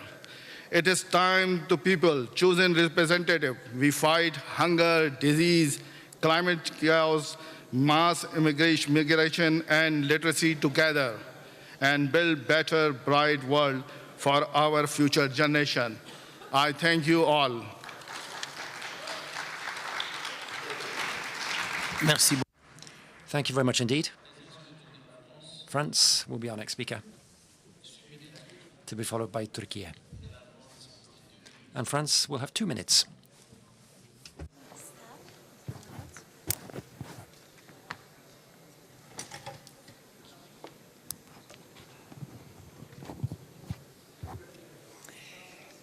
Monsieur President, parliamentarians,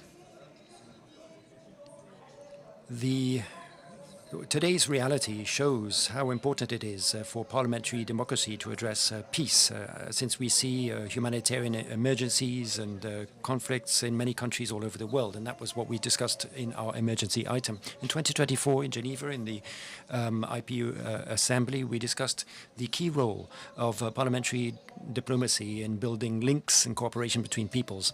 And I already spoke on behalf of France on that issue, which remains relevant today. And once again, I'd like to focus on human rights and future generations, and stress the importance of protecting the rights of women and girls. This is a constant battle, and it's a sign of the progress that humanity has made, and we must remain vigilant and continue to ensure that that progress is made. In February 2026, in the French Parliament, I introduced a report on feminist diplomacy in a global context where reactionary conservative movements are trying to undermine progress in the rights of women and minorities. And it's vital to strengthen a diplomatic approach that puts gender equality and fundamental rights at the very heart of French and European and international foreign policy. Feminist diplomacy attempts to make gender equality a structuring principle for international relations in order to protect sexual and reproductive rights, protect women from violence, and promote the political and economic participation of women all over the world. So I'm going to try and shorten my statement just by saying that parliamentarians, it's up to us to address these major challenges, to adopt relevant laws, to exercise oversight, and to ensure that the necessary funds are available to implement these goals, and to speak up for our peoples wherever we can in parliaments where we are deciding on our future. Thank you very much. Thank you. Turkey will be our next speaker with 5 minutes. Puisqu'ils sont sur la because they're on the B list. Thank you. 5 minutes.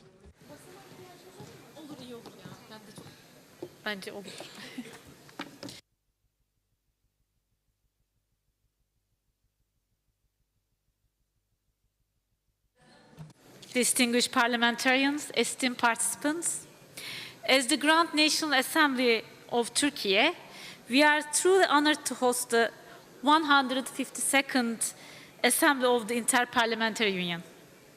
Welcoming you in Istanbul, a city where continents, cultures, and civilizations converge, is not only a privilege for us, but also a powerful symbol of dialogue, coexistence, and our shared responsibility for the future.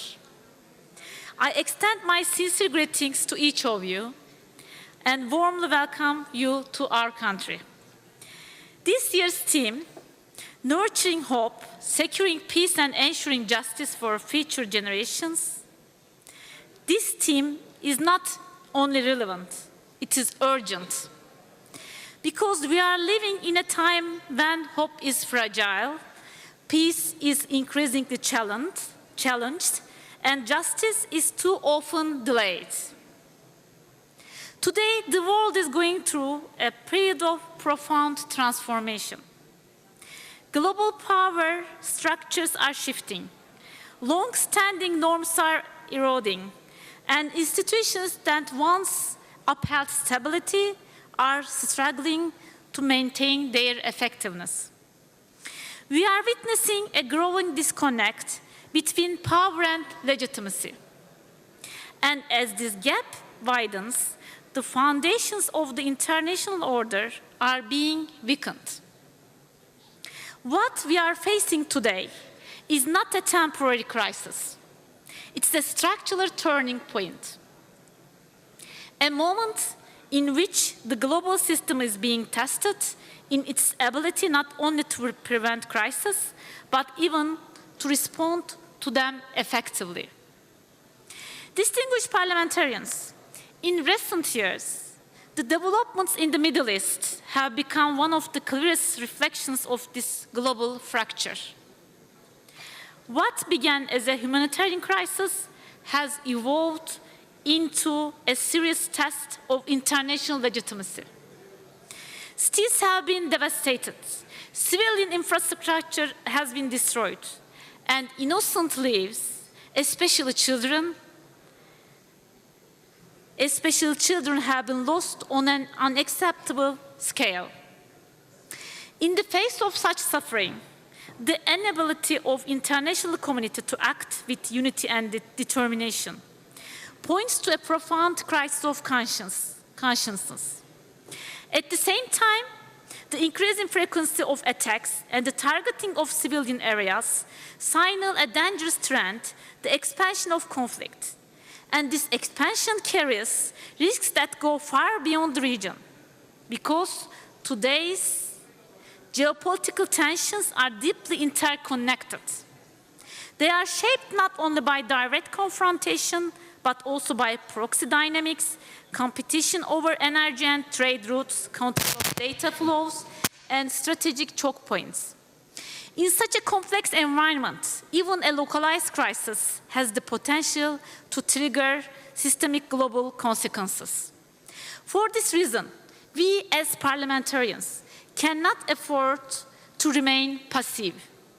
We cannot treat these developments as distant events. We must approach them with a sense of responsibility, with strategic awareness, and with strong political will. Distinguished parliamentarians, the nature of conflict is changing. War today is no longer confined to battlefields. It directly targets civilian life. Water systems, energy infrastructure, health services, the very foundations of human existence and being deliberately undermined.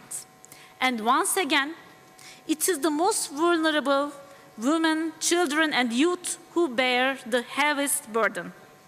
Let me state this clearly. Hope is built with determination. Peace requires consistent and collective effort. Justice cannot be postponed. Yet today, we see a world marked by contradiction. On one hand, unprecedented technological progress. On the other, persistent poverty, growing inequality, and widespread hunger. Millions of people continue to struggle for the most basic necessities, and the fact that we remain far from achieving the goal of zero hunger is a stark reminder that we are facing a deep global justice crisis. Distinguished parliamentarians, parliaments are not merely institutions that pass law. They are the embodiment of the will of the people. They are the conscience of our societies, and with that role comes responsibility. We must speak up, clearly, courageously, and consistently against injustice. Those who remain silent in the face of injustice do not only abandon the truth, they also lose their honor. Esteemed participants, the world we leave behind for future generations will be shaped by the decisions we make today. This is not an abstract responsibility, it's a concrete obligation. Turkey has approached the Syrian displacement crisis with strong sense of humanitarian responsibility.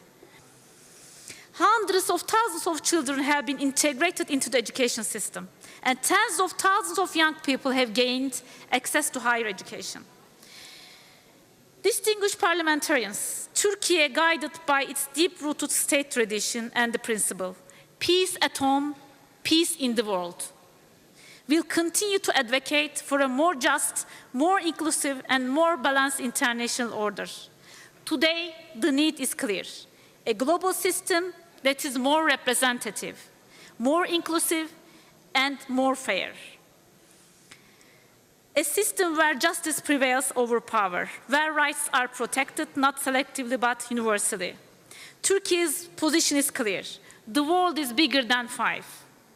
This is not merely a slogan. It's a call for reform, for fairness, and for a system that reflects the realities of our time. Mr. President and distinguished parliamentarians, we will continue to work with determination and sincerity for a more just international order. I thank you for your attention and extend my deepest respect to you all. Thank you. Thank you very much. Merci beaucoup, Madame. Thank you. Now the Partnership for Maternal, Newborn and Child Health will take the floor. PMNCH, you have 3 minutes.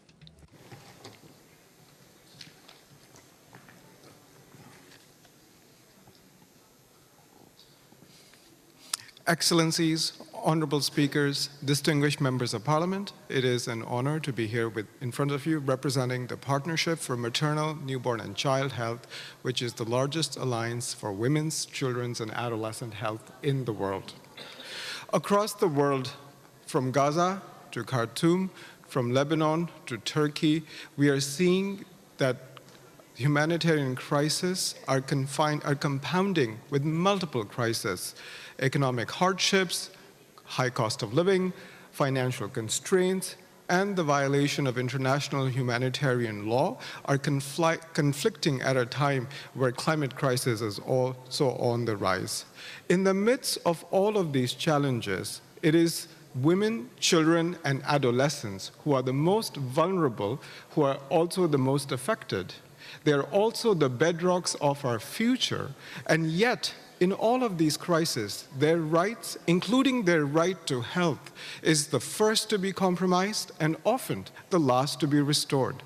At this difficult time, the topic of this assembly, the theme of this assembly, which is to nurture hope, secure peace, and prosperity for future generations, is a call to action, especially from an equity perspective for the most vulnerable and marginalized women, children, and adolescents. For example, 64% of all maternal mortality happens in conflict and humanitarian zones.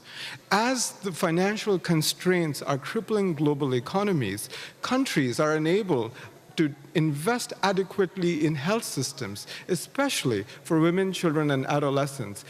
As official development assistance is reducing, countries are unable to absorb the shocks that they are facing. So the Partnership for Maternal, Newborn, and Child Health really urges parliamentarians through their constitutional levers and prerogatives of legislation, budgeting, and oversight and representation to ensure that these vulnerable and marginalized population groups are adequately protected, because we must be clear that there can be no peace without the health of the future of our societies. Without our mothers, we would not be here, and we were all children and adolescents one. And without their health, there can be no peace and prosperity. The partnership, therefore, urges 4 actions. 1 is to ensure that the health and services for these vulnerable population groups are continued even during conflict and crisis.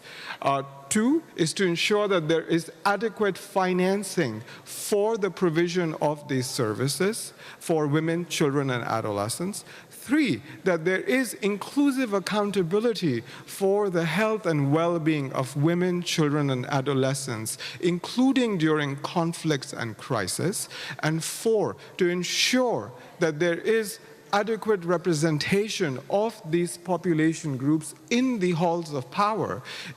We applaud the Inter-Parliamentary Union for their push towards increasing women's leadership and the participation of young MPs in these decision-making processes.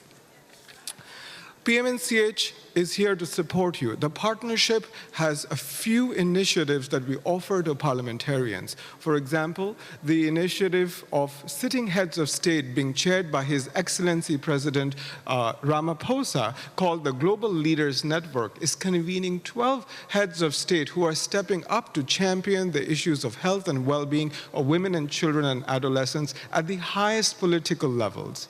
Secondly, the parliamentary network for women's, children's, and adolescents, which is being convened by Honorable Madam Speaker Didiza of South Africa, and which met yesterday, in fact, is convening speakers and parliamentarians with a mandate to advance these issues. And this network is also supported by the IPU, including Honorable Oral Atanizova from the IPU Health Committee.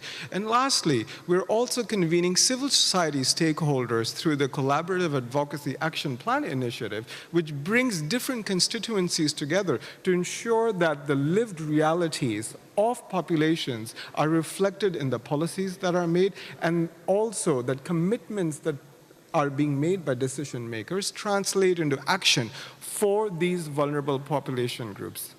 Honorable parliamentarians, honorable speakers, this is an urgent time. If we act together, we will be able to ensure not only our well-being, but the well-being of future generations. And if we do not act together, we stand at a moment of peril. We urge, as the IPU has urged, consensus, dialogue, and multi-constituency effort for partnerships for the most vulnerable and marginalized population groups. If we fail women, children, and adolescents, we fail the very foundation of our collective peace and prosperity. I thank you for listening, and please do not hesitate to reach out to me. Thank you, distinguished excellencies. Merci beaucoup. Many thanks. The delegate to Peru will be our next speaker for 1 minute.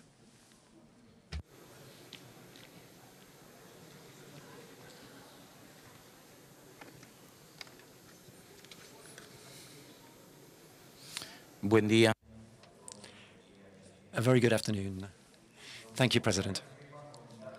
Nurturing hope, securing peace, and ensuring justice for future generations is the theme of this general debate. And nurturing hope, first of all. How can we do that? We need to generate hope. Can we really have trust in a society of double standards, hypocrisy, people who go to church every day and claim to be rightful and then become child murderers or murderers of young people or women and children? Can we really have faith in a world so full of blood, a world in which our governors and leaders continue to act in such a way? They have psychological problems. They have no right to put an end to the lives of these families all over the world. Why? How can our young people have hope in such a world? The children of Gaza, can they really have hope? No. Their right to life, health, housing, and education have all been denied. Securing peace now. What peace can we possibly talk about? The peace of cemeteries? The peace of parents silently burying their children because of the fault of certain genocidal, murderous leaders? Enough. We demand that the UN intervenes for the sake of humanity. Enough double standards. We need to show compassion. We need to be human beings, and there will be no peace for as long as blood continues to run in our streets. There will be no peace for as long as there is hunger. There will be no peace for as long as we all remain indifferent to the deaths of innocent people. At the last IPU Assembly, in Iran, Lebanon, no one spoke of genocide or the murder of children. There was no talk of the destruction of hospitals. So who is following the news? Do we ever talk about genocide? Will we talk about it at the next assembly in Tanzania? Will we ever react? Ensure justice for future generations. Well, what justice are we talking about? The justice of impunity for murderers and the genocide of children. What justice are we talking about? The impunity of those who destroy schools, hospitals, and houses. There can't be any justice in this world at present if the murderers aren't held to account, if we remain accomplices to this indifference. We need to be actors. We need to take action in order to defend the human race. Thank you for your attention. Professor Gonzalez, I'm from the Assembly of Peru. Thank you very much for your attention. Thank you. The representative, the delegate from Japan will be our next speaker. For 2 minutes, you have the floor.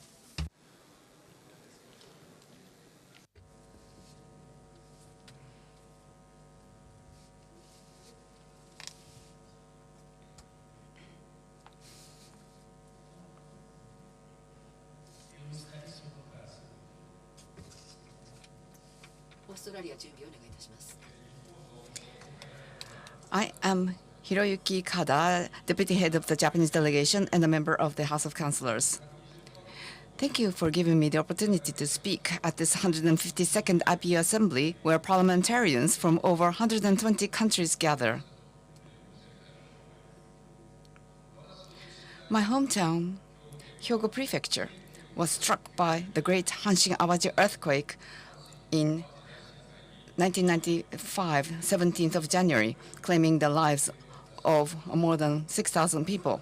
At that time, I covered as a journalist the efforts of those working on recovery and reconstruction, which made me aware of the importance of life as well as the significance of politics.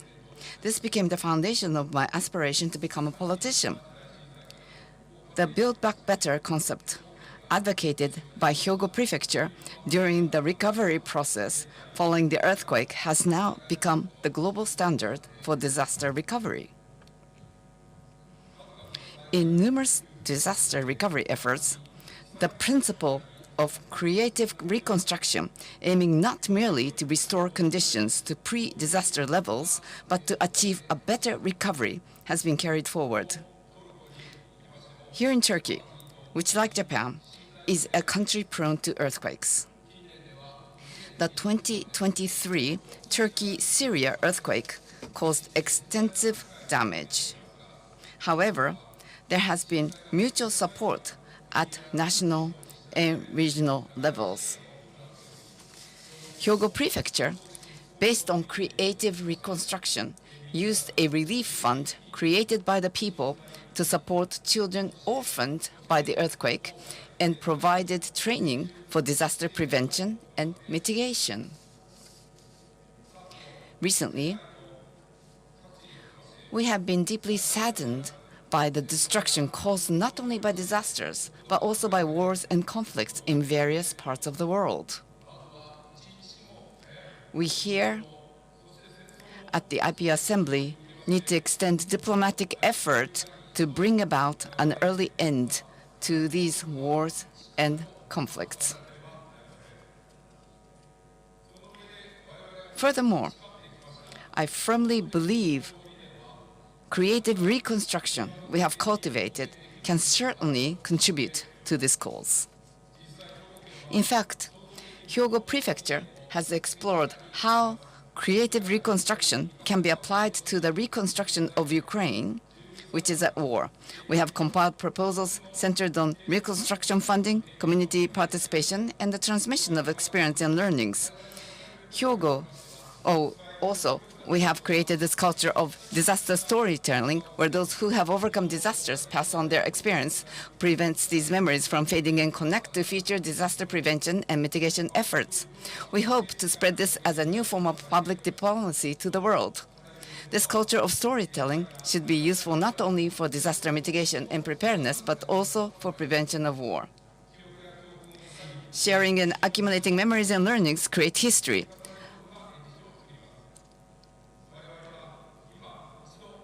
Let us, parliamentarians, gather here at this IPU Assembly once again strongly recognize the power of storytelling and transform the current global anxiety into hope. Thank you very much for your attention. Merci beaucoup. Thank you very much. And I now give the floor to Ms. O'Neill, speaking on behalf of the delegation of Australia. He has just 1 minute.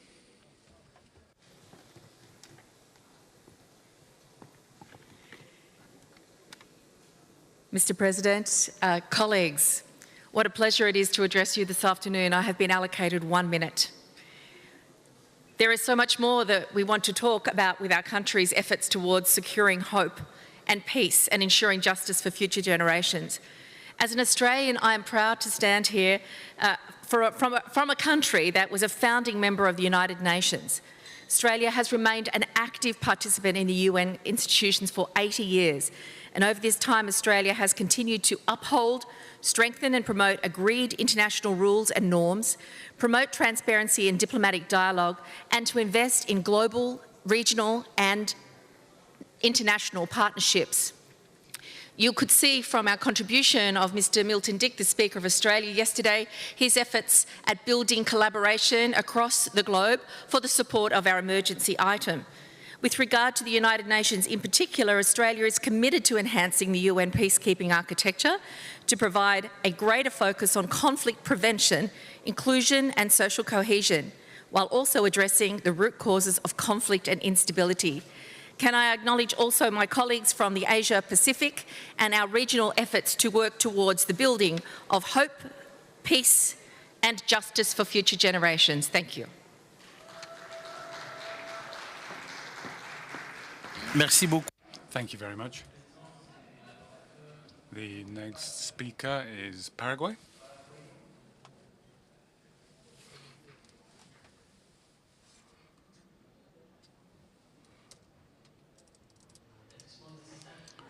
has 5 minutes.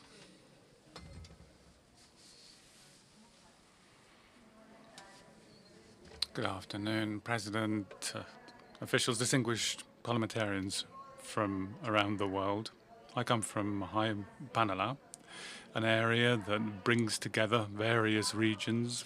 From Paraguay, we have crossed continents to be here in Turkey with a clear aim to make our voice heard and define clear actions. I'm speaking with the voice of a nation that has experienced the pain of war, but also we know the immense value of peace, rebuilt with genuine justice. Paraguay is a nation marked by resilience, and here in this forum, what better place to say that clearly? The nation of Paraguay exists thanks to women, and the nation of Paraguay has been rebuilt by women with unshakable confidence after the wars and conflicts.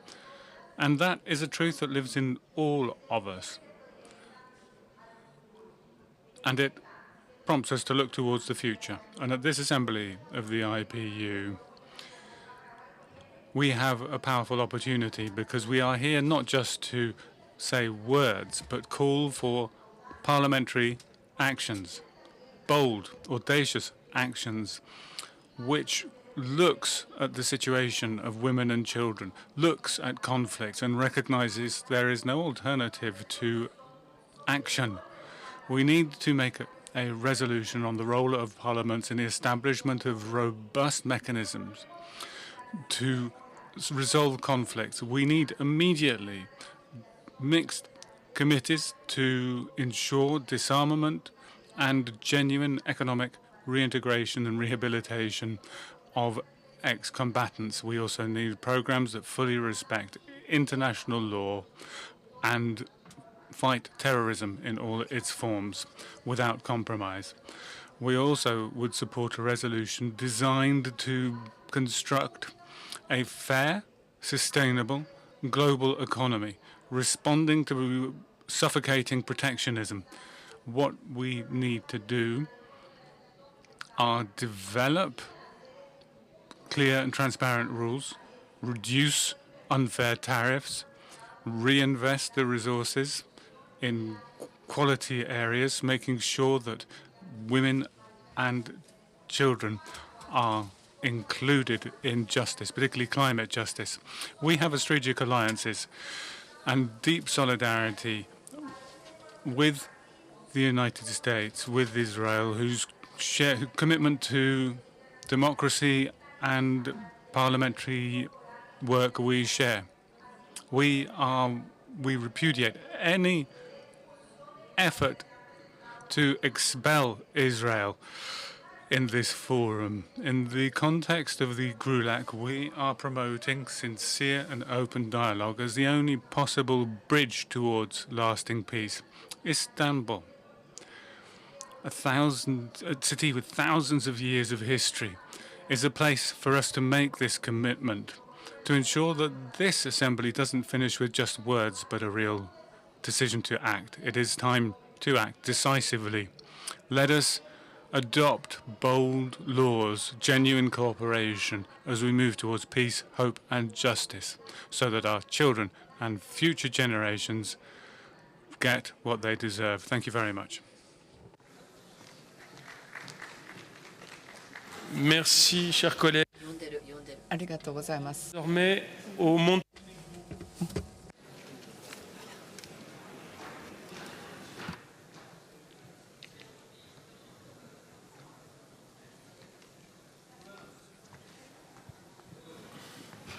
Chers collègues, vous avez 3 minutes.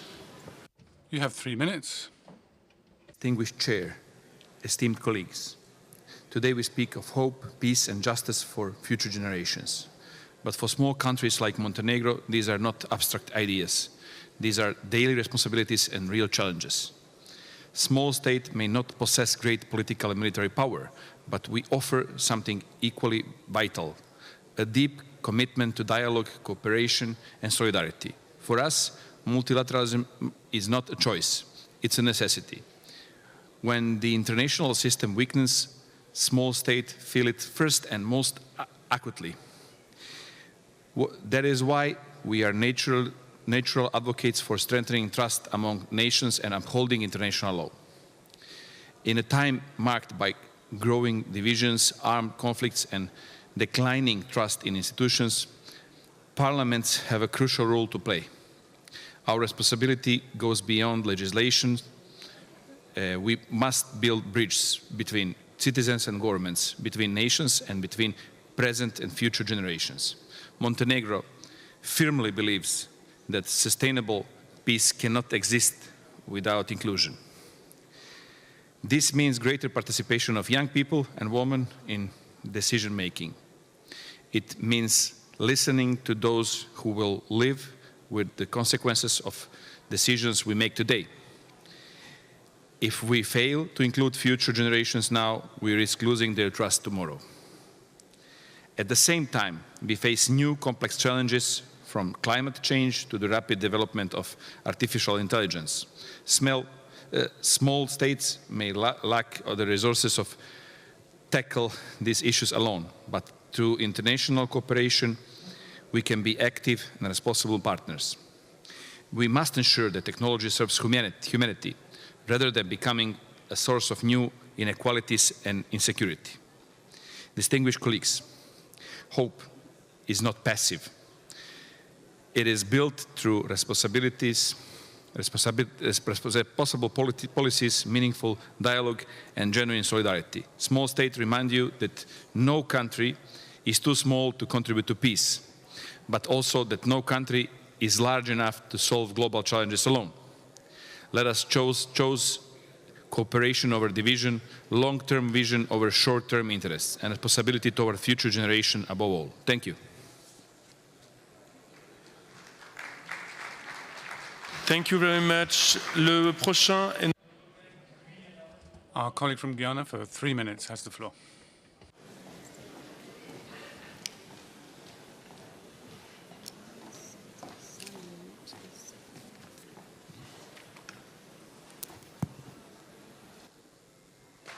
Distinguished Chair, the theme that unites us today is a moral imperative, a reminder with thundering clarity that the work of lawmaking is nothing less than the work of hope itself. Guyana carries a vision and a reputation larger than its borders. It is a nation that has known division and chosen unity, known conflict and chosen dialogue. Guyana's parliament is the cornerstone of our democracy, a system defined by inclusivity. 37% of parliamentarians in Guyana are women and 44% youth, figures that speak not merely to progress, but to purpose. Youth take their seats in the National Assembly annually to debate, nurturing critical thinking, respectful dialogue, and the confidence to speak truth to power. For us, Guyana, democracy is not merely a system of governance, but a living, breathing force that nurtures hope and safeguards peace for generations to come. Guyana's parliament drives sustainability, growth through the low-carbon development strategy of 2030, protecting forests and promoting renewable energy. It advances poverty reduction, food security, and embraces digital governance. Our parliament is a decisive force in deepening democratic governance through constitutional reform and strengthening of statutory commissions by ensuring their mandates are robustly resourced and operationally independent. Guyana's active interparliamentary cooperation fosters the exchange of best practices for democratic governance and conflict resolution.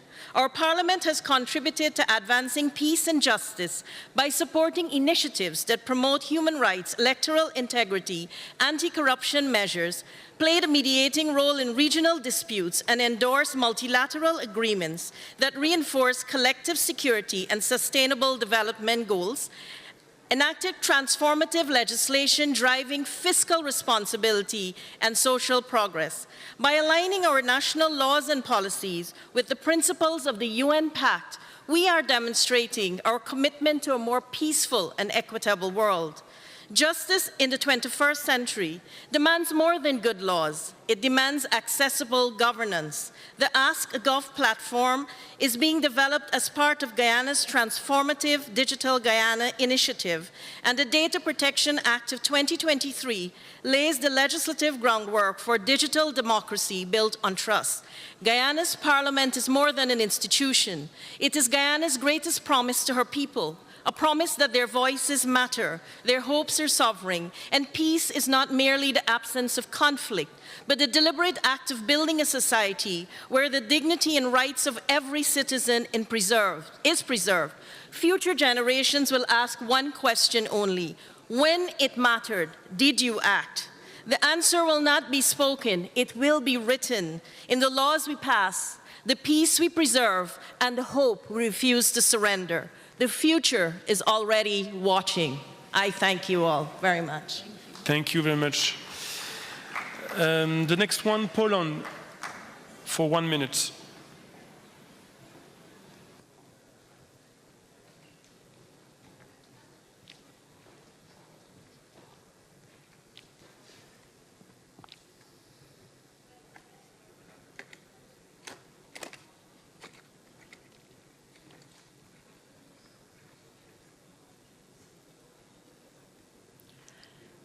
Distinguished Chair, distinguished colleagues, peace negotiations have long been imagined as rooms full of men, from Vienna to Oslo.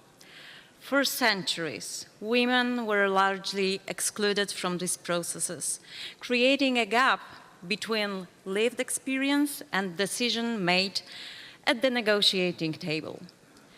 25 years ago, the UN Security Council adopted Resolution 1325, recognizing that women's full and meaningful participation is essential to peace and security. Yet, progress remains slow. In 2024, women made up only 7% of negotiators and 14% of mediators, and many formal peace processes still exclude women entirely. And this is not simply a matter of equality or representation. Please conclude. It is a matter of security and of building durable peace. Because peace is not achieved just by signing a document. It is built and sustained in communities through the long, difficult process of rebuilding trust, stability, and social cohesion. In that process, women are often at the forefront as community leaders and organizers, helping societies heal from conflict. That is precisely why their perspective must be present in decision-making, not less, but arguably even more than in times of peace. This is where parliaments have a crucial role to play. Women parliamentarians can bring perspectives that are too often missing from formal peace processes. Thank you very much. 1 second. Yes, Representative 1 minute, parliaments, please. diverse in gender, age, and background, can bridge the gap between formal negotiations and real societal needs emerging in post-conflict societies. Because decision-making is essential to build peace and restoring a sense of security, and peace can only be sustained when it belongs to everyone. Thank you. Thank you. The next one, Portugal. Mexico, please.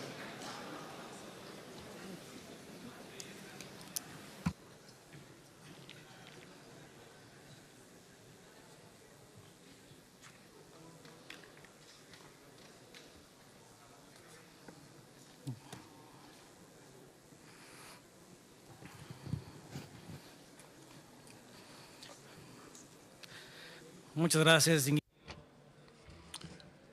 Thank you, President, members of the IPU. I'm speaking to you today in representation of Mexico and in uncertain times, with the knowledge that politics cannot hide in words. It has to defend principles, rights, and freedoms. Talking about peace, hope, and justice for future generations compels us to speak the truth. What is the truth? That the world is in a period of utmost fragility. Wars are destroying entire communities. Authoritarian regimes are using populist approaches but fracturing societies. Violence is impacting millions of families, and there is increasing citizen mistrust towards institutions. In response, we parliamentarians have to set a clear course. Rather than managing stagnation, we have a humanist, democratic, and a fully humanist view in Mexico. We understand that peace cannot be built when one is silent about freedoms, nor can justice be given when institutions are eroded. Genuine peace is born from rights, a respect for differences, and never can be imposed from outside. Thank you. This assembly should recall that hope cannot be decreed, it must be built. Peace cannot be improvised, it must be nurtured with justice, and justice will not be possible for future generations if we forego our democratic duties.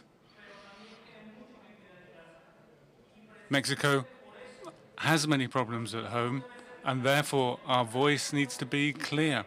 There can be no peace without lasting justice. Without security, there's no genuine peace. And without putting human dignity at the center of our political work, there is no future to leave to future generations. Thank you. The next one, Portugal, for 1 minute.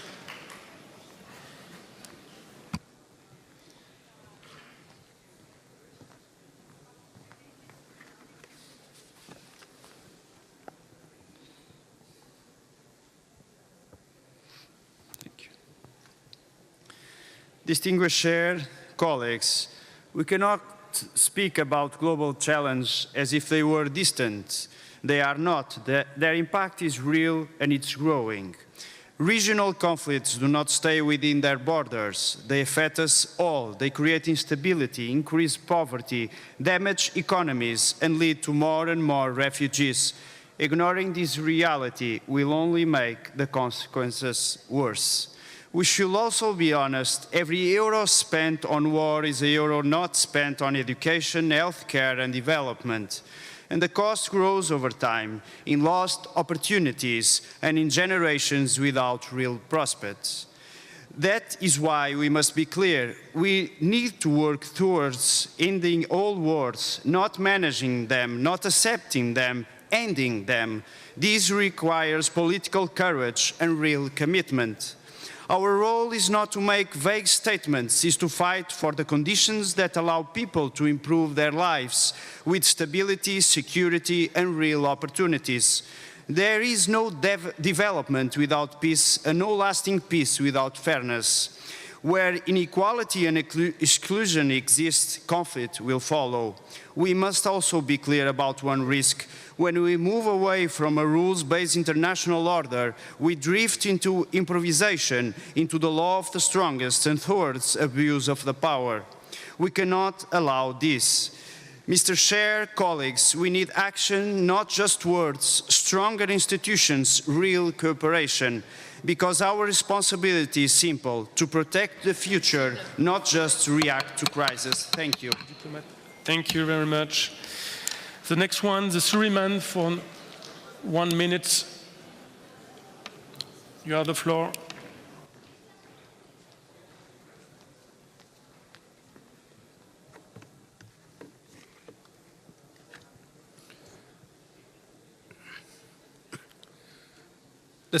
Distinguished Chair, colleagues, as we move toward our conclusions, our deliberations must reflect the full reality of today's global context. The world is facing escalating conflicts and growing instability from Ukraine to Gaza and beyond. These crises are interconnected and their consequences reach far beyond security. They are also shaping the future of our young people. The World Bank has warned of a growing structural challenges. The world economy is not creating enough decent and sustainable jobs for the youth. When youth people are excluded from meaningful economic participation, the risks are clear: greater vulnerability, social instability, and declining trust in institutions. I therefore encourage that our report explicitly link conflicts, economic disruptions, and youth employment, emphasize decent work as a foundation for sustainable peace, and call for stronger international cooperation to expand opportunities for future generations. A generation without prospect is a risk the world cannot afford. Thank you, Mr. Chair. Thank you, dear colleagues. Le prochain, c'est Iceland pour 2. Iceland for 2 minutes is the next speaker. You have the floor, dear colleagues.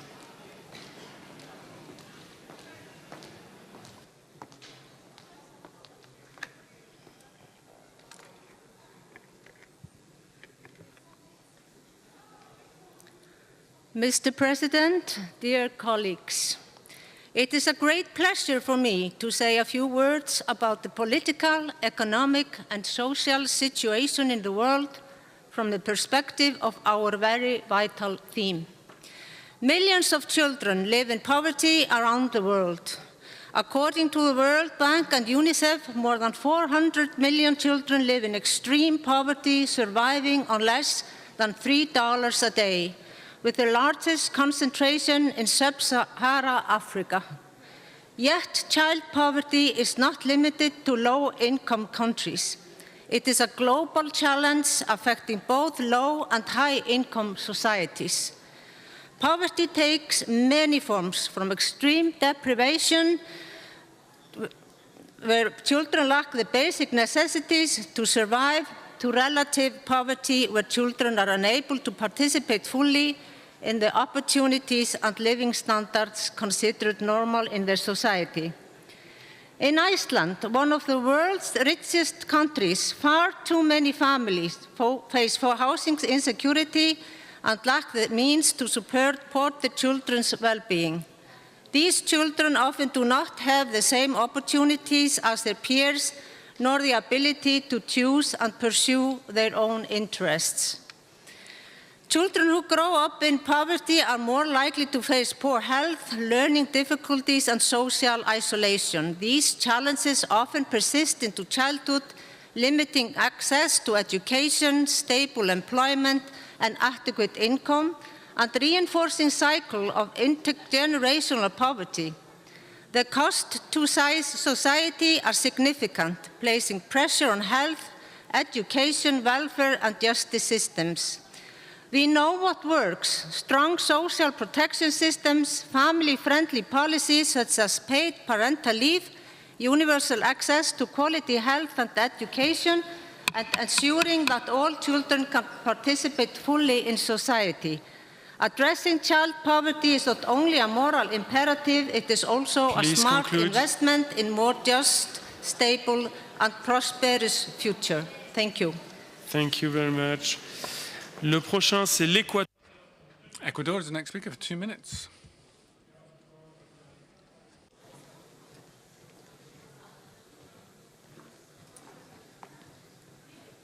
Yes.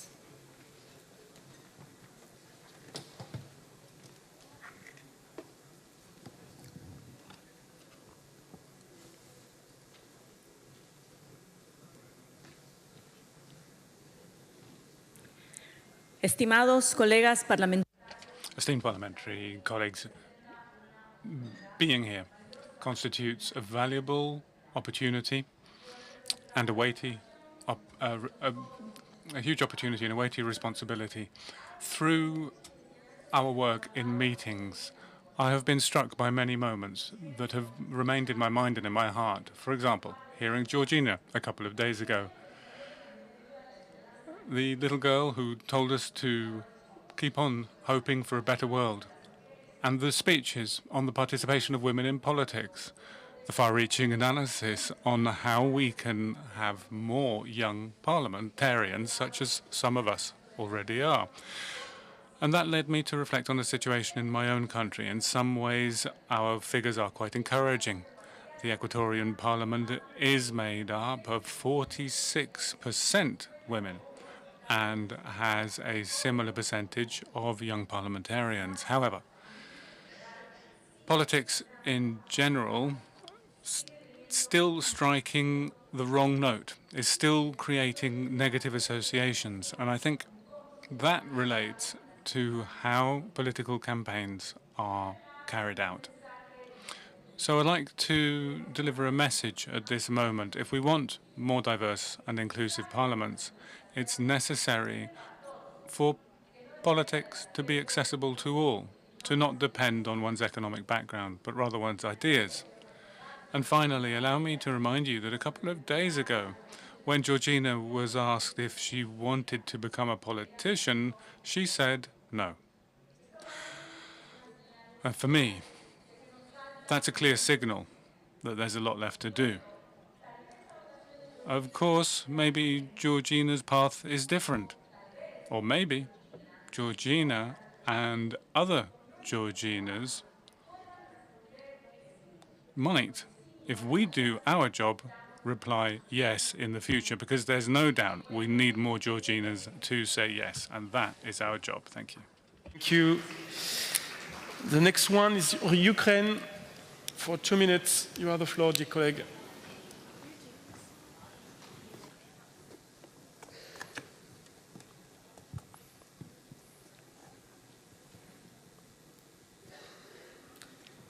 Distinguished colleagues, Ukraine stands today not only defending its sovereignty, but defending the very principles upon which this institution is built.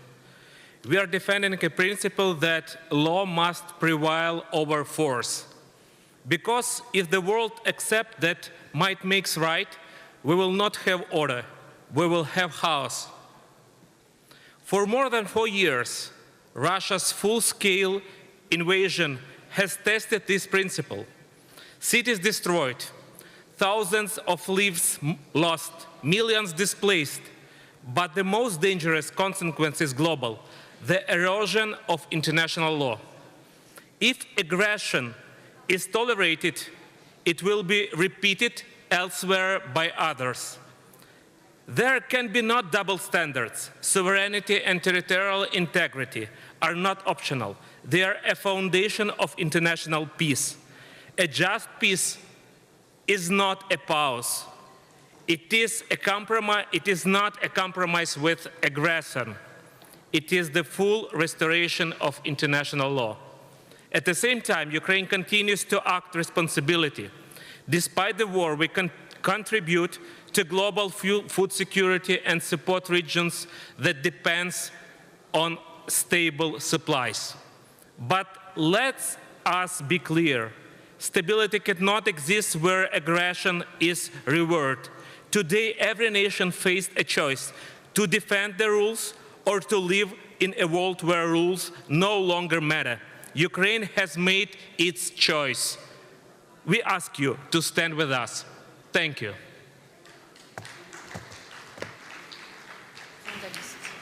Merci. Thank you, dear colleague. We're now going to move to list D, young parliamentarians. Norway will be next, I think. C'est à vous, chers collègues. Please go ahead, dear colleague. Distinguished colleagues, the current state of the world is having a huge impact on future generations. At the moment, we are failing them.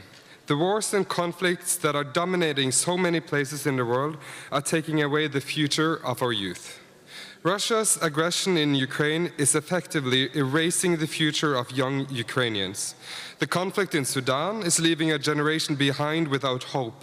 And the list of conflicts goes on. There are too many examples, and we need to find a way towards peace.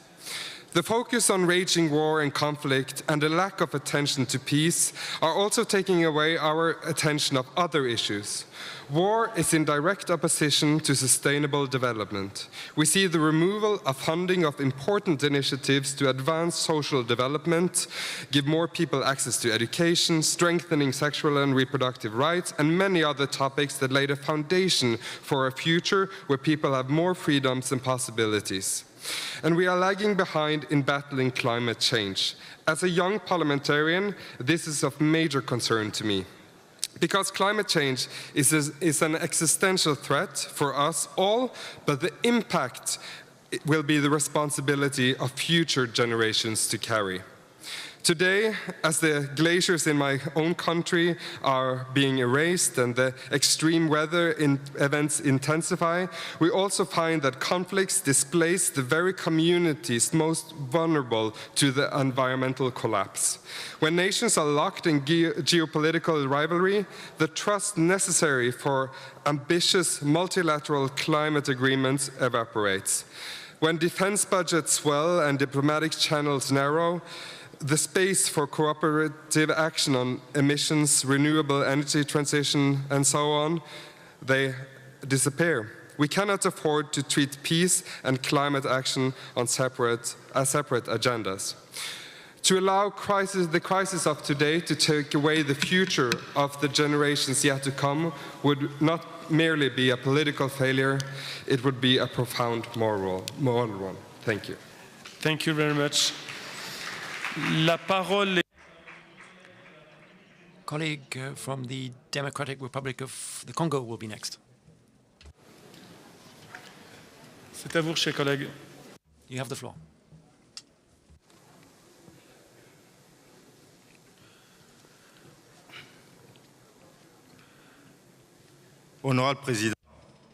Honorable President, distinguished parliamentarians, I'm taking the floor on behalf of a generation which is aware of its responsibility, not to call for any particular claims, but to try to convey a very lucid voice, determined to find sustainable solutions to the problems we face. It's the voice of Congolese youth. The theme for this general debate is a tangible reality for Congolese youth.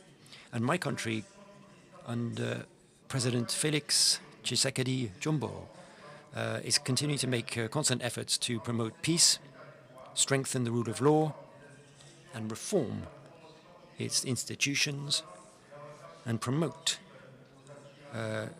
governance that really takes into account the needs and aspirations of its people, including youth and women.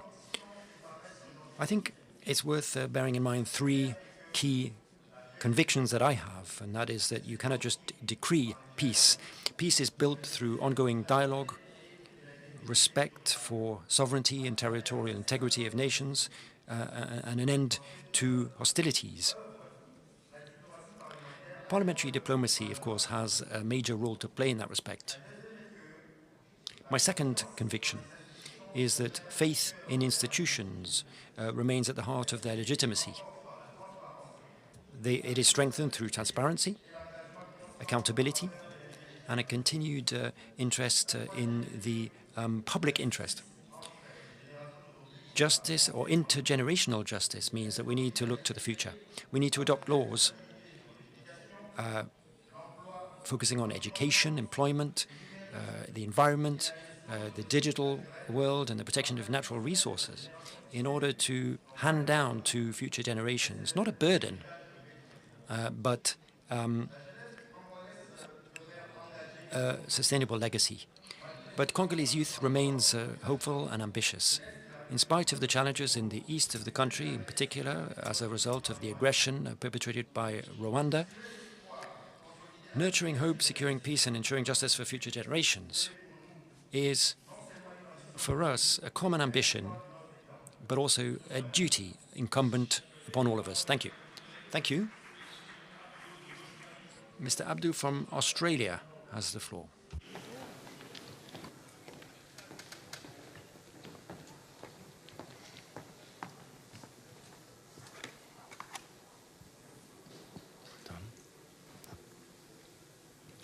Thank you, colleagues. Parliaments have an obligation to respond and shape how change is realised within and across societies. I am proud to represent a community in Australia driven by purpose and with pride in our area, an area that has built much and remains determined to build what comes next. We are living through a structural economic shift. Production is moving away from traditional manufacturing toward technology-intensive sectors. Yet this transition is deeply uneven. Its gains are concentrated while disruptions are widely shared across countries at different stages of development, across regions and across economic fault lines. Without deliberate policy, technological change risks reinforcing global and domestic inequalities rather than reducing them. For some, it creates new opportunity. For others, it deepens existing vulnerabilities. Labour markets are no longer stable or predictable. The model of front-loaded education followed by lifelong employment is fraying. Instead, economies require continuous skills systems where reskilling and upskilling are accessible and responsive to change. Young people will carry the consequences of policy decisions. We are entering a state of continuous economic adjustment with corresponding skills development needed across these stages. This places a responsibility on parliaments to build institutions that are effective and forward-looking, education systems that evolve with technology, labour policies that protect workers' rights in forms of employment that are increasingly less static, and development strategies that reflect differing national contexts rather than assuming a single pathway. It also requires recognising young people as co-creators of policy. Their inclusion is essential to ensuring that policy reflects lived economic realities, recognising that economic resilience will depend on their ability to navigate the change ahead, not just inherit it. The task is to shape this transition deliberately, equitably, and with a clear understanding of the social and economic realities shaping Australia, the Asia-Pacific, and the world. Thank you. Thank you. Thank you very much. La parole est à notre collègue, Madame. Our colleague, Ms. Mashawi from Tunisia, has the floor. You have the floor.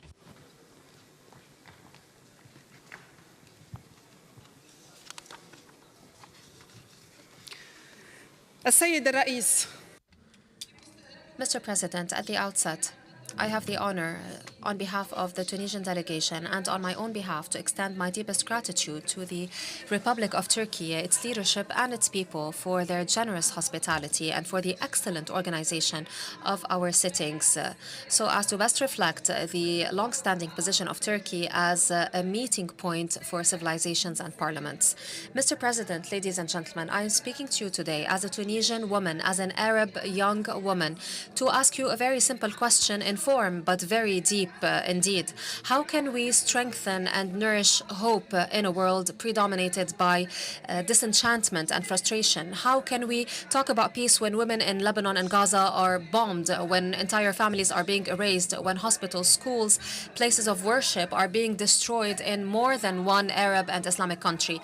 Prayers and worshippers are forbidden for over 40 days to go into the Al-Aqsa Mosque at the peak of the pilgrimage season. How can we inherit a better world? How can we leave and bequeath a better world to future generations if our children today are living in poverty and dispossession? As a matter of fact, hope cannot be built on double standards. Some people are speaking and brandishing the slogans of human rights, lecturing us about the need to respect human rights and international instruments. How can you lecture us on international law while you remain silent and stand idle when you see these rights being violated in front of the watchful eye of this world? What message are you sending future generations? Are you really telling them that justice serves certain interests, or that international law can be misconstrued when it is to protect the interests of the strongest? Why did you build the international order in the wake of World War II? And what is the use of having the United Nations in this grim reality internationally, while we see violence widespread, when we see certain entities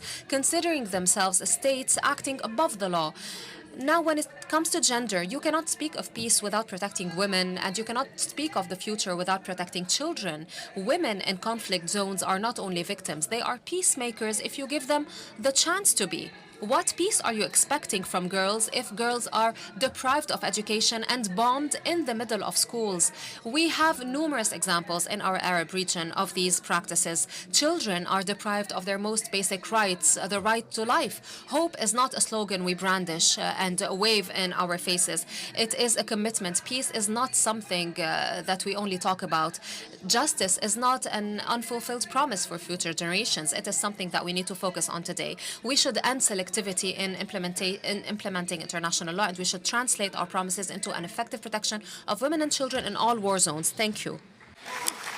Je laisse la parole maintenant. And I give the floor to our colleague, Mr. Sanchez Rodriguez from Mexico.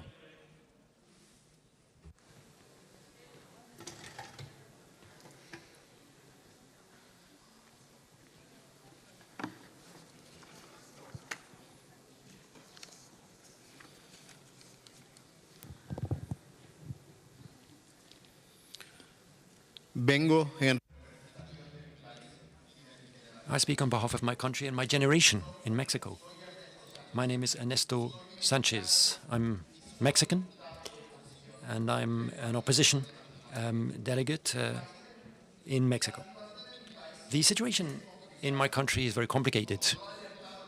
As the UN has pointed out, more than 132,000 people have disappeared, the majority of them young people.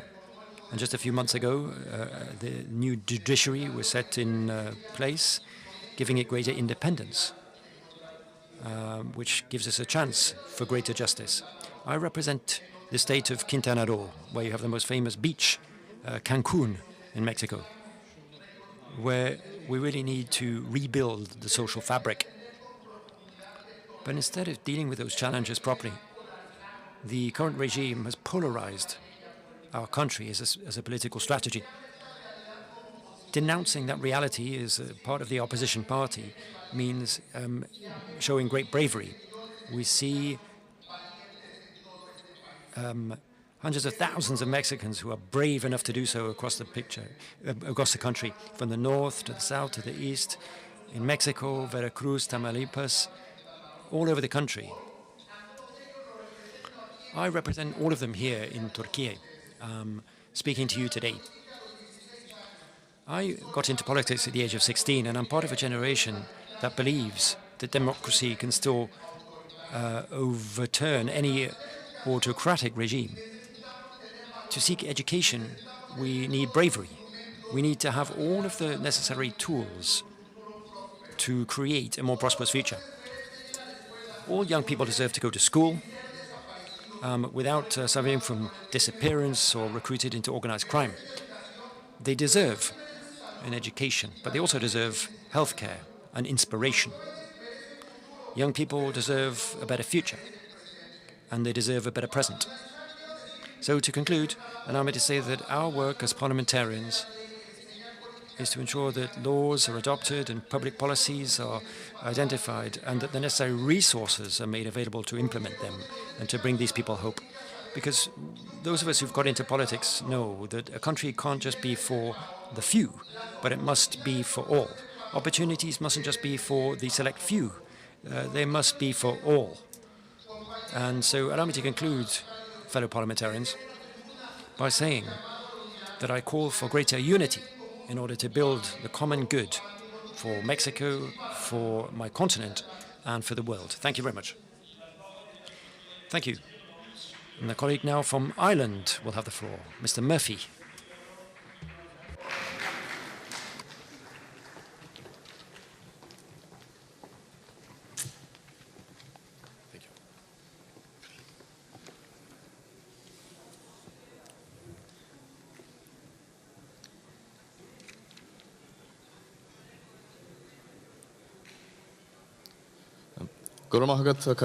Thank you, Chairperson. Agus Gurmaha give Don Winter and Turk, Don Falchamora, Torshiv Dun, Ira and Shaktan Shaw. Thank you to the people of Turkey for the great welcome that you've given us throughout the last week. Coming from Ireland, a small nation on the western periphery of Europe, after centuries of economic struggles, we clearly understand the challenges posed by emigration and the generations of brain drain caused by the departure for economic reasons of many of our most highly skilled and qualified young people. Over the last 20 years, however, this trend has flipped completely. Ireland has seen unprecedented economic growth and opportunity. The old challenges of immigration have been replaced by what is for us the very new experience of immigration and population growth. As a country, we have very successfully worked towards and achieved strong economic progress, but unfortunately without the necessary planning for the consequences of this economic success. In terms of infrastructure, and most especially the lack of housing supply, our young people feel the consequences of this most sharply in their daily lives. Ireland, from an international point of view, can be looked on as a study case for any small nation that aspires to economic success as to how planning for the consequences of economic success must not be neglected in the strive for this economic growth, and how sharply this lack of planning can impact on the circumstances of those young people starting out in their lives. Thank you. Merci, cher. Thank you, dear colleague. The colleague from Thailand has the floor.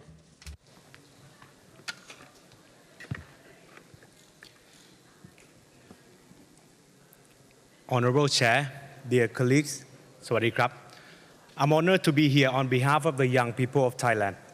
We meet at a time of global uncertainty, from geopolitical tensions, trade conflicts, to transnational cybercrime and the climate crisis.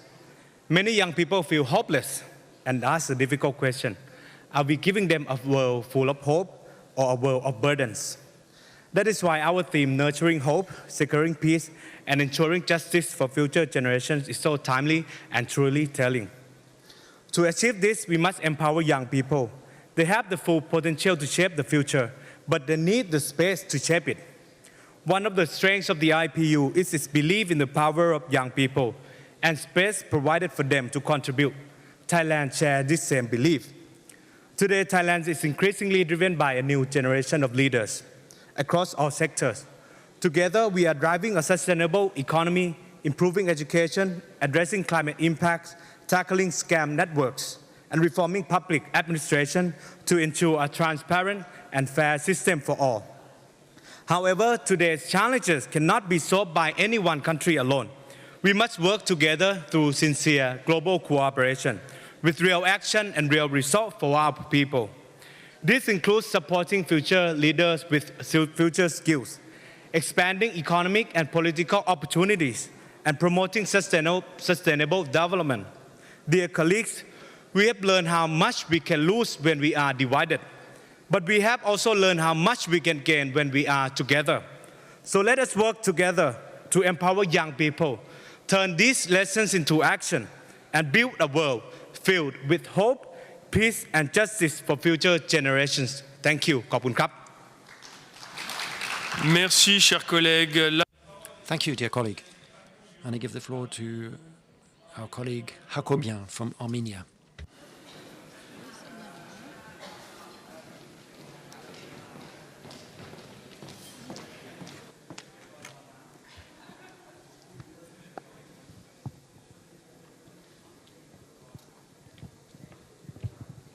Thank you, Honorable Mr. President, distinguished colleagues.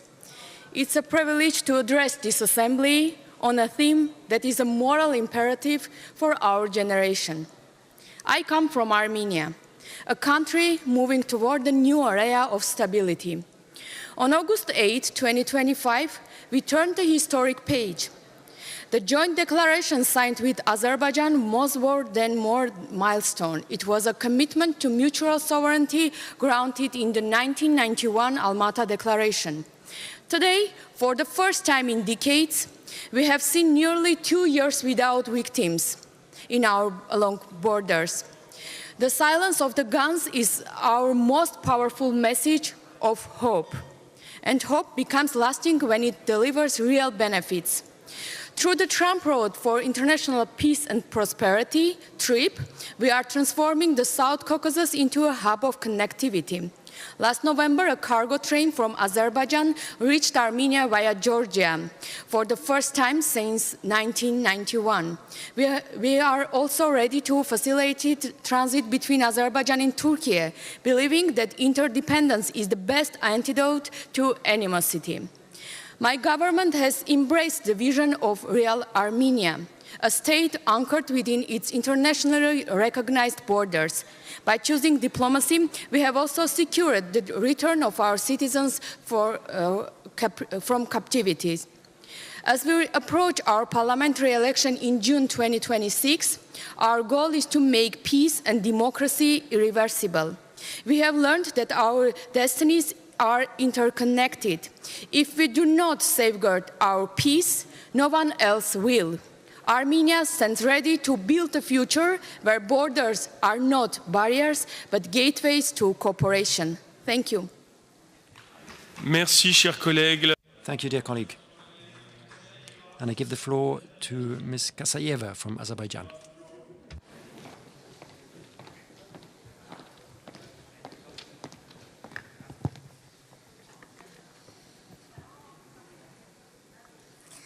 Thank you, Honorable Chair, distinguished guest. Young people are one of the fundamental driving forces shaping the future of every society.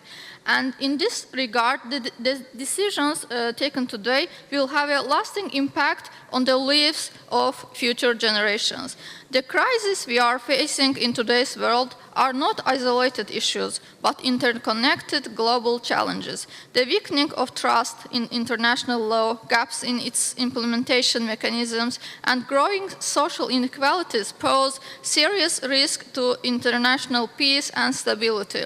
This reality shows that parliaments must play a more active role in ensuring the implementation of international law at the national level and enhancing oversight of compliance with undertaken obligations. In this context, it's worth noting that the Republic of Azerbaijan's primary objective is to ensure lasting peace and stability in the region, with every step aimed at achieving this goal.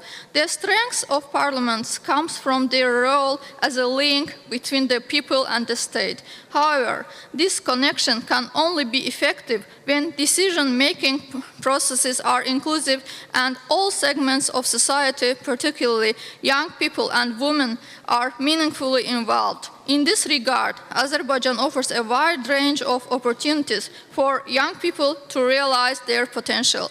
Artificial intelligence and other emerging technologies bring both new opportunities and new risks. Therefore, parliaments should regulate technological development with a focus on human rights and public safety, while also adapting to these innovations to help share a better future.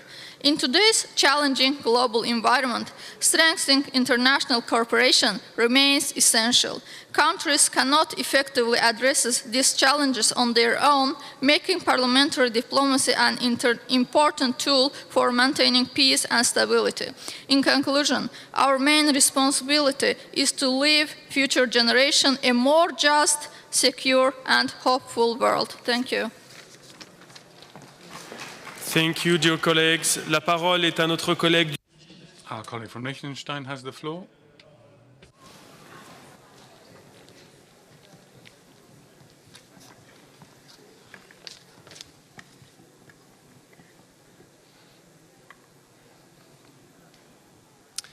Dear Mr. President, distinguished colleagues from all over the world, I have the honor to speak today as a young parliamentarian from Liechtenstein, a small country whose parliament reached a new record of young MPs following the last elections in 2025. When our generation talks about hope, peace, and justice, we talk about the world we are growing into and the world we will one day be responsible for. And yes, today we see challenges and uncertainty, but we also see a lot of opportunities and a generation that is more connected than ever before. And that is where hope begins, and hope grows when young people feel included, when they are not only the subject of political discussions, but also part of the process.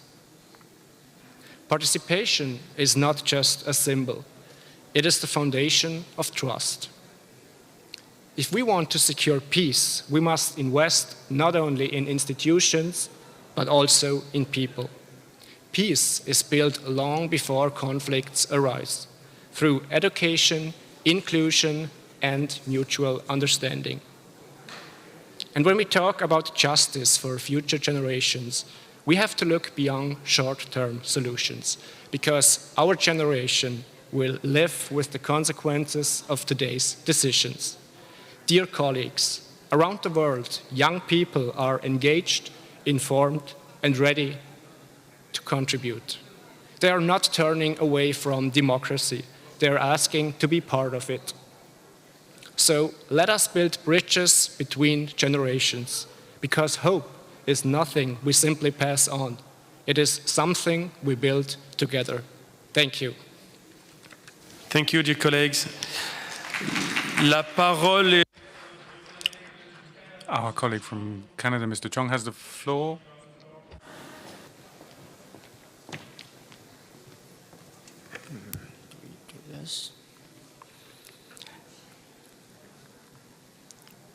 Fellow parliamentarians and friends, I am honored to join this global conversation as a member of the Canadian Parliament.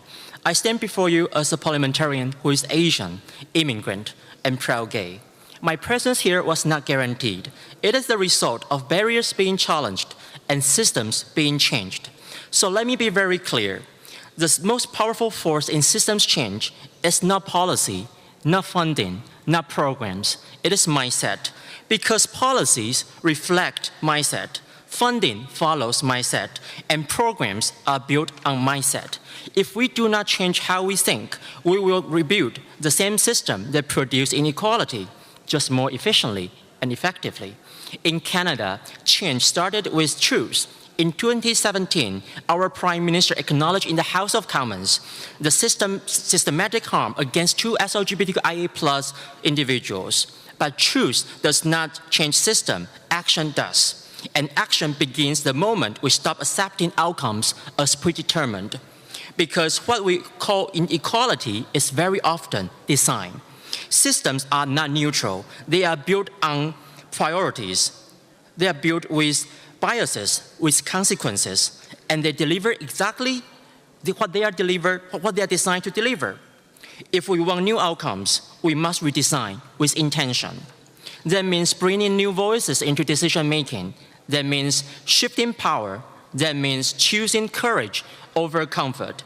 Because when we change who decides, we change who the system serves, and that changes everything. So the question is not whether systems change.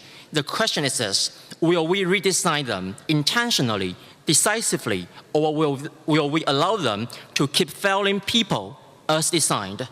I urge all parliamentarians to address barriers faced by youth, women, people with disabilities, immigrants, and to LGBTQIA+ people, and to act with urgency to remove them. It is my responsibility, and equally, it is yours. Merci beaucoup. Merci, chers collègues. La parole est à notre... Thank you very much, and I'll give the floor to the Parliamentary Assembly of the Mediterranean, Mr. Metadza. Apologies, it's our colleague from Iran, Ms. Rafai, you have the floor. Rafi. English.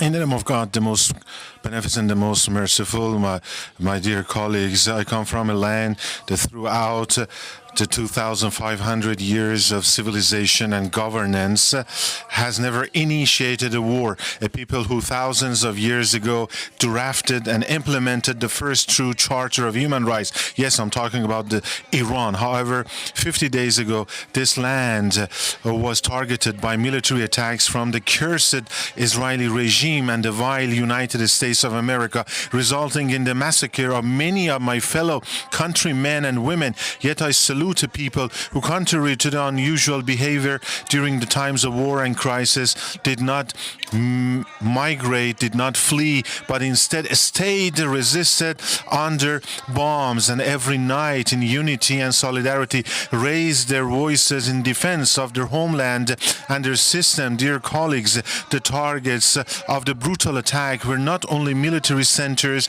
and defense facilities, but the Americans, their bombs fell on the elementary schools in Minab, where 168 young school children, boys and girls, were killed. Just like Georgiana, who came here and spoke, just like her, and all were killed. 168. Don't forget that. Since that day, these were they were supposed to be the bombs of democracy, and they have targeted the process of education in my country, and they have disrupted, which is a natural right of our children, especially in a country where 98% of the population is literate. Democracy bombs from American bases in the regional countries struck the learned the sports hall, killing 21 young female athletes, children and teenagers. Israeli and American bombs, in cooperation with their servants in the region, targeted universities and healthcare centers of my country. These bombs attack essential civilian infrastructure, such as the B1 bridge in the city of Karaj, the largest bridge in the Middle East, built solely to facilitate and accelerate people's transportation. They destroyed 120 cultural and historical monuments registered internationally in Iran. Furthermore, the state-sponsored terror machinery of the United States and the Israeli regime did not kill our young scientists, but also killed our highest political and religious leader, along with his 4-month-old grandchild. They also assassinated Dr. Larijani, a full university professor, a philosopher, thinker, and 3-term speaker of the parliament in Iran, along with his talented young son, Dr. Morteza. And these are just a crime. I thank the government of Turkey for giving me the chance to be here. Monsieur. Thank you. Our colleague from Peru has the floor, Mr. Soto Palacios.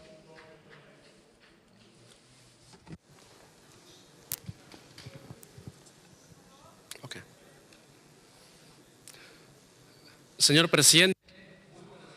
President, good afternoon, colleagues from parliaments around the world. First of all, thank you to our brothers from Istanbul for your warm welcome and congratulations on your beautiful country.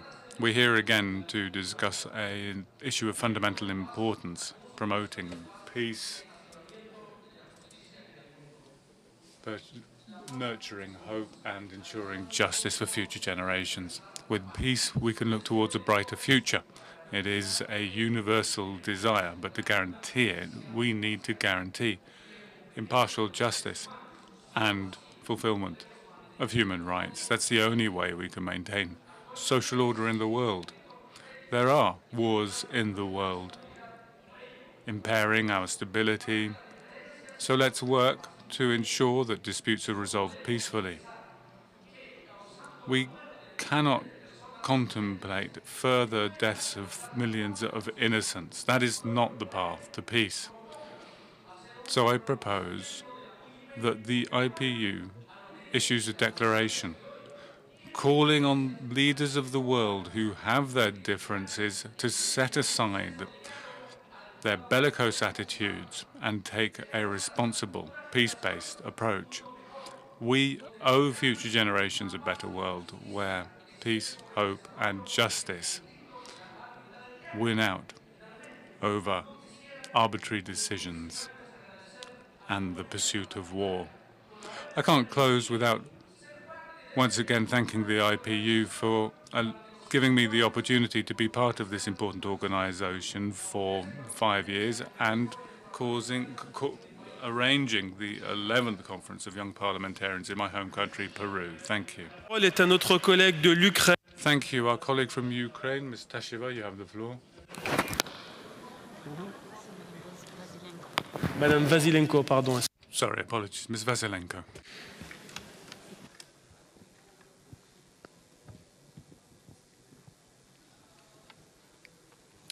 Merci, Président. Dear colleagues, distinguished guests, hope, justice, peace. Such important concepts in the world of today. Justice preconditions long-term peace. Without justice, peace remains only a hope. A pause between wars at best, benefiting the... امروز عدالت در بسیاری از جای دنیا در غیبت داشته از سال 2014 که در اوکراین که غیبت داشته و برای ما در اوکراین این تجاوز هرگز پایان نمیپذیرد و ما تبعاتش هر روز میبینیم. در سال 2014 در واقع جامعه جهانی نتونست به مسائل خودش انجام بده و ما مجبور شدیم به مقاومت خودمون تا الان ادامه بدیم و روسیه تنش‌ها رو افزایش داد در سالهای گذشته و وقتی که یک تجاوز بدون مجازات بمونه وقت الان اتفاق میفته و میبینیم که در خاورمیانه در آفریقا اینا دارن متعدد میشن نه اینکه حل و فصل بشن. من به عنوان یک زن و یک مادر بسیاری از بچه‌ها اونا نمیدونن که یه چیزای خوب به چه شکل هست. اونا نمیتونن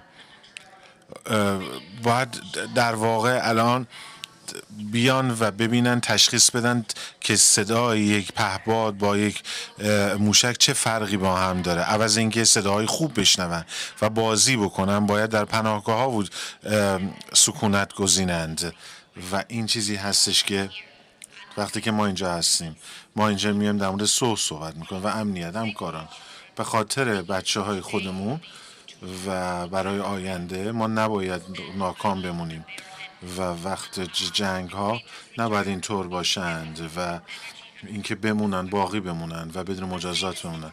من اینو میگم نه فقط از تئوری، بسیاری از بنابراین شفافیت وجود باید داشته باشه، من پاسخگویی باید وجود داشته باشه و این کارها رو انجام بدید نه به خاطر فقط اوکراین بلکه به خاطر خودتون و کودکانتون و فرزندانتون و عدالت، به خاطر عدالت. متشکرم.